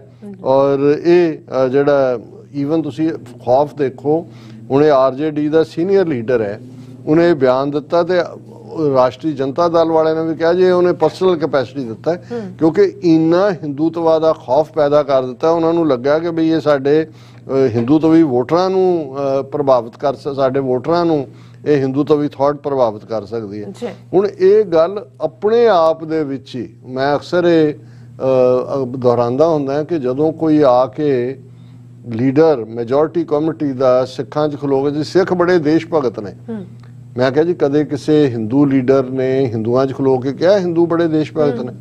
ਇਹਦਾ ਮਤਲਬ ਇਹ ਆਪਣੇ ਆਪ 'ਚ ਸਟੇਟਮੈਂਟ ਹੀ ਦੱਸਦੀ ਹੈ ਕਿ ਤੁਸੀਂ ਉਹਨਾਂ ਦਾ ਹਿੱਸਾ ਨਹੀਂ ਹੋ, ਕਿਉਂਕਿ ਹਿੰਦੂਆਂ ਦੀ ਪੈਟਰੀਓਟਿਜ਼ਮ ਤਾਂ ਫॉर ਗ੍ਰਾਂਟਡ ਹੈ ਕਿ ਵੀ ਉਹਨਾਂ ਨੇ ਤਾਂ ਆਲਰੇਡੀ ਉਹ ਡਿਸਾਈਡਡ ਹੀ ਹੈ ਵੀ ਉਹ ਨੇ। ਤੁਹਾਨੂੰ ਹਰ ਗਲੀ ਦੇ ਮੋੜ ਤੇ ਪ੍ਰੂਵ ਕਰਨਾ ਪੈਣਾ ਕਿ ਤੁਸੀਂ ਪੈਟਰੀਓਟ ਹੋ। ਹੁਣ ਜੋ ਉਹਨੇ ਗੱਲ ਕਹੀ ਹੈ ਬਿਲਕੁਲ ਠੀਕ ਹੈ। ਇਸ ਤੋਂ ਪਹਿਲਾਂ ਆਮਿਰ ਖਾਨ ਦੇ ਮਗਰ ਪੈ ਗਏ ਸੀ ਇਸੇ ਗੱਲ ਦੇ ਉੱਤੇ ਹੀ।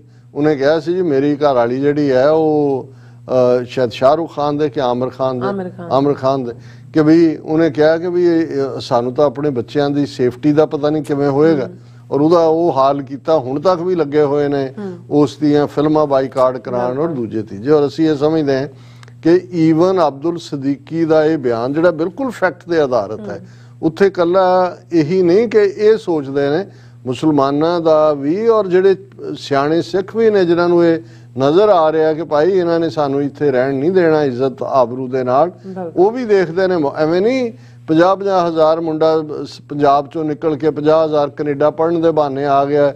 ਇਕੱਲੀ ਅਨਐਮਪਲੋਇਮੈਂਟ ਨਹੀਂ ਹੈ ਰੀਜ਼ਨ, ਉੱਥੇ ਹਰ ਇੱਕ ਦੀ ਭਾਵੇਂ ਕਿੱਲਾ ਜ਼ਮੀਨ ਹੀ ਹੋਏ, ਜ਼ਮੀਨ ਦਾ ਸਭ ਤੋਂ ਵੱਡਾ ਫੈਕਟਰ ਉਹ ਇਹ ਸਮਝਦੇ ਨੇ ਵੀ ਇੱਥੇ ਅਸੀਂ ਮਹਿਫੂਜ਼ ਨਹੀਂ ਹੈ। ਪਰ ਇਹਦੇ ਬਾਵਜੂਦ ਉਹਦੀ ਪਾਰਟੀ ਵੀ ਡਿਸਟੈਂਸ ਕਰ ਲੈਂਦੀ ਹੈ ਉਹਦੇ ਤੋਂ ਕਿ ਜੀ ਇਹ ਤਾਂ ਇਹਦੀ ਪਰਸਨਲ ਸਟੇਟਮੈਂਟ ਹੈ। ਹੋਰ ਵੱਡਾ ਸਬੂਤ ਕੀ ਚਾਹੀਦਾ ਹੈ ਕਿ ਉੱਥੇ ਇਹ ਨਹੀਂ ਵੀ ਹਿੰਦੂਤਵੀ ਏਜੰਡੇ ਵਾਲਿਆਂ ਨੇ ਟਾਰਗੇਟ ਕੀਤਾ ਹੋਇਆ, ਉੱਥੇ ਕੋਈ ਵੀ ਸਿੱਖਾਂ ਦੀ, ਮੁਸਲਮਾਨਾਂ ਦੀ, ਈਸਾਈਆਂ ਦੀ, ਦਲਿਤਾਂ ਦੀ, ਭਾਵੇਂ ਜੇ ਇਹਨਾਂ ਦੀ ਗਿਣਤੀ ਮਿਲਾ ਲਓ ਤਾਂ ਮੈਜੋਰਟੀ ਬਣਦੇ ਨੇ, ਪਰ ਇੰਨਾ ਕੁ ਹਿੰਦੂਤਵੀ ਇੰਪੈਕਟ ਔਰ ਇਵੇਂ ਉਹਨਾਂ ਨੇ ਸਾਰੀਆਂ ਇੰਸਟੀਟਿਊਸ਼ਨਸ ਤੇ ਕਾਬੂ ਕੀਤਾ ਹੋਇਆ ਕਿ ਕੋਈ ਸਿਆਸੀ ਪਾਰਟੀ ਉਹ ਡਰਾਮਾ ਜਿਹਾ ਕਰ ਰਿਹਾ ਰਾਹੁਲ ਗਾਂਧੀ ਭਾਰਤ ਜੋੜੋ ਯਾਤਰਾ ਦੇ ਨਾਂ ਥੱਲੇ, ਪਰ ਤੁਸੀਂ ਦੇਖੋਗੇ ਕਿ ਉਹ ਵੀ ਅਲਟੀਮੇਟਲੀ ਹਿੰਦੂਤਵੀਆਂ ਦੇ ਖਾਤੇ 'ਚ ਭੁਗਤਦੇ ਨੇ। ਬਿਲਕੁਲ ਰਾਜ ਸਾਹਿਬ, ਤੁਹਾਡਾ ਬਹੁਤ ਬਹੁਤ ਸ਼ੁਕਰੀਆ। ਸਾਥ ਲੈਣ ਬ੍ਰੇਕ। ਵਿਊਅਰਸ ਤੁਸੀਂ ਕਿਤੇ ਨਹੀਂ ਜਾਣਾ, ਮਿਲਦੇ ਹਾਂ after this short break.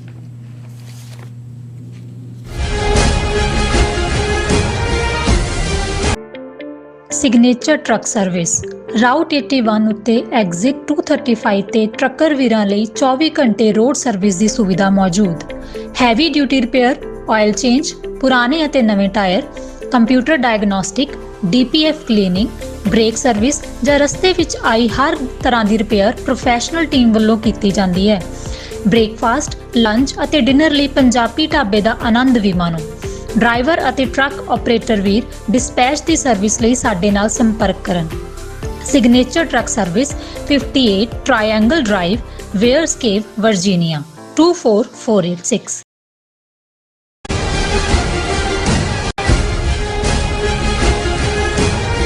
Viewers welcome back on program. So viewers ਗੱਲਬਾਤ ਕਰਨ ਜਾ ਰਹੇ ਹਾਂ ਕਿ UK ਤੋਂ ਸਾਡੇ ਰੈਗੂਲਰ ਵਿਊਅਰ ਬੀਬੀ ਵਿੰਨੀ ਕੌਰ ਜੀ ਨੇ ਗੁਰਮਤ ਵਿੱਚ ਸਾਧ ਸੰਗਤ ਜਾਂ ਸਤ ਸੰਗ ਕੀ ਹੁੰਦਾ ਹੈ, ਇਸ ਬਾਰੇ ਆਪਾਂ ਗੱਲਬਾਤ ਕਰਨ ਜਾ ਰਹੇ ਹਾਂ।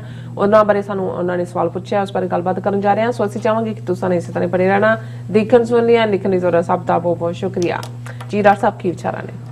ਦੇਖੋ ਸਾਡੀ ਕੋਸ਼ਿਸ਼ ਹੁਣ ਹੁੰਦੀ ਹੈ ਵੀ ਅਸੀਂ ਸਿਆਸੀ ਸਵਾਲ ਵੀ ਜਿਹੜਾ ਉਹਨਾਂ ਨੂੰ ਐਕੋਮੋਡੇਟ ਕਰਨ ਦੀ ਕੋਸ਼ਿਸ਼ ਕਰਦੇ ਹਾਂ ਵੀ ਉਹਨਾਂ ਦੇ ਜਵਾਬ ਦੇ ਸਕੀਏ ਜੀ। ਔਰ ਸਾਡੇ ਬਹੁਤ ਸਾਰੇ ਵਿਊਅਰਸ ਜਿਹੜੇ ਨੇ ਉਹ ਚਾਹੁੰਦੇ ਸੀ ਜਾਂ ਚਾਹੁੰਦੇ ਨੇ ਕਿ ਰੂਹਾਨੀਅਤ ਨਾਲ ਜੁੜੇ ਹੋਏ, ਸਪਿਰਿਚੁਅਲ ਪਾਥ, ਇਸ ਨਾਲ ਜੁੜੇ ਸਵਾਲਾਂ ਨੂੰ ਵੀ ਅਸੀਂ ਪਹਿਲ ਦਈਏ। ਔਰ ਵੈਸੇ ਸਾਡੀ ਸ਼ਾਇਦ ਨਵੇਂ ਵਰ੍ਹੇ ਦੇ ਵਿੱਚ ਕੋਸ਼ਿਸ਼ ਹੋਏਗੀ ਕਿ ਅਸੀਂ ਇੱਕ ਅੱਧਾ ਪ੍ਰੋਗਰਾਮ ਇਸ ਦੇ ਉੱਤੇ ਸਪੈਸੀਫਿਕ ਵੀ ਕਰਨ ਦਾ ਸੋਚਦੇ ਹਾਂ। ਅਜੇ ਇਹਦਾ ਮੇਕਿੰਗ ਹੈ, ਮੈਂ ਉਸ ਬਾਰੇ ਬਹੁਤੀ ਗੱਲ ਜਦੋਂ ਕੋਈ ਮੂੰਹ ਮੱਥਾ ਬਣ ਜਾਏਗਾ ਫਿਰ ਹੀ ਗੱਲ ਕਰਾਂਗੇ। ਸਾਡੇ ਭੈਣ ਜੀ ਵਿੰਨੀ ਕੌਰ ਜਿਹੜੇ ਉਹ ਵੀ ਤੇ ਉਹਨਾਂ ਦੇ ਮਾਤਾ ਜੀ ਵੀ ਰੈਗੂਲਰ ਵਿਊਅਰ ਨੇ, ਸਾਨੂੰ ਆਪਣੀ ਇਨਪੁਟ ਵੀ ਦਿੰਦੇ ਨੇ, ਬਹੁਤ ਜ਼ਿਆਦਾ TV 84 ਨੂੰ ਪਿਆਰ ਕਰਦੇ ਨੇ। ਔਰ ਉਹਨਾਂ ਨੇ ਇੱਕ ਸਵਾਲ ਪੁੱਛਿਆ, ਉਹਨਾਂ ਦਾ ਇਹ ਸਵਾਲ ਹੈ ਕਿ ਵੀ there is much emphasis on ਸਾਧ ਸੰਗਤ ਔਰ ਸਤ ਸੰਗਤ, can it be termed sadh sat sangat when alone and reading Gurbani as you have sangat with Shabad Guru? Or maybe every effort should be to find a sangat of Guru Sikhs because it is difficult to learn and practice humility without being in physical company of sangat. ਸਿੱਧੇ ਜਿਹੜਾ ਇਹ ਹੈ ਕਿ ਵੀ ਜਦੋਂ ਅਸੀਂ ਇਹਦੇ 'ਚ ਕੋਈ ਸ਼ੱਕ ਨਹੀਂ ਹੈ ਕਿ ਗੁਰਬਾਣੀ ਦੇ ਵਿੱਚ ਸਭ ਤੋਂ ਜ਼ਿਆਦਾ ਜਿਹੜਾ ਪਹਿਲਾ ਐਮਫੈਸਿਸ ਹੈ ਉਹ ਤਾਂ ਨਾਮ ਜਪੋ ਹੈ, ਔਰ ਉਸ ਤੋਂ ਬਾਅਦ ਸਤ ਸੰਗਤ ਦੀ ਮਹਿਮਾ ਹੈ ਕਿ ਸਾਧ ਸੰਗਤ ਦੇ ਵਿੱਚ ਤੁਸੀਂ ਜੁੜਨਾ ਹੈ, ਆਉਣਾ, ਸਤ ਸੰਗਤ ਕਰਨੀ ਹੈ। ਔਰ ਲੇਕਿਨ ਜਿਹੜਾ ਉਹਨਾਂ ਦਾ ਪ੍ਰੈਕਟੀਕਲ ਸਵਾਲ ਹੈ ਕਿ ਵੀ ਜਦੋਂ ਅਸੀਂ ਬਾਣੀ ਪੜ੍ਹ ਰਹੇ ਹੁੰਦੇ ਹਾਂ, ਜਦੋਂ ਐਲੋਨ ਖਾਸ ਤੌਰ 'ਤੇ ਤੁਸੀਂ ਕਿਸੇ ਮਾਹੌਲ 'ਚ ਜਿੱਥੇ ਤੁਹਾਡੇ ਆਲੇ ਦੁਆਲੇ ਕੋਈ ਬਹੁਤਾ ਸੰਗਤ ਦਾ ਨਹੀਂ ਹੈ, ਸੰਗਤ ਤਾਂ ਅਸੀਂ ਬਹੁਤ ਵਾਰ ਗੁਰੂ ਰੂਪ 'ਚ ਗੁਰਦੁਆਰਾ ਸਾਹਿਬ 'ਚ ਇੱਕ ਨੂੰ ਕਹਿੰਦੇ ਹਾਂ। ਦੂਸਰਾ ਜਦੋਂ ਅਸੀਂ ਆਪਣੇ ਰਹਿਤਨਾਮਿਆਂ ਦੀ ਉਸ ਪਾਠ 'ਚ ਦੇਖਦੇ ਹਾਂ ਤਾਂ ਉਹ ਹੈ ਵੀ ਏਕ ਸਿੱਖ ਦੋਏ ਸਾਧ ਸੰਗ ਪੰਜੀ ਪਰਮੇਸ਼ਰ, ਕਿ ਇੱਕ ਇਕੱਲਾ ਸਿੱਖ ਹੈ, ਦੋ ਹੋਣ ਤੇ ਉਹ ਸਾਧ ਸੰਗਤ ਹੈ। ਵੈਸੇ ਜਦੋਂ ਤੁਸੀਂ ਫਿਰ ਸਾਧ ਸੰਗਤ ਦੀ ਡੈਫੀਨੇਸ਼ਨ ਵਿਦਨ ਗੁਰਬਾਣੀ ਵੀ ਦੇਖਦੇ ਹੋ, ਜਦੋਂ ਅਸੀਂ ਕਹਿੰਦੇ ਹਾਂ ਕਿ ਸਤ ਸੰਗਤ ਐਸੀ ਜਾਣੀ ਹੈ ਜਿੱਥੇ ਸਤ ਸੰਗਤ ਕੈਸੀ ਜਾਣੀ ਹੈ ਜਿੱਥੇ ਇੱਕੋ ਨਾਮ ਵਖਾਣੀ ਹੈ। ਪਹਿਲਾ ਸਵਾਲ ਹੈ ਕਿ ਸਤ ਸੰਗਤ ਕੀ ਹੈ? ਜਿੱਥੇ ਇੱਕ ਵਾਹਿਗੁਰੂ ਦੇ ਨਾਮ ਦਾ ਵਿਖਿਆਨ ਹੁੰਦਾ ਹੈ ਜਾਂ ਉਸ ਦੀ ਗੱਲ ਹੁੰਦੀ ਹੈ ਜਾਂ ਉਸ ਦੀ ਚਰਚਾ ਹੁੰਦੀ ਹੈ। ਇਹ ਹੁਣ ਆਪਣੇ ਆਪ 'ਚ ਇਸ ਨੂੰ ਡਿਫਾਈਨ ਕੀਤਾ ਹੈ ਕਿ ਭਾਈ ਜਿੱਥੇ ਉਹ ਸਤ ਸੰਗਤ ਹੈ। ਹੁਣ ਇੱਕ ਸਿੱਖ ਦੋਏ ਸਾਧ ਸੰਗ ਕਿ ਦੋ ਵੀ ਜੇ ਗੁਰੂ ਦੇ ਪਿਆਰ ਦੀ ਗੱਲ ਕਰਦੇ ਨੇ, ਗੁਰੂ ਦੇ ਅਕਾਲ ਪੁਰਖ ਦੀ ਯਾਦ ਦੀ ਗੱਲ ਕਰਦੇ ਨੇ, ਤਾਂ ਉਹ ਤੁਸੀਂ ਸੰਗਤ ਮੰਨ ਰਹੇ ਹੋ। ਇਹ ਅਸੀਂ ਅਰਦਾਸ ਦੇ ਲਫ਼ਜ਼ ਵੀ ਦੁਹਰਾਉਂਦੇ ਹਾਂ, ਸਹੀ ਪਿਆਰੇ ਮੇਲ ਜਿਨ੍ਹਾਂ ਮਿਲਿਆ ਤੇਰਾ ਨਾਮ ਚਿਤਾਵੇ। ਲੇਕਿਨ ਹੈਵਿੰਗ ਸੈਡ ਦੈਟ ਕਿ ਭਾਈ ਦੋ ਦੀ ਵੀ ਸਤ ਸੰਗਤ ਹੈ। ਜਦੋਂ ਤੁਸੀਂ ਆਪਣਾ ਨਾਮ ਜਾਂ ਨਿਤਨੇਮ ਜਾਂ ਗੁਰਬਾਣੀ ਸ਼ਬਦ ਜਾਂ ਸਹਿਜ ਪਾਠ ਕਰ ਰਹੇ ਹੁੰਦੇ ਹੋ, ਜ਼ਾਹਰ ਹੈ ਤੁਸੀਂ ਗੁਰੂ ਦੇ ਨਾਲ ਹੀ ਗੱਲਾਂ ਕਰ ਰਹੇ ਹੋ। ਗਾਵੇ ਕੋ ਗੁਣ ਵਡਿਆਈਆਂ ਚਾਰ, ਗਾਵੇ ਕੋ ਵਿਦਿਆ ਵਿਖਮ ਵਿਚਾਰ, ਗਾਵੇ ਕੋ ਸਾਜ ਕਰੇ ਤਨ ਖੇ, ਕਿ ਵੀ ਜਿਹੜਾ ਤੁਸੀਂ ਉਹਨੂੰ ਗਾਉਣ ਦੇ ਲਈ ਸਾਜ਼ ਬਣਾਉਣਾ ਹੈ, ਇੰਸਟਰੂਮੈਂਟ ਬਣਾਉਣਾ ਹੈ, ਉਹ ਇਵੇਂ ਹੀ ਹੈ ਵੀ ਤੁਸੀਂ ਆਪਣੇ ਤਨ ਨੂੰ ਸਵਾਹ ਕਰ ਦਿਓ। ਹੁਣ ਤਨ ਨੂੰ ਸਵਾਹ ਕਰਨਾ ਕਿ ਆਪਾ ਮਾਰ ਕੇ, ਕਿ ਜਿਹਦੇ 'ਚ ਤੁਹਾਡੀ ਹਉਮੈ ਗਾਇਬ ਹੋ ਜਾਏ ਤੇ ਸਭ ਕੁਝ ਹੀ ਖਤਮ ਹੋ ਜਾਂਦਾ। ਫਿਰ ਤਾਂ ਉਸ ਧੂੜੀ ਵਿੱਚ ਲੋਡੰਦੜੀ ਸੋਹਾਂ, ਧੂੜੀ ਵਿੱਚ ਲੋਡੰਦੜੀ ਸੋਹਾਂ ਨਾਨਕ ਸੌ ਸਹਿ ਨਾਲੇ, ਕਿ ਭਾਈ ਫਿਰ ਤਾਂ ਤੁਸੀਂ ਜਦੋਂ ਉਹਦੇ ਪਿਆਰ 'ਚ ਹੁੰਦੇ ਹੋ, ਫਿਰ ਤਾਂ ਤੁਸੀਂ ਉਹਦੇ ਪਿਆਰੇ ਦੇ ਪਿਆਰ 'ਚ ਮਿੱਟੀ ਦੇ ਵਿੱਚ ਵੀ ਜਿਹੜਾ ਹੈ ਉਹ ਆਪਣੇ ਆਪ ਨੂੰ ਲਬੇੜ ਲੈਂਦੇ ਹੋ, ਤੇ ਉਹ ਵੀ ਤੁਸੀਂ ਸੋਹਣੇ ਲੱਗਦੇ ਹੋ। ਲੇਕਿਨ ਜਿਹੜਾ ਇਸ ਸਾਰੇ ਦੀ ਸਪਿਰਿਟ ਹੈ ਸਵਾਲ ਦੀ, ਮੈਂ ਸਮਝਦਾ ਹਾਂ ਵੀ ਜਦੋਂ ਅਸੀਂ ਸ਼ਖਸੀ ਰਹਿਣੀ ਔਰ ਪੰਥਕ ਰਹਿਣੀ ਦੋ ਮੁੱਦਿਆਂ ਦੀ ਗੱਲ ਕਰਦੇ, ਤੇ ਸੰਗਤ ਦੇ ਵਿੱਚ ਜਾਣਾ ਜਿਹਦੇ 'ਚ ਸਾਧ ਸੰਗਤ ਦੇ ਰੂਪ 'ਚ ਗੁਰਦੁਆਰਾ ਸਾਹਿਬ 'ਚ ਵੀ, ਜਾਂ ਜਿੱਥੇ ਗੁਰਦੁਆਰਾ ਸਾਹਿਬ ਨਹੀਂ ਹੈ ਜਿੱਥੇ, ਔਰ ਇਹਦੇ 'ਚ ਵੀ ਇਹ ਵੀ ਨਾ ਹੋਏ ਕਿ ਭਾਈ ਉੱਥੇ ਹੁਣ ਅਸੀਂ ਜਿਹੜੇ ਸੰਗਤ 'ਚ ਵੀ ਹੁੰਦੇ ਨੇ ਉਹਨਾਂ 'ਚ ਜਿਹਨਾਂ ਨੂੰ ਨਿੱਜੀ ਤੌਰ 'ਤੇ ਜਾਣਦੇ ਹੁੰਦੇ, ਸਾਨੂੰ ਤਾਂ ਪਤਾ ਹੁੰਦਾ ਵੀ ਇਹ ਕੀ ਹੈ ਕੀ ਹੈ ਕੀ ਹੈ। ਲੇਕਿਨ ਜਦੋਂ ਅਸੀਂ ਸੰਗਤ ਦੇ ਗੁਰੂ ਰੂਪ 'ਚ ਜਾਂਦੇ ਹਾਂ, ਫਿਰ ਅਸੀਂ ਉਹਨਾਂ 'ਚੋਂ ਗੁਰੂ ਦੀ ਜੋਤ ਦੇਖ ਰਹੇ ਹੁੰਦੇ। ਇਸੇ ਲਈ ਉਦੋਂ ਉਹ ਇੱਕ ਜ਼ਰੂਰੀ ਹਿੱਸਾ ਹੈ ਜਿੱਥੇ ਇਕੱਲਾ ਇਹੀ ਨਹੀਂ ਕਿ ਸੋਸ਼ਲਾਈਜ਼ ਹੁੰਦਾ ਵੀ ਤੁਸੀਂ ਮਿਲਦੇ ਹੋ, ਬਹੁਤ ਕੁਝ ਤੁਸੀਂ ਸੰਗਤ ਦੇ ਵਿੱਚ ਜਿੱਥੇ ਚੰਗੀਆਂ ਰੂਹਾਂ ਬੈਠੀਆਂ ਹੁੰਦੀਆਂ ਨੇ ਉਹਨਾਂ ਦੀ ਜਿਹੜੀ ਹੈ ਪਾਰਟ, ਫਿਰ ਸੰਗਤੀ ਰੂਪ ਦੇ ਵਿੱਚ ਜਦੋਂ ਤੁਸੀਂ ਕੀਰਤਨ ਕਥਾ ਉਸ ਸਾਰੇ ਨੂੰ ਸਰਵਣ ਕਰਦੇ ਹੋ, ਉਹਦੇ 'ਚ ਤੁਹਾਡੀ ਹਉਮੈ ਈਗੋ ਜਿਹੜੀ ਹੈ ਉਸ ਦਾ ਵੀ ਨਿਕਾਸ ਹੁੰਦਾ ਹੈ। ਕਿਉਂਕਿ ਜਦੋਂ ਤੁਸੀਂ ਆਪਣੇ ਆਪ 'ਚ ਹੁੰਦੇ ਹੋ, ਤੁਸੀਂ ਆਪਣੇ ਆਪ ਨੂੰ ਕਿਤੇ ਨਾ ਕਿਤੇ ਆਪਣੇ ਆਪ ਨੂੰ ਵੀ ਬਿਲਡ ਕਰ ਰਹੇ ਹੁੰਦੇ ਹੋ। ਹਾਲਾਂਕਿ ਇਸ ਗੱਲ ਦਾ ਧਿਆਨ ਰਹੇ ਕਿ ਬੇਸ਼ੱਕ ਤੁਸੀਂ ਆਪਣੇ ਰੂਪ 'ਚ ਆਪਣੇ ਤੌਰ ਦੇ ਉੱਤੇ ਬਾਣੀ ਨਾਲ ਜੁੜੇ ਹੋ ਜਾਂ ਪੜ੍ਹ ਰਹੇ ਹੋ, ਜਾਂ ਕਿਸੇ ਇੱਕ ਨਾਲ, ਬਹੁਤ ਵਾਰੀ ਹੁੰਦਾ ਵੀ ਜਦੋਂ ਤੁਸੀਂ ਕਿਸੇ ਇੱਕ ਦੀ ਸਪੈਲ ਥੱਲੇ ਹੁੰਦੇ ਹੋ, ਜਿਹਨੂੰ ਬਹੁਤ ਵਾਰੀ ਜਿਹੜੇ ਦੇਹਧਾਰੀ ਰੂਪ ਦੇ ਵਿੱਚ ਜਾਂ ਸੰਤ ਜਾਂ ਕਈ ਗੁਰਮੁਖ ਰੂਪ 'ਚ ਵੀ ਹੁੰਦੇ ਨੇ, ਫਿਰ ਕਈ ਵਾਰ ਗੁਰੂ ਕੀ ਕਹਿੰਦਾ ਹੈ ਉਹਦੇ ਨਾਲੋਂ ਜ਼ਿਆਦਾ ਤੁਸੀਂ ਸਾਡੇ ਸੰਤ ਜੀ ਕੀ ਕਹਿੰਦੇ ਨੇ, ਸਾਡੇ ਬਾਬਾ ਜੀ ਕੀ ਕਹਿੰਦੇ ਨੇ, ਜਾਂ ਸਾਡੇ ਦੂਜੇ ਕੀ ਕਹਿੰਦੇ ਨੇ, ਉਦੋਂ ਵੀ ਤੁਸੀਂ ਮਨਮੁਖ ਹੋ ਜਾਂਦੇ ਹੋ। ਕਿਉਂਕਿ ਜਿਹੜਾ ਗੁਰਮਤ ਦਾ ਰਸਤਾ ਹੈ ਉਹ ਗੁਰਮਤ ਗਾਡੀ ਰਾਹ ਤੇ ਚੜ੍ਹਨਾ ਹੈ। ਔਰ ਮੈਂ ਕਨਕਲੂਡ ਕਰਾਂ ਇਸ ਨੂੰ ਕਿ ਜਿਹੜਾ ਭਾਈ ਗੁਰਦਾਸ ਜੀ ਦਾ ਇਹ ਕੋਟ ਹੈ ਕਿ ਵੀ ਬੰਦੇ ਦਾ ਬੰਦਾ ਨਹੀਂ ਬਣਨਾ। ਉਹ ਤੁਸੀਂ ਭਾਵੇਂ ਨਿੱਜੀ ਤੌਰ ਤੇ ਬਾਣੀ ਪੜ੍ਹ ਰਹੇ ਹੋ, ਸੰਗਤ 'ਚ ਜਾ ਕੇ ਪੜ੍ਹਦੇ ਹੋ, ਇੱਕ ਸਿੱਖ ਦੋਏ ਸਾਧ ਸੰਗ ਹੈ, ਗੁਰਦੁਆਰੇ 'ਚ ਹੈ, ਨਹੀਂ ਵੀ ਹੈ, ਤੁਸੀਂ ਕਿਤੇ ਵੀਕਲੀ 2-4-5 ਪਰਿਵਾਰ ਜਾਂ 2-4 ਸੱਜਣ ਆਪਸ 'ਚ ਮਿਲਦੇ ਹੋ, ਤੁਸੀਂ ਵਿਚਾਰ ਕਰਦੇ ਹੋ, ਇਕੱਲੀ ਇਹੀ ਨਹੀਂ ਪੰਥ ਦੀ ਵਿਚਾਰ ਕਰਦੇ ਹੋ, ਦੂਜਾ ਉਹ ਵੀ ਸੰਗਤ ਹੈ ਜਿੱਥੇ ਗੁਰੂ ਪੰਥ ਦੀ ਚੜ੍ਹਦੀ ਕਲਾ ਦੀ ਗੱਲ ਹੋਏ, ਉਹਦੇ 'ਚੋਂ ਹੀ ਤੁਹਾਨੂੰ ਸਕੂਨ ਵੀ ਮਿਲਦਾ ਹੈ। ਪਰ ਜਦੋਂ ਤੁਸੀਂ ਇੱਕ ਦੇ ਮਗਰ ਲੱਗ ਜਾਂਦੇ ਹੋ, ਮਨਮੁਖ ਹੋਏ ਬੰਦੇ ਦਾ ਬੰਦਾ, ਔਰ ਭਾਈ ਗੁਰਦਾਸ ਜੀ ਨੇ ਫਰਮਾਇਆ ਸਤਿਗੁਰ ਸਾਹਿਬ ਛੱਡ ਕੇ ਮਨਮੁਖ ਹੋਏ ਬੰਦੇ ਦਾ ਬੰਦਾ, ਹੁਕਮੀ ਬੰਦਾ ਹੋਏ ਕੈ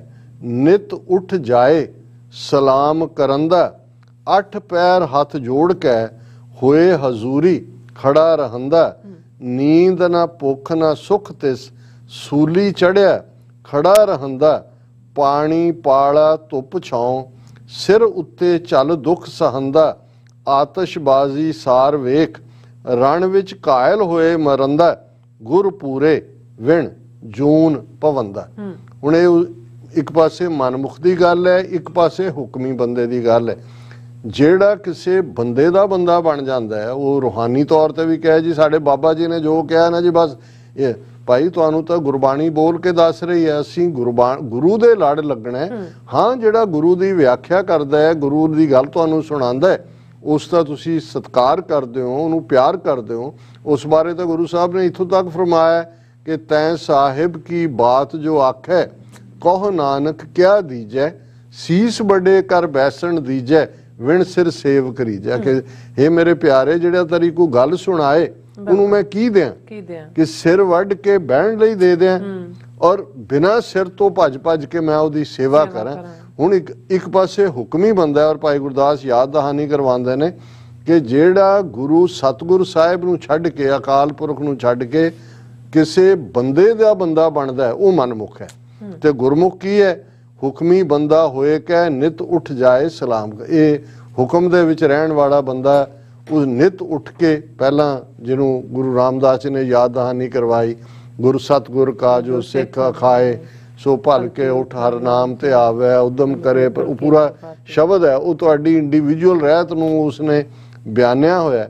ਔਰ ਇਹ 8 ਪੈਰ ਹੱਥ ਜੋੜ ਕੇ ਹੋਏ ਹਜ਼ੂਰੀ ਖੜਾ ਰਹਿੰਦਾ ਕਿ ਭਾਈ ਤੁਸੀਂ 8 ਪੈਰ ਉਸ ਨਿਰੰਕਾਰ ਦੀ ਹਜ਼ੂਰੀ ਵਿੱਚ, ਬੰਦੇ ਦਾ ਅਸੀਂ ਰੱਬ ਦੇ ਬਣਨਾ, ਇਸ ਲਈ ਉਹਦੀ ਹਜ਼ੂਰੀ ਹੈ। ਅਸੀਂ ਘਰ ਆਏ, ਬਾਹਰ ਆਏ, ਕੰਮ ਤੇ ਹੈ, ਕਿਸੇ ਹੋਰ ਥਾਂ ਤੇ ਹੈ, ਇਵੇਂ ਹੀ ਹੈ ਜਿਵੇਂ ਰੱਬ ਹਾਜ਼ਰ ਨਾਜ਼ਰ ਹੈ, ਔਰ ਅਸੀਂ ਉਹਦੀ ਹਜ਼ੂਰੀ ਦੇ ਵਿੱਚ ਖੜੇ, ਔਰ ਉਸ ਹਜ਼ੂਰੀ 'ਚ ਖੜੇ ਆ, ਹੁਕਮ ਦੀ ਤਾਬੇਦਾਰੀ ਕਰਦੇ ਆ। ਨੀਂਦ ਨਾ ਭੁੱਖ ਨਾ ਸੁੱਖ ਤੇ ਸੂਲੀ ਚੜਿਆ ਖੜਾ ਰਹਾ। ਉਹਨੂੰ ਜੇ ਉਸ ਦੇ ਲਈ ਸੂਲੀ ਵੀ ਚੜਨਾ ਪੈਂਦਾ ਸੱਚੇ ਦੇ ਹੁਕਮ ਦੇ ਵਿੱਚ, ਉਹ ਉਵੇਂ ਹੀ ਭੁੱਖ ਪਿਆਸ ਦੀ ਪਰਵਾਹ ਨਹੀਂ ਕਰਦਾ। ਪਾਣੀ ਪਾਲਾ ਧੁੱਪ ਛਾਂ ਸਿਰ ਉੱਤੇ ਚੱਲ ਦੁੱਖ ਸਹੰਦਾ। ਜੋ ਵੀ ਹੁੰਦਾ, ਪਾਲਾ ਹੈ, ਧੁੱਪ ਹੈ, ਉਹ ਹਰ ਦੁੱਖ ਨੂੰ ਸਹਿੰਦਾ ਹੈ। ਆਤਸ਼ਬਾਜ਼ੀ ਸਾਰ ਵੇਖ ਰਣ ਵਿੱਚ ਘਾਇਲ ਹੋਏ ਮਰਨ ਦਾ। ਹੁਣ ਆਤਿਸ਼ ਕਹਿੰਦੇ ਨੇ ਅੱਗ ਨੂੰ, ਇਹ ਜੰਗ ਦੇ ਮੈਦਾਨ ਦਾ ਵੇਰਵਾ। ਔਰ ਜਦੋਂ ਅਸੀਂ ਇਹ ਸਫਰੇ ਸ਼ਹਾਦਤ ਦੀ ਗੱਲ ਕਰ ਰਹੇ ਤੇ ਇਹ ਉਹ ਨੇ ਜਿਨ੍ਹਾਂ ਨੇ ਇਹ ਦੱਸਿਆ, ਜੋ ਗੁਰੂ ਤੇਗ ਬਹਾਦਰ ਸਾਹਿਬ ਨੇ ਬਿਆਨਿਆ ਸੀ, ਜੋ ਨਰ ਦੁੱਖ ਮੈਂ ਦੁੱਖ ਨਹੀਂ ਮਾਨੈ, ਸੁਖ ਸਨੇਹ ਔਰ ਭੈ ਨਹੀਂ ਜਾਂ ਕੇ ਕੰਚਨ ਮਾਟੀ ਮਾਨੈ। ਕਿ ਭਾਈ ਜਿਹਨੂੰ ਦੁੱਖ ਨੂੰ ਦੁੱਖ ਨਹੀਂ ਮੰਨਦਾ, ਇਹ ਦੁੱਖ ਚੋਂ, ਭੁੱਖ ਚੋਂ, ਅੱਗ ਚੋਂ, ਜ਼ੁਲਮਾਂ ਚੋਂ, ਤਸ਼ੱਦਦ ਚੋਂ ਨਿਕਲ ਕੇ ਵੀ ਇਹੀ ਕਹਿਣਾ ਕਿ ਮਿੱਤਰ ਪਿਆਰੇ ਨੂੰ ਹਾਲ ਮੁਰੀਦਾਂ ਦਾ ਕਹਿਣਾ, ਇਹ ਹੀ ਸਿੱਖ ਦਾ ਕਿਰਦਾਰ ਹੈ। ਆਤਿਸ਼ਬਾਜ਼ੀ ਸਾਰ ਵੇਖ ਰਣ ਵਿੱਚ ਘਾਇਲ ਹੋਏ ਮਰਨ ਦਾ। ਕਿ ਭਾਈ ਹੁਕਮੀ ਬੰਦਾ ਉਹ ਹੈ ਜੇ ਦੇਖੇ ਕਿ ਉਹ ਆਤਿਸ਼ ਦੇ ਵਿੱਚ, ਜੰਗ ਦੇ ਮੈਦਾਨ 'ਚ ਉਹਨੂੰ ਜਿਹੜਾ ਕੁੱਦਣਾ ਪੈਣਾ, ਉਹ ਖੁਸ਼ੀ ਉਸ ਦੇ ਵਿੱਚ ਕੁੱਦੇਗਾ, ਉਸ ਦੇ ਵਿੱਚ ਸ਼ਹੀਦੀ ਜਾਮ ਪੀਏਗਾ, ਘਾਇਲ ਹੋਏਗਾ, ਜ਼ਖਮੀ ਹੋਏਗਾ, ਮਰੇਗਾ। ਤੇ ਜੇ ਗੁਰੂ ਪੂਰੇ ਦੇ ਨਾਲ ਨਹੀਂ ਹੈ, ਔਰ ਉਹ ਮਨਮੁਖ ਹੋਏ ਬੰਦੇ ਦਾ ਬੰਦਾ ਹੈ, ਗੁਰ ਪੂਰੇ ਵਿਣ ਜੂਨ ਪਵੰਦਾ। ਜੇ ਗੁਰੂ ਦੇ ਲੜ ਨਹੀਂ ਹੈ ਤੇ ਮਨਮੁਖਾਂ ਦੇ ਪਿੱਛੇ ਹੈ, ਤੇ ਮਨਮੁਖ ਹੋਏ ਬੰਦੇ ਦਾ ਬੰਦਾ, ਉਹਨਾਂ ਦਾ ਫਿਰ ਹਾਲ ਉਹੀ ਹੈ ਜੋ ਕਬੀਰ ਸਾਹਿਬ ਨੇ ਕਿਹਾ ਕਿ ਭਾਈ ਜਿਹਨਾਂ ਨੇ ਆਪ ਡੂਬੇ 4 ਵੇਦ ਮੇ ਚੇਲੇ ਦੀਏ ਬਹਾਏ। ਕਿ ਵੀ ਜਿਹੜੇ ਇਹਦੇ ਮਗਰ ਲੱਗੇ ਨੇ ਬ੍ਰਾਹਮਣਾਂ ਦੇ, ਵੇਦਾਂ ਦੇ ਦੂਜੇ ਤੀਜੇ, कि भाई ये आप डूबे 4 वेद में, आप तो डूबे ही सी, चेले दी बहाए उन्होंने भी नाल रोड़ के लै गए। सो ये अज दा विचार है सवाल ਦੇ ਜਵਾਬ ਦੇ। ਜੀ ਰਾਜ ਸਾਹਿਬ ਤੁਹਾਡਾ ਬਹੁਤ ਬਹੁਤ ਸ਼ੁਕਰੀਆ, ਤੁਸੀਂ ਅੱਜ ਦੇ ਜਿਹੜੇ ਅਹਿਮ ਇਸ਼ੂ ਨੇ ਉਹ ਸਾਡੇ ਦਰਸ਼ਕਾਂ ਨਾਲ ਸਾਂਝੇ ਕੀਤੇ ਨੇ। ਸੋ ਇਸ ਤਰ੍ਹਾਂ ਵਿਊਅਰਸ ਕੋਲ ਨੇ ਇਜਾਜ਼ਤ। ਵਿਊਅਰਸ ਸਾਡੇ ਪ੍ਰੋਗਰਾਮ ਦਾ ਸਮਾਂ ਇੱਥੇ ਸਮਾਪਤ ਹੁੰਦਾ ਹੈ। ਤੁਸੀਂ ਆਪਣੀ ਰਾਏ ਤੇ ਸੁਝਾਅ ਸਾਨੂੰ ਭੇਜਣਾ ਭੁੱਲਣਾ ਸਾਡੇ ਇਸ ਪਤੇ ਤੇ sos@tv84.tv ਤੇ ਅਸੀਂ ਆਪਣਾ ਪ੍ਰੋਗਰਾਮ ਲੈ ਕੇ ਫਿਰ ਦੁਬਾਰਾ ਤੁਹਾਡੇ ਸਾਹਮਣੇ ਮੁਕਾਵਾਂਗੇ। ਤਦ ਤੱਕ ਲਈ ਮੈਨੂੰ ਤੇ ਆਪਣਾ ਸੁਣਾ ਗਿਆ ਦੋ ਦੇਖਦੇ ਰਹੋ TV84 ਬੁਲਾ ਦਿਓ ਫਤਿਹ। ਵਾਹਿਗੁਰੂ ਜੀ ਕਾ ਖਾਲਸਾ ਵਾਹਿਗੁਰੂ ਜੀ ਕੀ ਫਤਿਹ। ਰੱਬ ਰਾਖਾ।